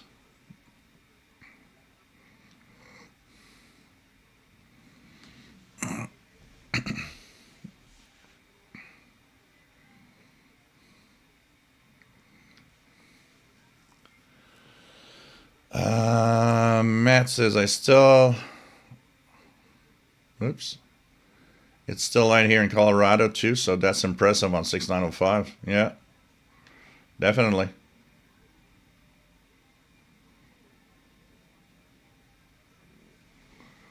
Sort of archive. Oh, they changed it to Eastern Standard Time. I remember they're saying Eastern Daylight Time. Actually, Standard is in the winter. Daylight is in the summer. So if I'd called the same number in June, we would have daylight saving time, or Eastern Daylight Time. That's a question of what period of time we are in the year. But you guys remember, those that listened to Shortwave for a long time, in the 80s and 90s, for the most part, CHU gave Eastern Standard Time, Eastern Daylight Time on Shortwave. It took a while before they decided to change to Universal Time.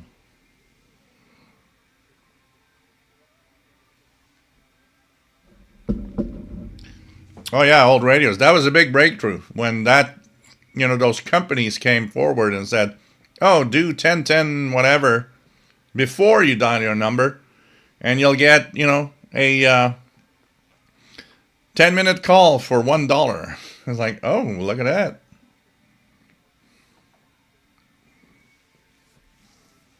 Different Gear TV. Can you test a 1-900 number?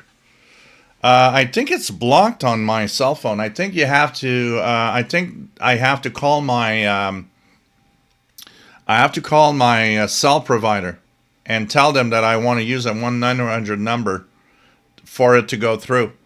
I think it's kind of a safeguard so that people don't use other people's phones. So, but I'm pretty sure that a 900 number on my phone would say, no, you got to call your provider and ask for permission. Mr. Polyester says he had to put his passive loop on in a null 6905 to get good audio. Jason Sitar, I was going to say the same thing about Alexander, but you did. Thank you, Alexander Graham Bell. I don't know how they navigated radio back then, but they did. Yeah.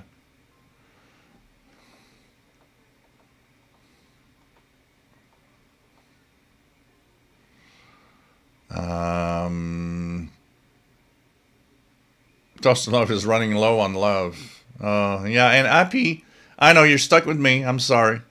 But I will wish all of you a happy Valentine's Day. So this is a Valentine's Day shortwave show. And I'm here with you guys to accompany you in this moment of love. Brian Leesner, I would call my now wife, who lived over the bridge in New Jersey, less than 10 miles away. Long distance charges. I could call for free in places much, much further in Pennsylvania.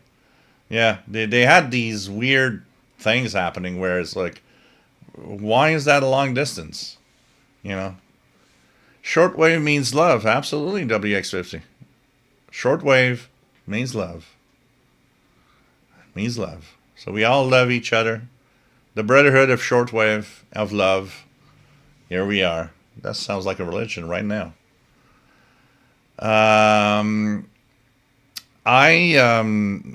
drinking a little fast right now, I believe.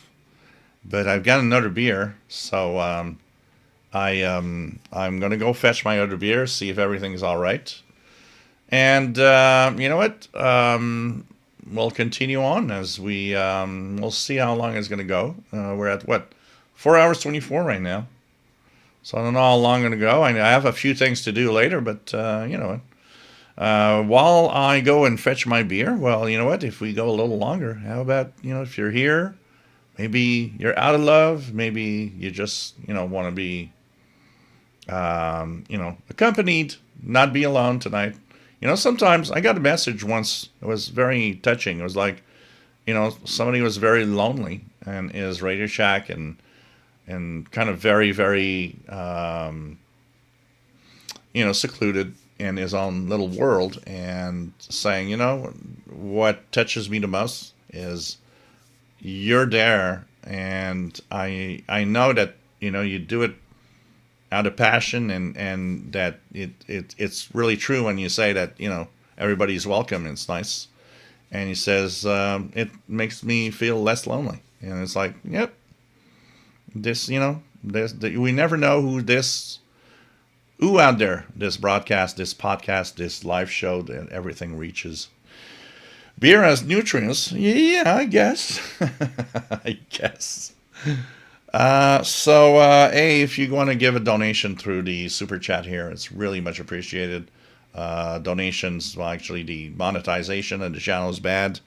And honestly, the reason I'm still here is you guys have been through with your donations. That made a huge difference. So thank you so much. And so super chat and PayPal for the pizza fund. If you feel like it, it is much appreciated. So I'm going to get my third beer. It's starting to be a lot of beers. Things happen when I have a lot of beers. And, hops are not underground, so they're not a vegetable. They're a fruit. I don't know. So let's not go too far in that mindset. I'm going to leave you with WWV for a few seconds on 25,000 kilohertz.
At the tone, 0 hours, 30 minutes, Coordinated Universal Time.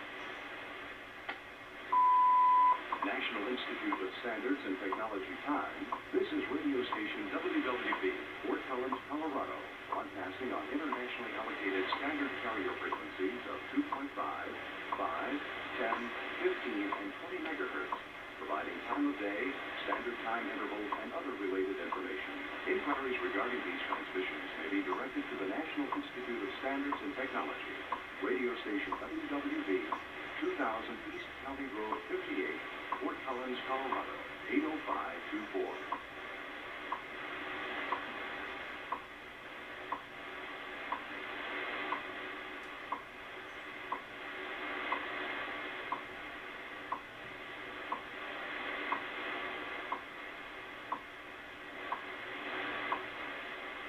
At the tone, 0 hours, 31 minutes, Coordinated Universal Time.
And here we are.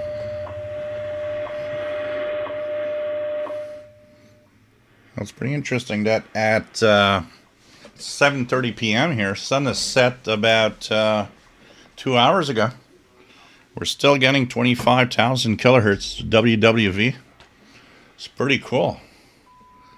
Pretty cool. Pretty cool.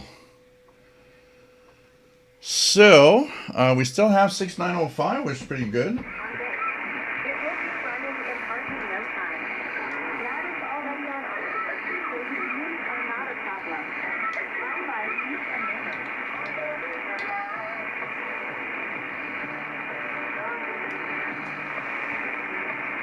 So it's pretty, yeah, the voice sounds very AI made for the pirate station.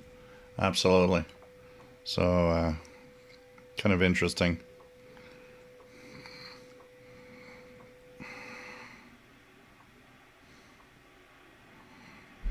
So let's check the email. See if anything happened special. Paul Kennedy, thank you so much for the donation. Much appreciated. Really, really nice.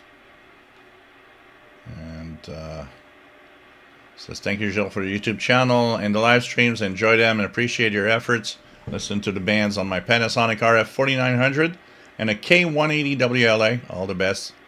Paul Kennedy in Pottstown, Pennsylvania, USA. Thank you so much for the donation through PayPal. It's really appreciated. So let's continue our check of signals too. See what's out there. At this time it's 0:30. So one of the things you might want to check is I would guess Radio Slovakia.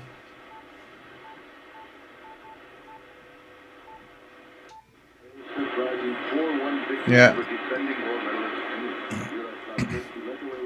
Signals a little weaker, but Radio Slovakia. Added one goal. The Slovaks played Italy on Friday afternoon and finished the preliminary round on Saturday afternoon against Sweden. For Slovakia, this was Radio Slovakia 15770 via WRMI in English.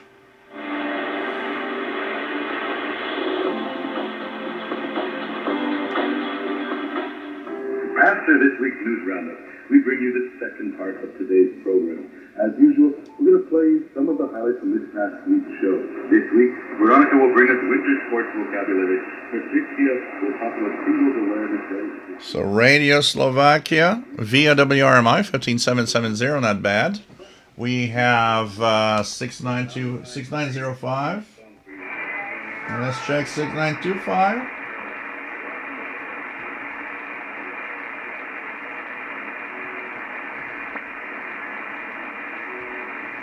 Nothing much here.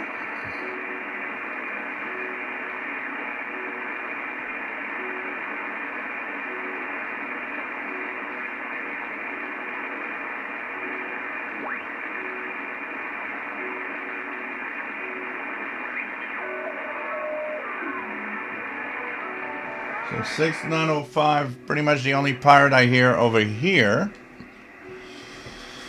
And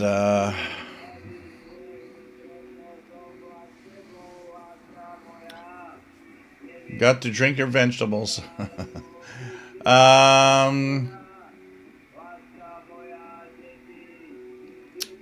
Joseph, thank you so much for the donations from San Francisco Bay, California. Much appreciated through the super chat. Yeah, internet latency. You guys have noticed because now with the WWV time signal, you can actually gather what's the buffer that's happening, the latency, because there's buffering going on too. Your browser might buffer a few seconds or a certain number of seconds that if something happens, you don't miss out on anything.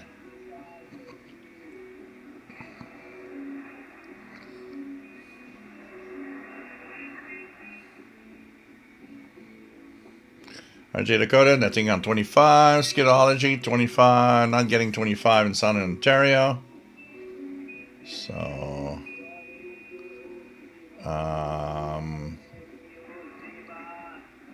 Perry and Sherbrooke is getting 18 seconds latency. Kenneth, I've been trying to hear 6905 upper side on a telescopic whip and three of my portable radios. Belka, ESP138, both signals come in 5.7 SDR clone 4.9. Cosmic Lettuce, Pirate at 6905 in Central USA based on reception reports in chat, correct? Yep. An upper sideband. Brian Leisner tried 25 megahertz on 2 different antennas. It's gone now. Mike B has 15,000 with Hawaii, very clear.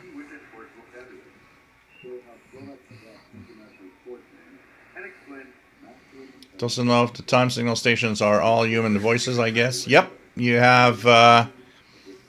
So if you look at WWV, so they are recordings, of course. So for WWV,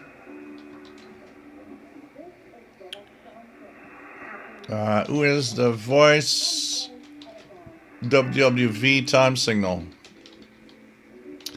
So the voice behind WWV is John Doyle, who returned to the role after a brief stint with other voices in the 1990s. Previously the voice was provided by Don Elliott, held until 1991. So the voice of the NIST WWV is John Doyle. And the female voice in Hawaii, Jane Barbe, or Barber, it's B-A-R-B-E, to distinguish itself from Colorado Station. And the voice of CHU time signal is a voice that is in English, Harry Manis, a former CBC radio announcer, and in French, Simon Durivage, a French language Radio-Canada news anchor. So Harry Manis, former CBC radio announcer in English, and Simon Durivage, Radio-Canada news anchor for the French language. So that is kind of interesting to learn a little bit out of that history of what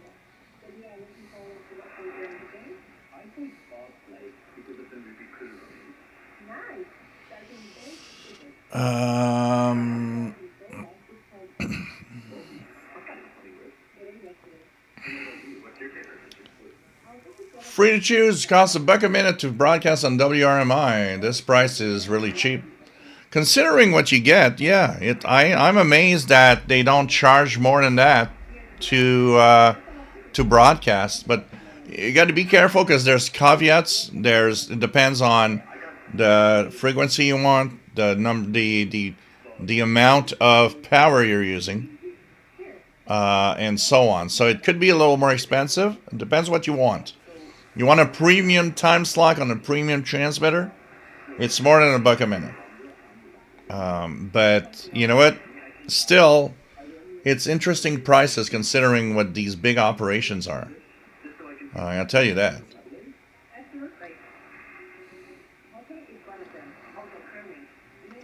Joseph 15770 coming in strong as 9, but a lot of noise on top, so hard to hear. So that means you're in a very noisy environment there. Yeah, they are natural voices. They are real people. You know, you never know. In the near future, someday, they might decide to use some, computer voice. Or some AI voice or something.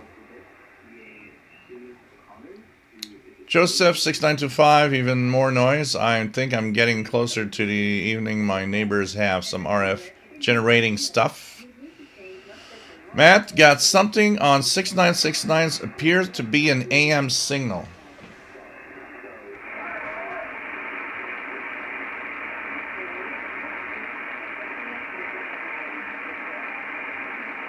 Yeah, there is something. It's too weak here to listen to it, but I hear, and when I go to use my upper sideband and move up towards 6969, I definitely hear a carrier. There's something there. Hey, Bob from Wick, thank you for the donation, by the way, through PayPal this week. Much appreciated. Nice to have you on board.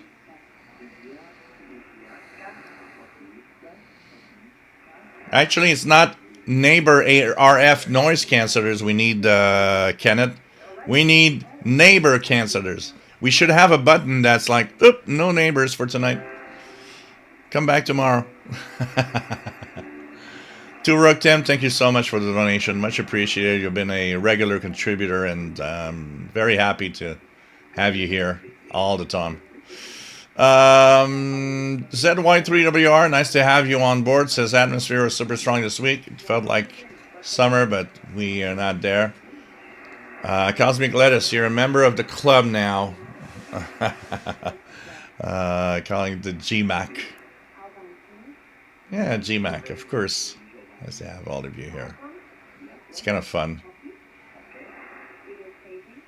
Anyone can give me just a quick number of how many people watching?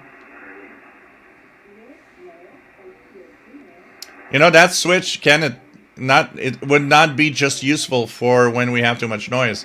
It'd be useful when we just want to have our great time with no freaking noise and no people around.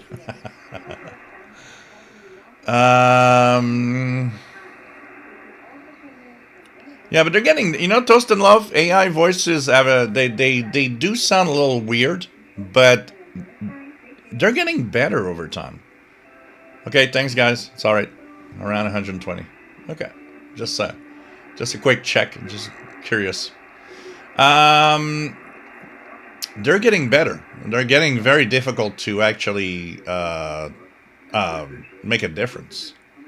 Skidology just tuned to 5950, and I'm currently hearing rebroadcasts of Voice of the Reported World. Yep.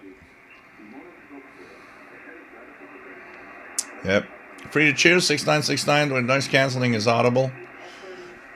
Bob from Wick, okay, thank you for the numbers. ZY3WR, there was some unknown pirate station at 4895. A pirate station on 4895. That is interesting. Is there anything on EIBI about 4895? I'm just curious. What time was it in UTC, if possible, that you heard that signal 4895? 4895. Because, okay, there's nobody there. Let me check HF Underground on a European pirate thing. So HF Underground, European pirates and private stations. I don't see anything here. Do you know any language that it was on? Just out of curiosity. It's kind of interesting it's an odd frequency for a pirate, so it makes it interesting to see if we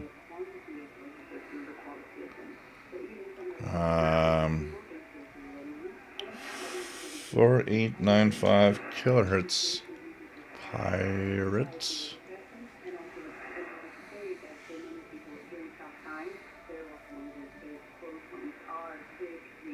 I can't find anything special, but wow. It's kind of interesting. What you hear, what you were listening to was music. All right. I see no reports, but it's interesting. Because that's a 60-meter band for tropical band. So what you could get there, that's why I'm intrigued, is what's in there could be a reactivation of some station in Africa that's using that frequency, especially where you're located. it would be possible you'd be getting something from there. So, okay, interesting. Michael, nice to have you here. He's watching.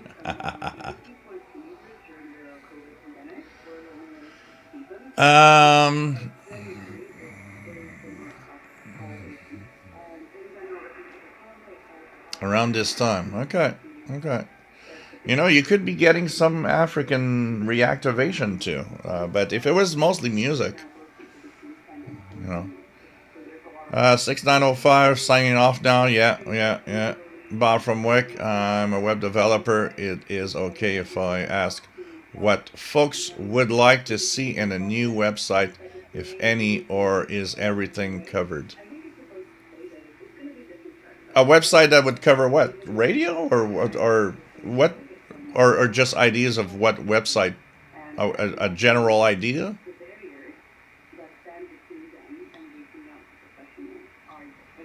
Just out of curiosity?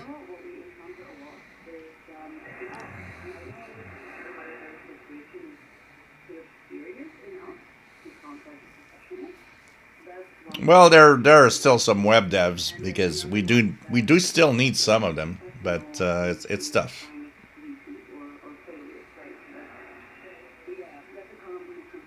Captain Dave, microwave Mick. Yep, absolutely. So it's kind of interesting what we hear. So we have Slovakia. We are coming up to 100 UTC. And what we will be looking at is, so there's some Asian number stations. If you guys want to try that, there's V13. V13. So let me just get back here to Priam. Which is a station that's coming out of, it's the New Star Broadcasting station coming out of Taiwan, a female in Mandarin Chinese, and it's USB plus carrier. So I'm going to pause the frequencies. If you guys want to try that, especially if you're on the West Coast, I think we're starting to get into that time where it's possible. And there's one CW from Moscow, from St. Petersburg. So, and at the top of the hour at 01 UT, you guys that want to monitor, here are frequencies to monitor for number stations. So, you got M23 from St. Petersburg, Russia on 6961. It's in CW, so remember the trick. And upper sideband 6960 upper. And you've got the Taiwan stations 18040, 19052, and 2025. If you want to try it. On the West Coast, I'm pretty sure on the West Coast you guys have the best chance. So if you guys hear anything, the ones coming out of Taiwan are in Mandarin Chinese, and they have these intros. So I'm going to give you an idea here with one. So if I put the sound on, no, this is not what I wanted to do. Let me just go back to preamp before it arrives. So what it sounds like is something like this, guys.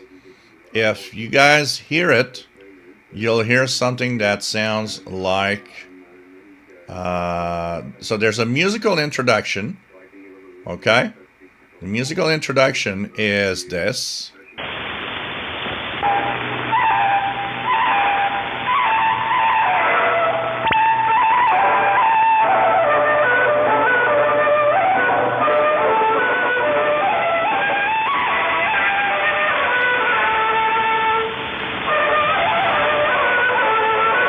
Then they have their intro, which is, this is the New Star Broadcasting station.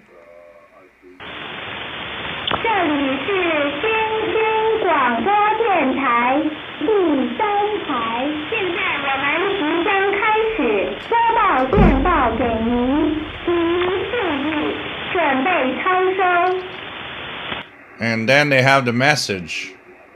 Preamble to messages. It's a very unique thing. So this is what it sounds like. So, good luck, guys.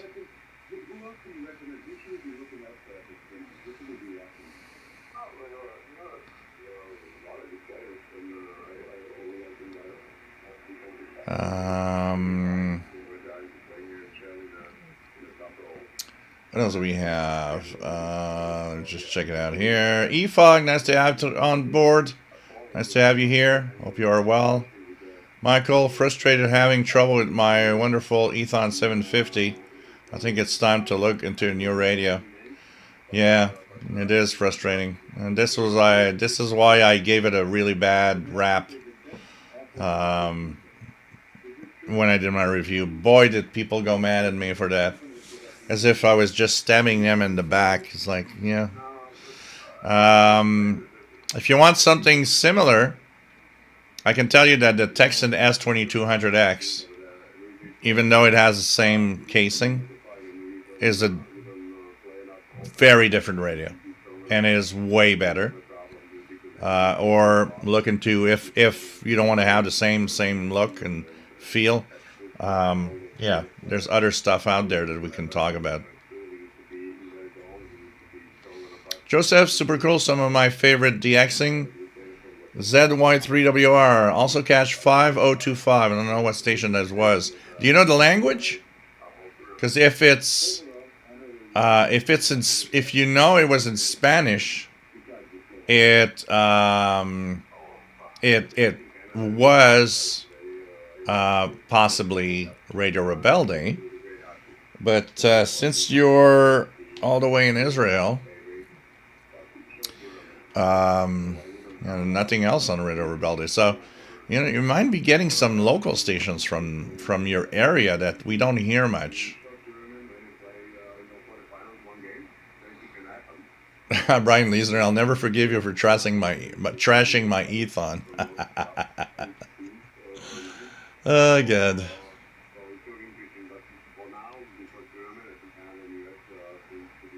Oh, good.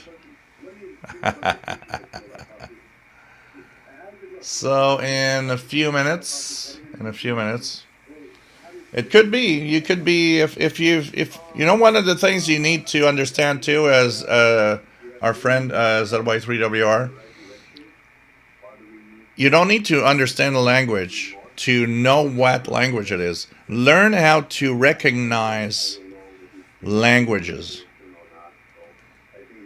and you will have a great way of learning what you were listening to. Because sometimes the best way to know what we are hearing is, yeah, okay, there's something on 5025, but what's the language? If you tell me, oh, I know it was Spanish, it's Radio Rebelde. It's the only Spanish station on that frequency. And like I said, in the area you are located, you could have a lot of very unusual things that are maybe not listed, and that's possible too. So this is something to look at. So I'm gonna try. I don't think I'm gonna hear anything, but I will still try. The lowest of the frequencies of the V13, just in case I hear something. So 18040, upper sideband.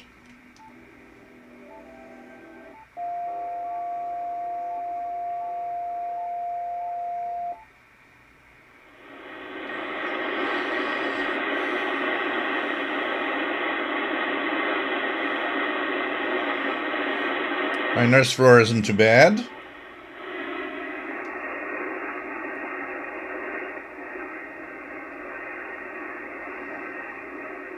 So we'll put that here. Who knows? Who knows? Life sometimes has surprises. You know, I always say it. Even if you think you're not going to hear it, you got to try it. And here I'm going to go to 6961 CW. Just to see if I hear 6961 CW. If I hear any of the Russian, it'd be cool to have Russian and Taiwan on each ear, but who knows?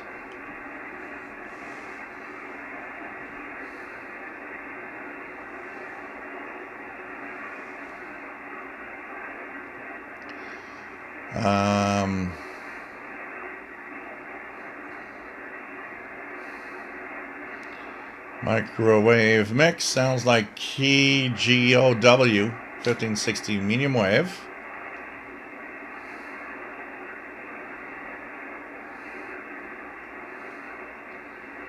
Michael says you're spot on with your evaluation of 750. Agreed with you right away.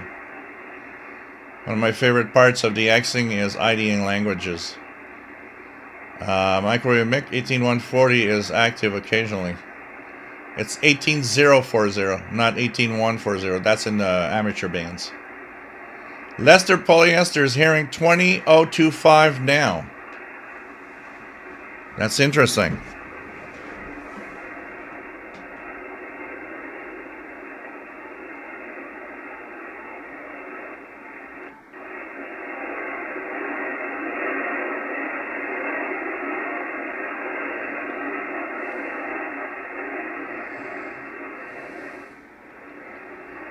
So I'm not hearing anything on any of the frequencies.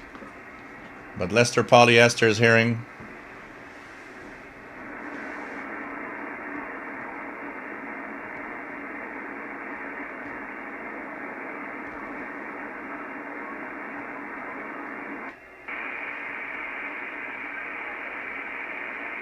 It's funny because on 6960, I can't hear 6961, but I heard something and I went to 6960. There's a pirate on 6960 that just started.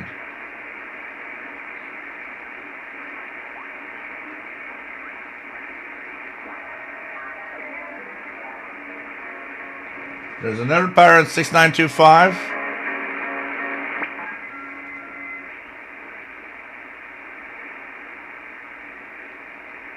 So 6960 and 6925, two pirates coming in.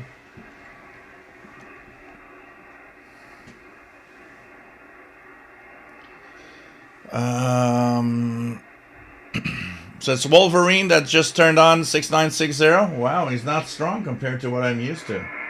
6925 is good.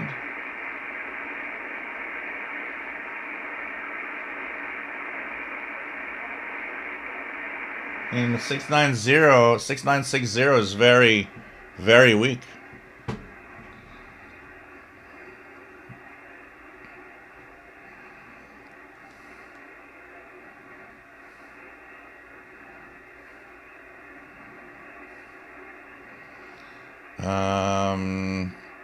Microwave mic, that's right, just here occasionally. Okay, Mike B, 18040, we're hearing Asian music. Time signal with clicks every seconds. Okay. Like WX50, any news on the LRE 36 radio in Congel San Gabriel in Antarctica? I haven't heard anything in a little while, so I don't know what's happening. I mean, it's summer there, so that's the time where everything should be coming to form and the broadcast should be starting. But absolutely no news and many weeks. I was hearing that they were supposed to bring the transmitter to the station during the summer. We don't have any news. I don't even know what's happening. I'm starting to wonder if, all of this is it, working or not working? I have no idea. So, it's anybody's guess what's going to happen. I mean, as we are getting into spring, they'll be getting into fall. And I mean, fall is when they're kind of, removing everybody from there because the winters are so difficult. So, we'll see. But there's no real news right now, Mike. Skillology, and I know it's Wolverine Radio because I heard testing 1, 2, 3. Can be anyone hear me? So Wolverine on 6960, just starting. Don't forget that he has some slow scan TV pictures that he sends.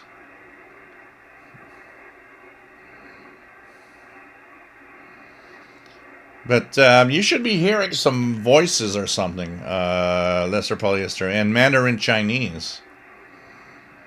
Mike B, 6960, clear in Southwest Colorado. Microwave Mick, 6960, sounds like a World War II era music. And there's always a theme, by the way, guys, on Wolverine. Remember that he actually has themes for his broadcast. So all the songs tonight will have a common theme. Now, not being too difficult, I think that could Valentine's Day be maybe a theme. So, we'll see. But definitely, it's that's part of the fun, kind of, and his slow scan TV picture usually kind of gives us an idea of the theme for the show. So it's kind of the fun thing. I'm just gonna check something here.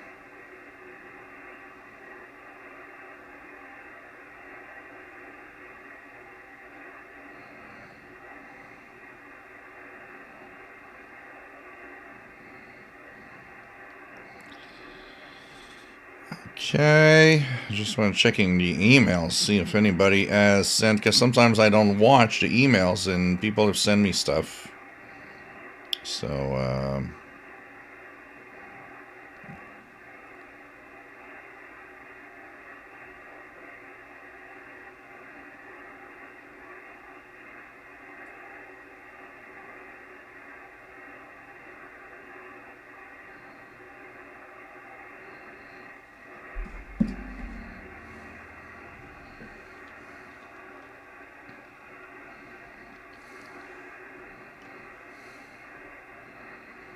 okay, no emails, no particular emails.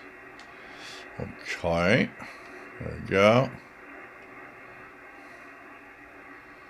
So, what do we have? So, we have Microwave Mix 6960. Okay, we have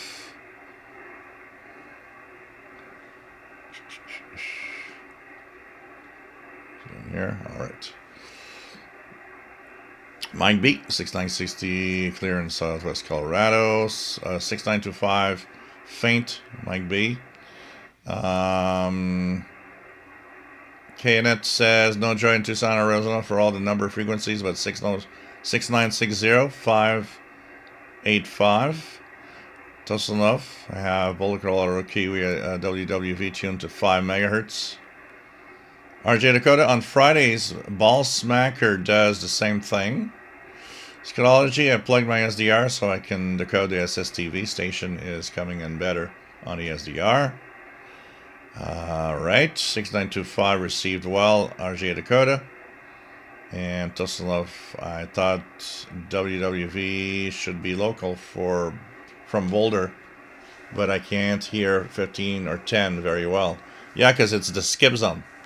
Remember that a shortwave frequency, when you're sending on shortwave, you're sending at an angle. You're sending up because the ionosphere, you want to reach the ionosphere and bounce off that signal.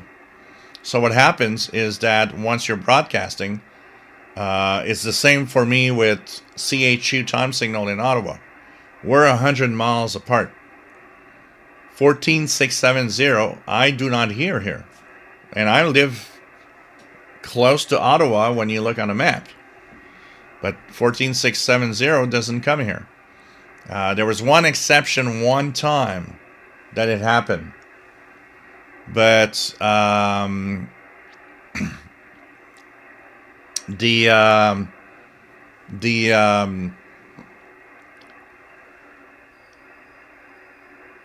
14670 came on one time, and it was really, really far because of special propagation. So you don't hear the ground wave, you're in the skip zone, so you don't hear them. But you'll hear the lower ones, though, the lower frequencies. Like I hear 3330 24 hours here, 7850 almost 24 hours. Joseph has a lot of local RF this evening. Brian Leesner, during a battery discussion, it was brought up by CC Ray Skywave as do not use lithium batteries in the manual. But I think what they mean, and this is where you got to be careful.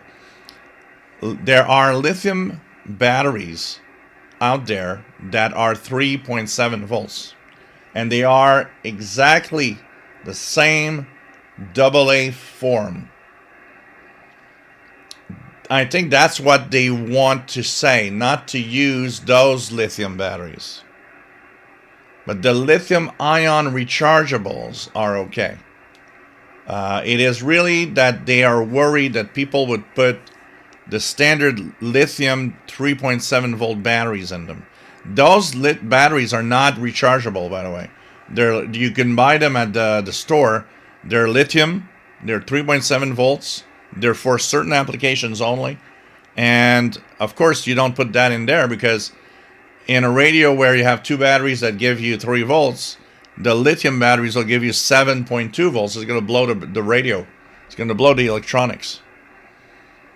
So I think that's what they mention, not the like the Dracutum rechargeables, which are 1.5. I'm pretty sure these are fine in any radio, any device.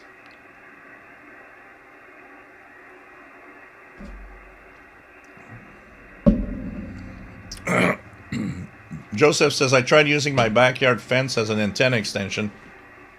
Wasn't really better than telescopic by itself and a good spot.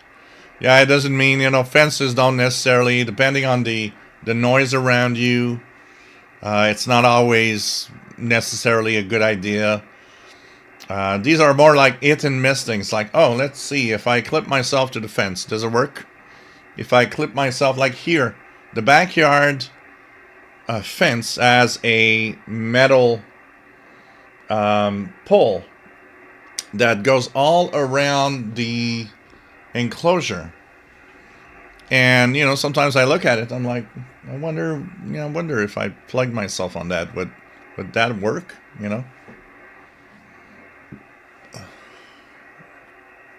So yeah, it's too far for the ground wave. The higher the frequency you are, the shorter the ground wave is also. So it's like, and 20 megahertz, Brian Leesner says it's on right now running the Dracula batteries. The Dracula batteries. No flames. I can see it giving up the smoked windows. Yeah, no, it's a question of the standard lithium, because there are, and I always thought that it was stupid for these batteries to be the same exact AA size. Because I was like, no, this is trouble. Somebody will put those lithium batteries in something, and it's just gonna blow up. So I'm pretty sure that's what they mean. They mean the lithium batteries, not lithium rechargeables like the Dracutum.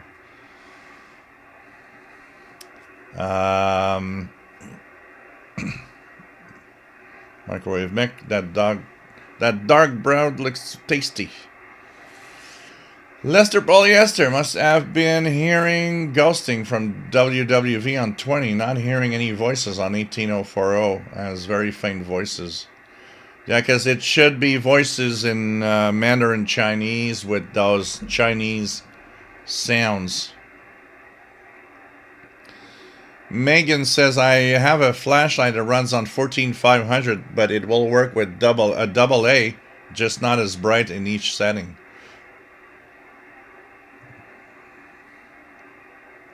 Yeah, the brand name is amusing, I have to say. When I saw Dracutum, it's like all I can... Every time I see it, I think about it, or I see my batteries, Dracutum? All I think of is some kind of Dracula movie. The fate of Dracutum is coming. How your AA batteries are going to bite you and turn you into vampires. Again, it says the engineer that designed the 12.77 volt batteries must have been under a Monday deadline. I mean, I remember seeing them thinking, oh, lithium batteries. Then looking at the package saying, oh, 3.7 volts. Yeah, but they're same size of the darn AA's. Isn't that dangerous? Who decided on this thing? Who took that decision? Come on.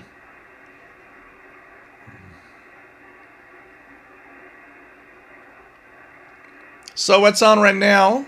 Let's check out 01 UT. Let's go up to the 01 UT mark. At 01, let's check out what is in English first of all, and then we're going to check out what else. Eastern North America, there should be a China radio broadcast from Cuba on 6180.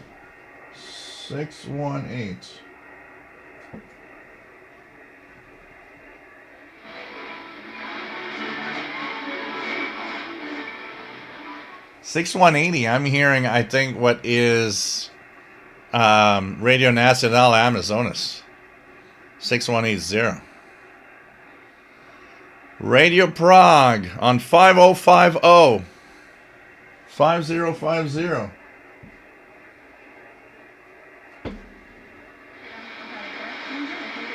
Yeah, I'm hearing it. 5050. It's not very strong. It's in the noise here, but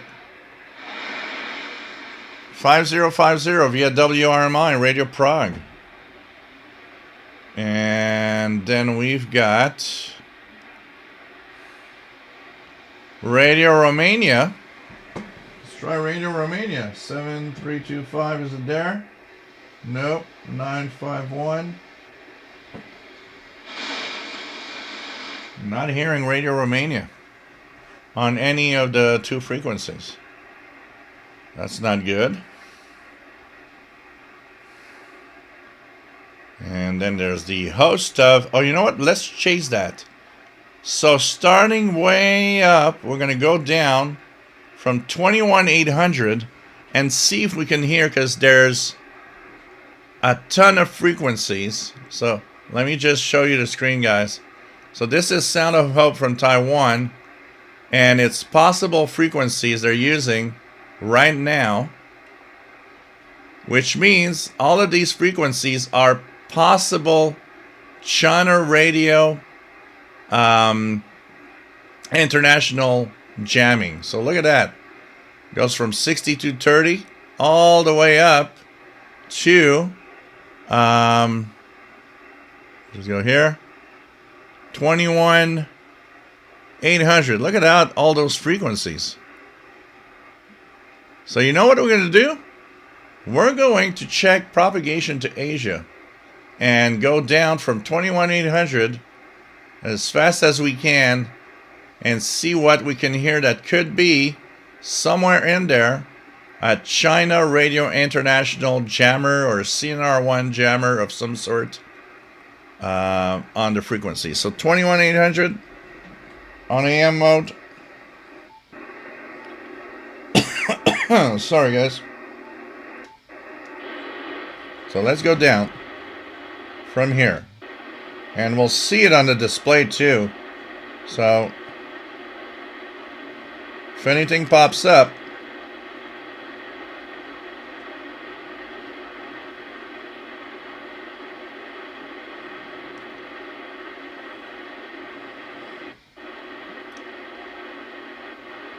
there's something here. Oh, that's WWV.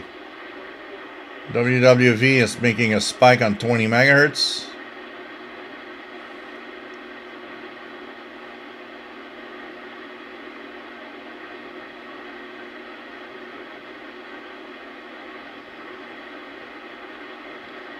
We'll see. It depends on propagation conditions.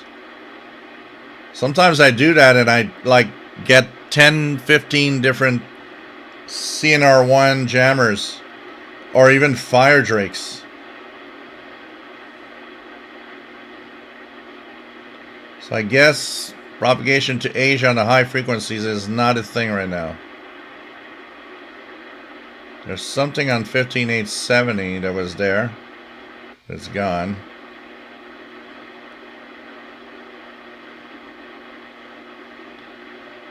WWV is making a little spike on 15. Let's go down, let's go down, let's go down.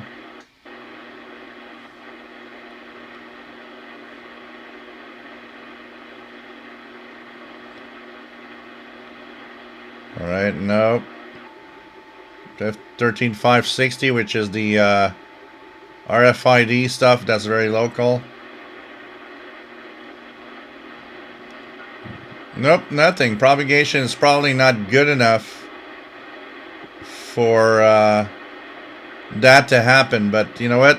In a month's time, that could be very different. So what's here? Okay, there we go. So what's on 25 meter band?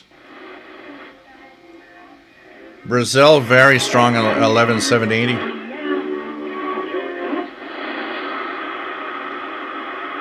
11760, a carrier. That is Cuba. That is Cuba with no audio.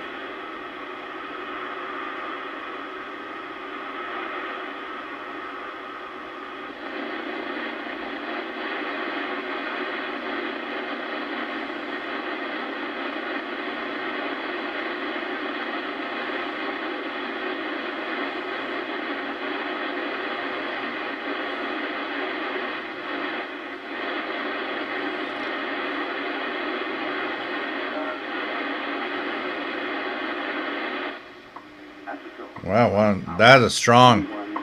Strong signal from WWV on 10.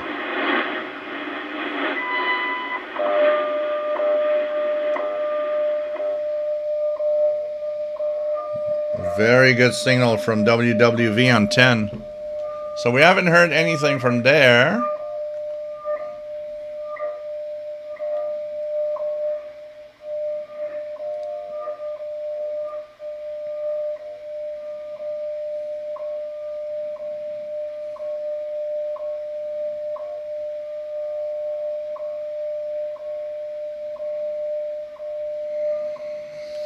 Skinology, I thought my ATS Mini was picking up stations well because it was good at receiving. Well, it turns out cable I was using to plug into the radio made the difference because I switched to a longer cable because of the other cable I was under. It was super short, and now the SDR actually works better. Yeah, technically it should.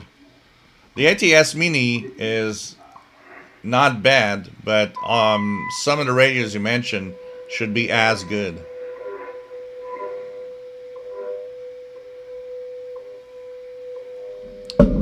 Brian Leeser catching 50-50. Pretty good signal on 10 tonight. Wow. ZY3WR.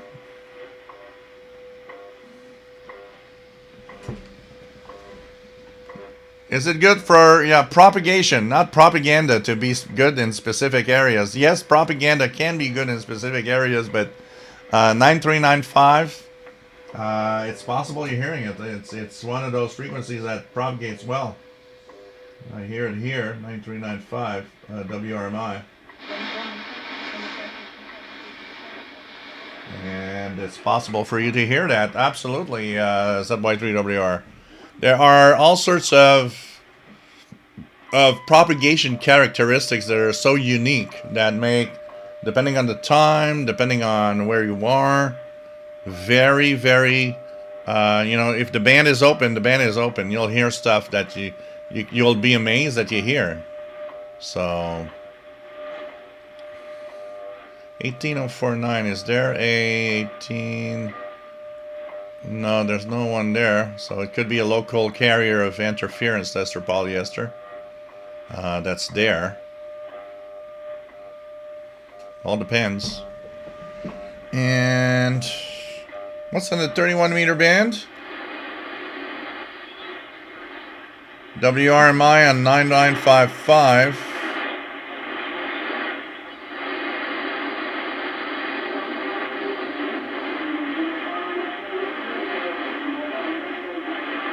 .9860 sounds almost like India. What's on 9860 right now? It definitely sounds like Indian music.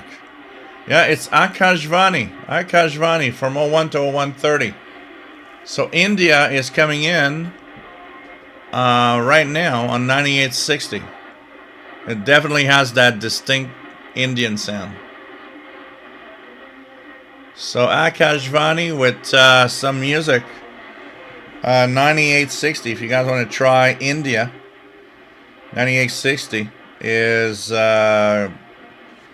going to be off in 5 minutes. So this is kind of cool.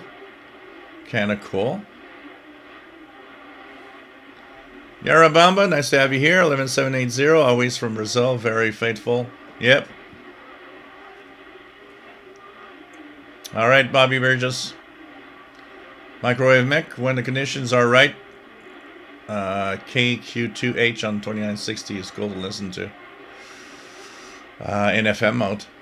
Tusselnoff, that call WRMI makes me think of Pee Wee Herman for some reason. All right. ZY3WR 9860 is super strong here. Yeah, in your area, that should be a good signal coming out of India. Mr. Polyester hearing 9860 here.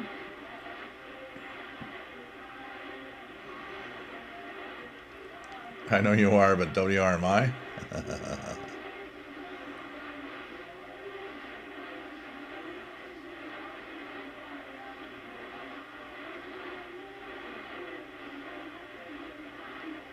So really, definitely some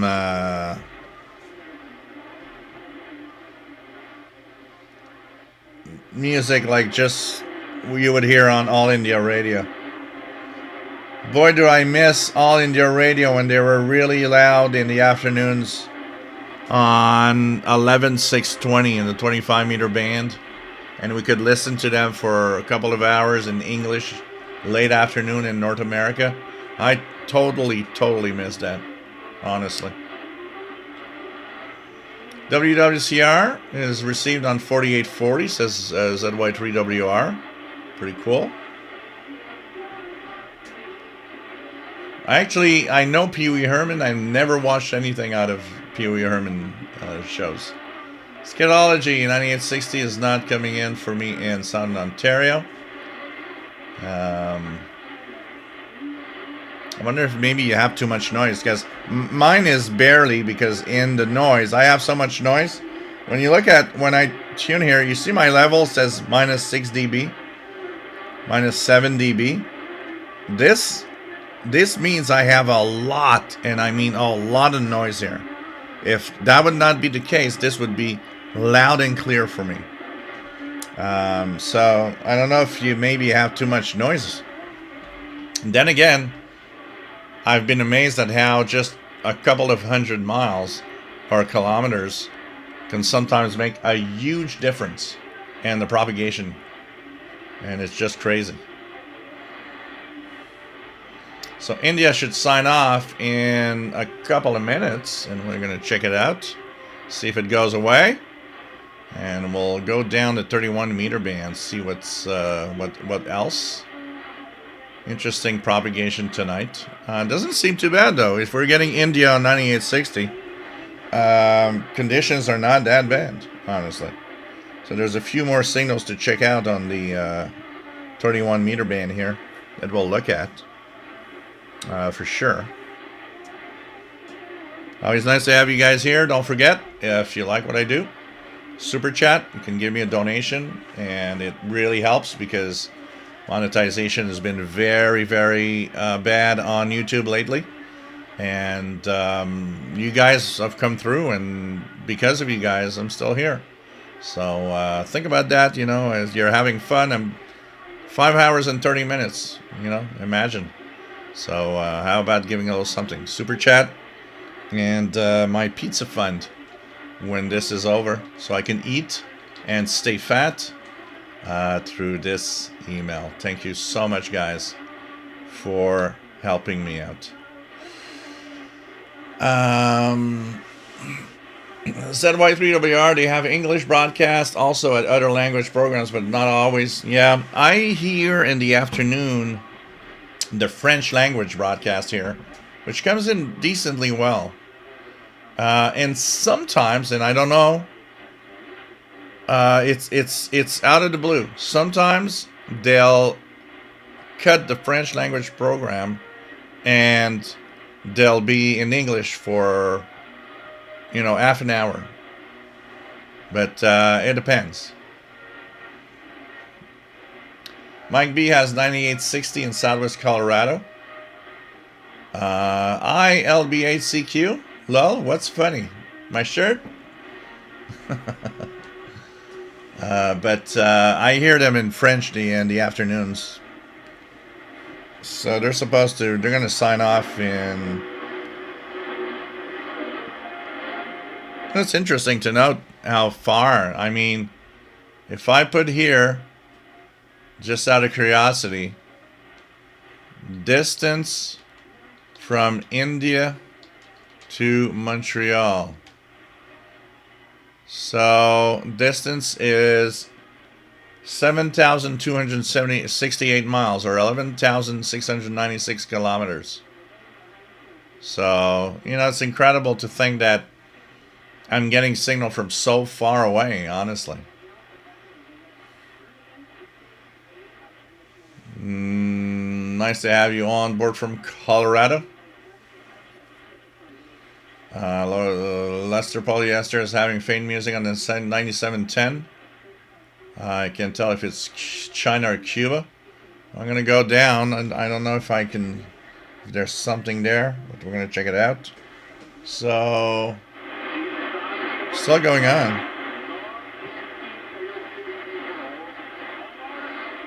That definitely is India. So let's go down.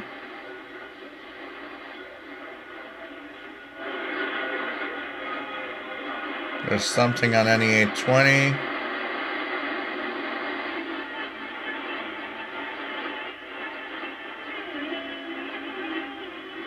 $97.10 sounds like a fire drink, actually. That's interesting. 97.10 sounds like a fire drink. It has such intense 710 and so 97.10 at this time is definitely not Cuba. It's China Radio International in Spanish. China Radio International in Spanish. Just by the wavy signal. And that is definitely Chinese music. So it's China Radio International.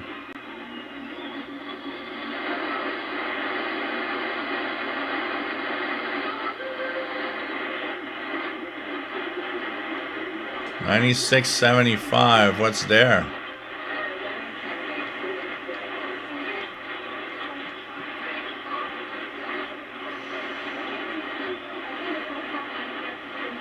China Radio International to Europe.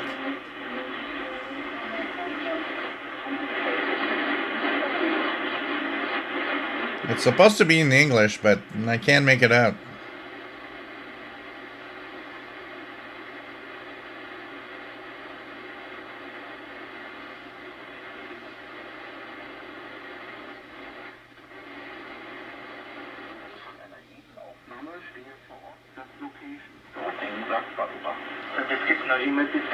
So 9455 is WRMI.